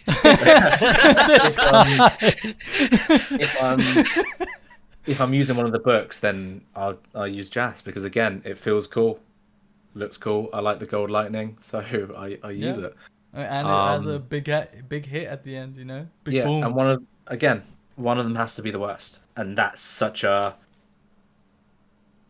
Right. I mean, I think And everyone, maybe I think, someday it won't be. And maybe I think someday it everyone won't be. You agrees never know. on the order, right? Like full Jas, then when it comes to single target, right? Like it's. I think it's. I don't know. Yeah. To me, that makes sense completely. Yeah, look at the spread of valuable items. Like imagine the Jas book was switched with the Wen book, and you know how much is the Wen book now? It's probably still up there in the Don't think any of them are. Maybe full is like the only expensive one, right? maybe yeah. So I know Yeah, it was expensive for 150 mil. I thought it was like 400 mil. No, full is like 400 mil. Yeah, one's 125. Right, cool. That's 9. Yeah. So I mean, but yeah, again, it's just the where they fell, and we're okay with it, really. Okay. All right. All right. So, Next topic. happy with that one. Oh, Next what? topic. Sorry. Try and speed run this shit. Well, the next topics are like basically art and lore, which I don't. Well, Andy's gonna fucking fall asleep if we talk about this more than 5 minutes. Might tap out, but no, it's still good. I think a better option. Well, I don't know. I think all we have is praise for the like the art, the aesthetics, like the environment, the voice lines, music. the music. Yeah, Like, I think I think all It's- of us would say 10 out of 10, right? For all of them. yeah. What's worth remembering, and I was going to plug this at the end of the stream, is like I'm not the only person who worked on Kerapac, right? Yes, I coded it, but there's a whole team behind everything. There's music, there's voice acting, there's Mod Luma who did the other half of the Node on front. There's all QA. It's not just a one man dream team. And the amount of effort that was put into the environments, the awesome animations, the having to put up with me going, yeah, we'll make the wings go together so players can see it, please. 1,000 times the animators. Like it's epic. And Kerapac has a very special place in my heart, and I tell this story a lot. And this will probably be the last time I tell the story because I think it's a fitting place to end it. Not end the stream, but end the story. But yeah, like 10 years ago, I dropped out of high school, college we call it. I dropped out of college and didn't have access to a PC because my parents took it all away. And I remember being on my little shitty BlackBerry, and I was reading the RuneScape forums, and I was reading about Kerapac, this just this Dragon King. I was like, oh, this guy's cool. This guy's cool as fuck. And then 10 years ago, I get to bring him to life with an awesome team behind it, and seeing it sort of go down as well as it has a very special place in my life. So thought it was fitting, and yeah, a massive team behind it, and they all put so much effort in. The music is sick. Like, you can't go wrong with the music. Whoever did the voice acting cool as well is incredible. I think it really puts the anger and the passion of Kerapac really well. Like, I think it's like, also Kerapac is like by far my favorite character in RuneScape history. So like, and the fact that you did it justice, like story, like narrative wise and gameplay wise, is very happy with it personally. Yeah. But why you gotta kill him at the end of the most recent quest? That's fucked up. Oh, Why you gotta do my boy like that? What the fuck? Spoiler alert! He's Bro, it's not lying. even been a week. Hey, no, he got his Snape arc. All right, it was it was definitely fitting. But yeah, I don't know. Like, I love him to bits. I think he's, Yeah, but Great. again, I reiterate, massive team behind it. It's great being a face for it. But I couldn't have done it without the team. So it's always worth remembering them and shouting them out. So You want to, like, if you want, you can link their Twitter handles in the chat if you want. Yeah, Because I don't have. Let me find that. Also, Gunnar, in the meantime, do you want to grab the Q&As? And also, Yeah, sure. chat, if you want to ask any questions, ask away. Don't say thanks, Andy. So annoying. Literally, like last 10 minutes.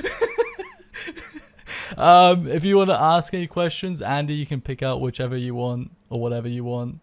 Oh, cool. All right, you guys can ask Andy whatever you want.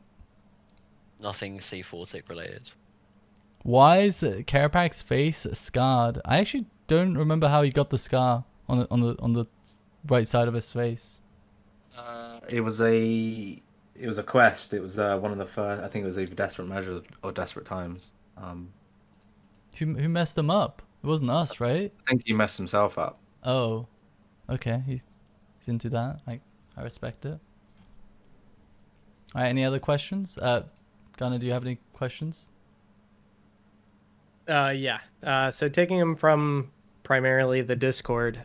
So we went through a few that were asked, such as what you would see changed, and then the challenging things to implement. But you had said it was about 3 months, and this might have been an offhand comment. 3 months to make the content happen, make it a reality. How long was the actual development process for the Nodon front?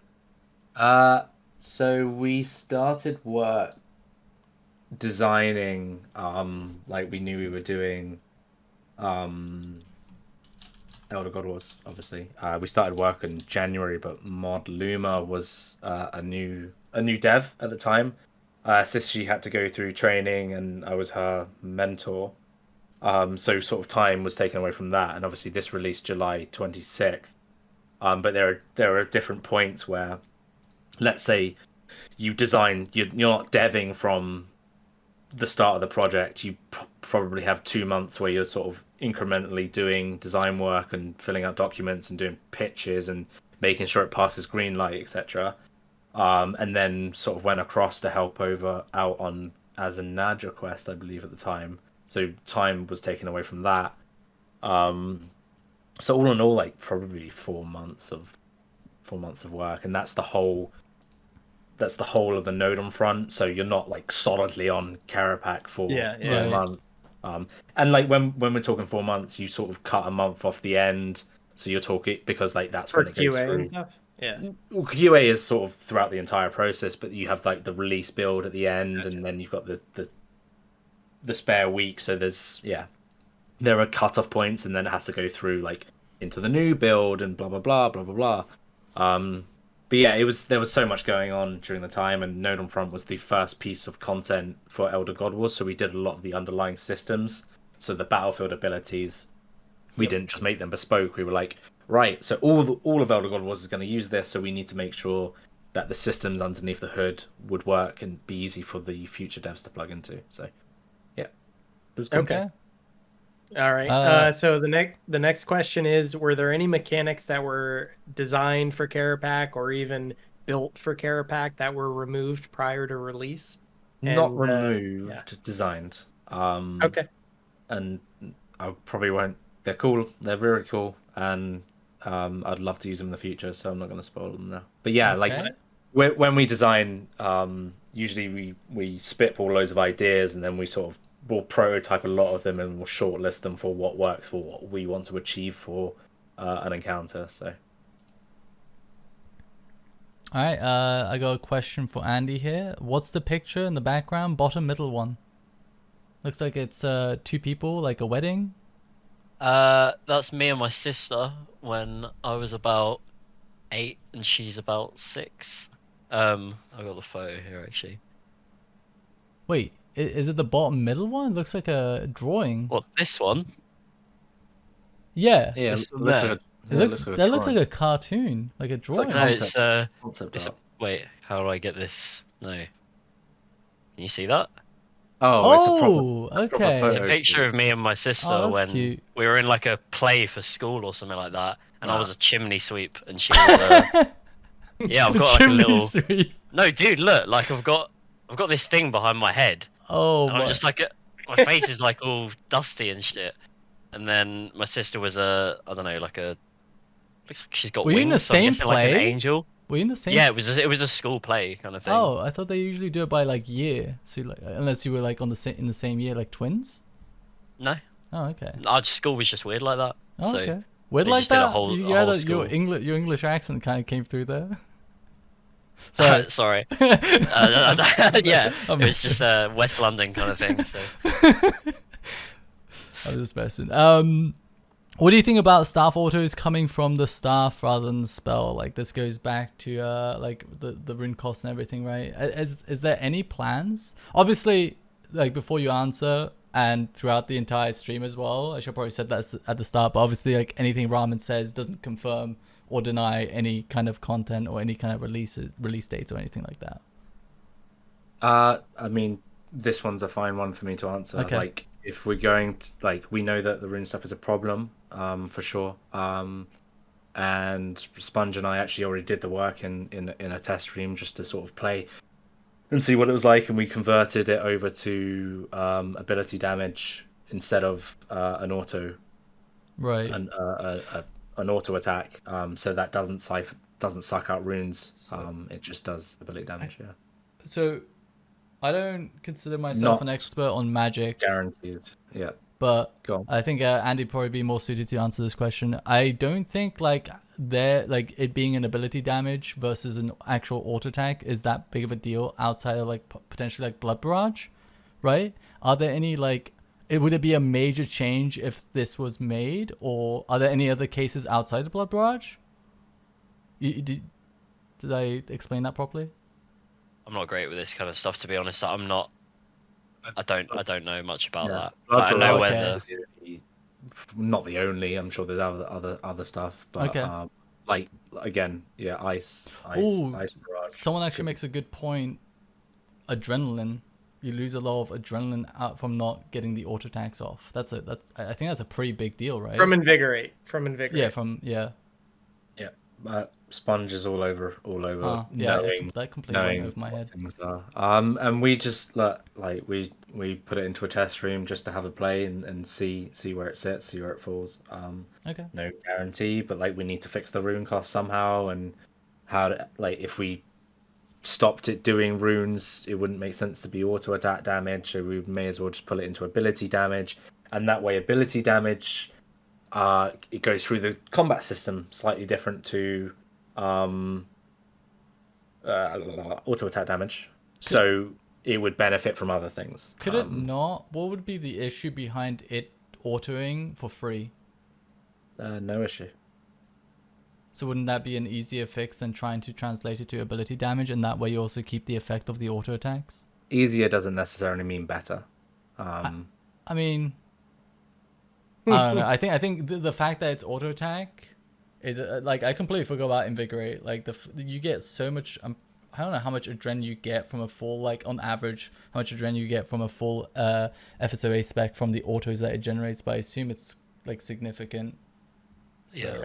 I mean, yeah.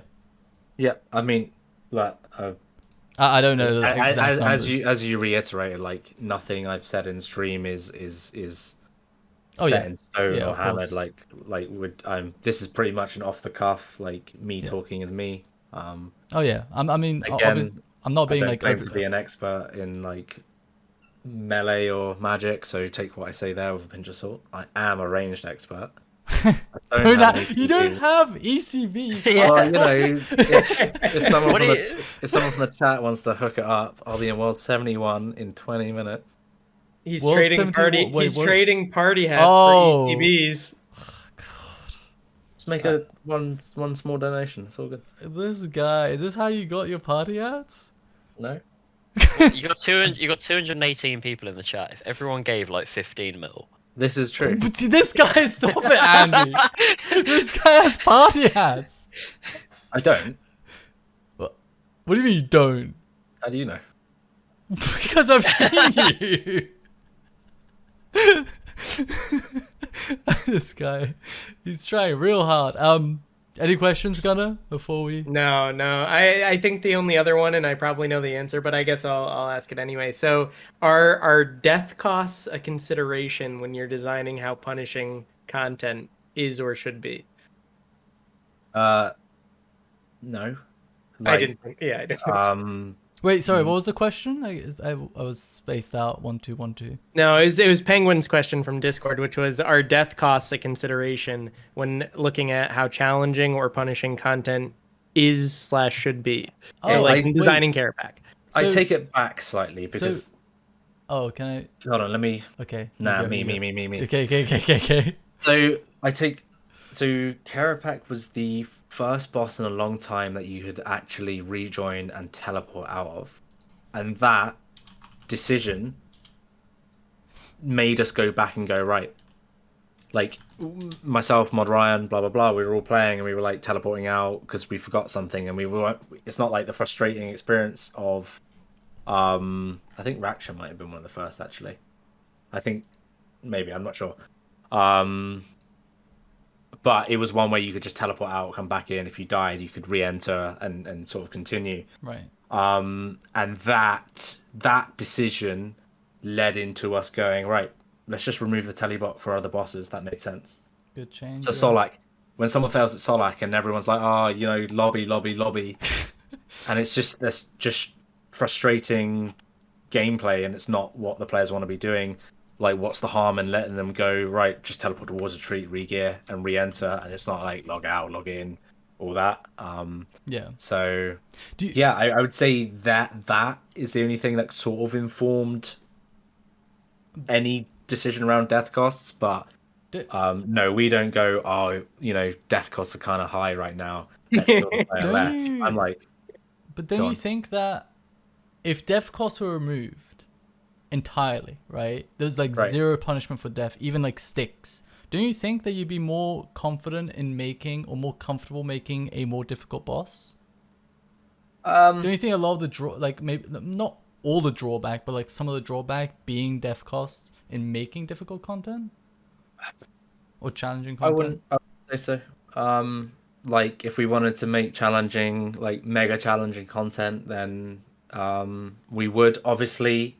Like with the state of with how expensive some people's death costs are, that it when you die, it's frustrating, it's annoying. Like seeing you're paying 34 mil for death or something maddening.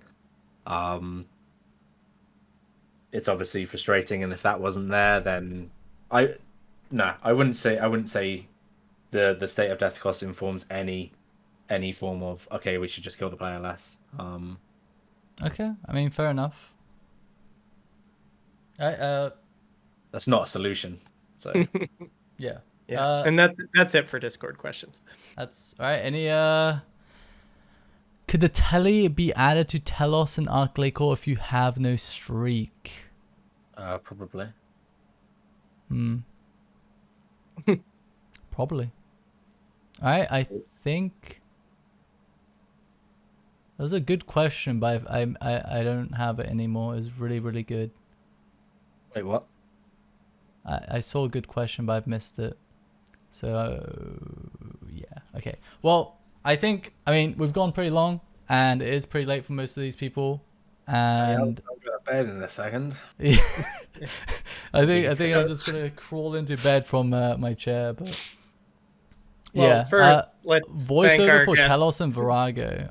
Would you ever do voiceovers for old content? Probably not. The only way they would ever get it is if what I would love to do is take the essence, everything Virago, and modernize it. So exactly the same mechanics, exactly the same everything, just beautifully graphically updated and just modernized to feel a lot better. If we did that, then hell yeah. But we'll probably never go back and excuse me. Unless I was to go in the booth and be like, I'm gonna voice Telos. Hold still, Invader. Little Timmy. Little Timmy, yeah, I was gonna say. Little Timmy in the booth. Little Timmy. But yeah, no, it's unlikely that we'll ever go back and add voiceover to existing content. Yeah, I mean, obviously I don't know how you allocate resources, but I also probably would have would rather have any kind of like artistic resources be spent on like making newer content even better, you know? Are you thinking or are you sleeping? Me? Oh, someone was offering me an ACB, so I was addressing that. Oh! Priorities. This guy, you're not getting an ECB for anyone. Anyways, I think that should be it though. So yeah, anyone want to say anything? No, just huge Okay. thanks to Ramen and Andy for spending 4 hours with us, and That was good we fun. really appreciate it. Yeah. Yeah, half the time of what we were told. So you know, so it's yeah. combo. We got out free. Yeah, I did say 8 hours. I really do appreciate you guys coming on in your own spare time. So it means a lot, and No, it's I love it was a pleasure. It was honestly a lot of fun, you know. So yeah, that's awesome. Oh, what I just been debated. Someone was trading me an ECB, but they're an Iron Man. That is unlucky. I'm upset. Ban him. ban him. What the hell? That's a mod right there. Yeah, thank you for having me. Been a pleasure. I'm gonna go to bed thinking about Andy and 1, 2. 1, 2, 1, 2. Fuck's sake. I'll probably go to bed thinking about that as well. Yeah. No, thanks for hosting as well. It's been a good laugh. Yeah, I mean, it's honestly something I love doing. So be sure to check out Andy and Ryan. Obviously, Andy streams himself, and yeah, both Twitter handles right there. Yeah. So that's it. Thank you. He meant Kyle. Huh? Nothing. Never mind. Okay. Good night. Anyways, thank you guys for watching. Thank you guys for coming on again. Did I say Ryan? Okay. And mods, ban everyone in the chat that's saying who is Ryan. They're stalling. Anyways, they call you Ryan, Kyle? I don't know. I didn't listen. I was. All The right right. answer. See you guys. Thank you for watching. Bye bye. See you guys. Bye.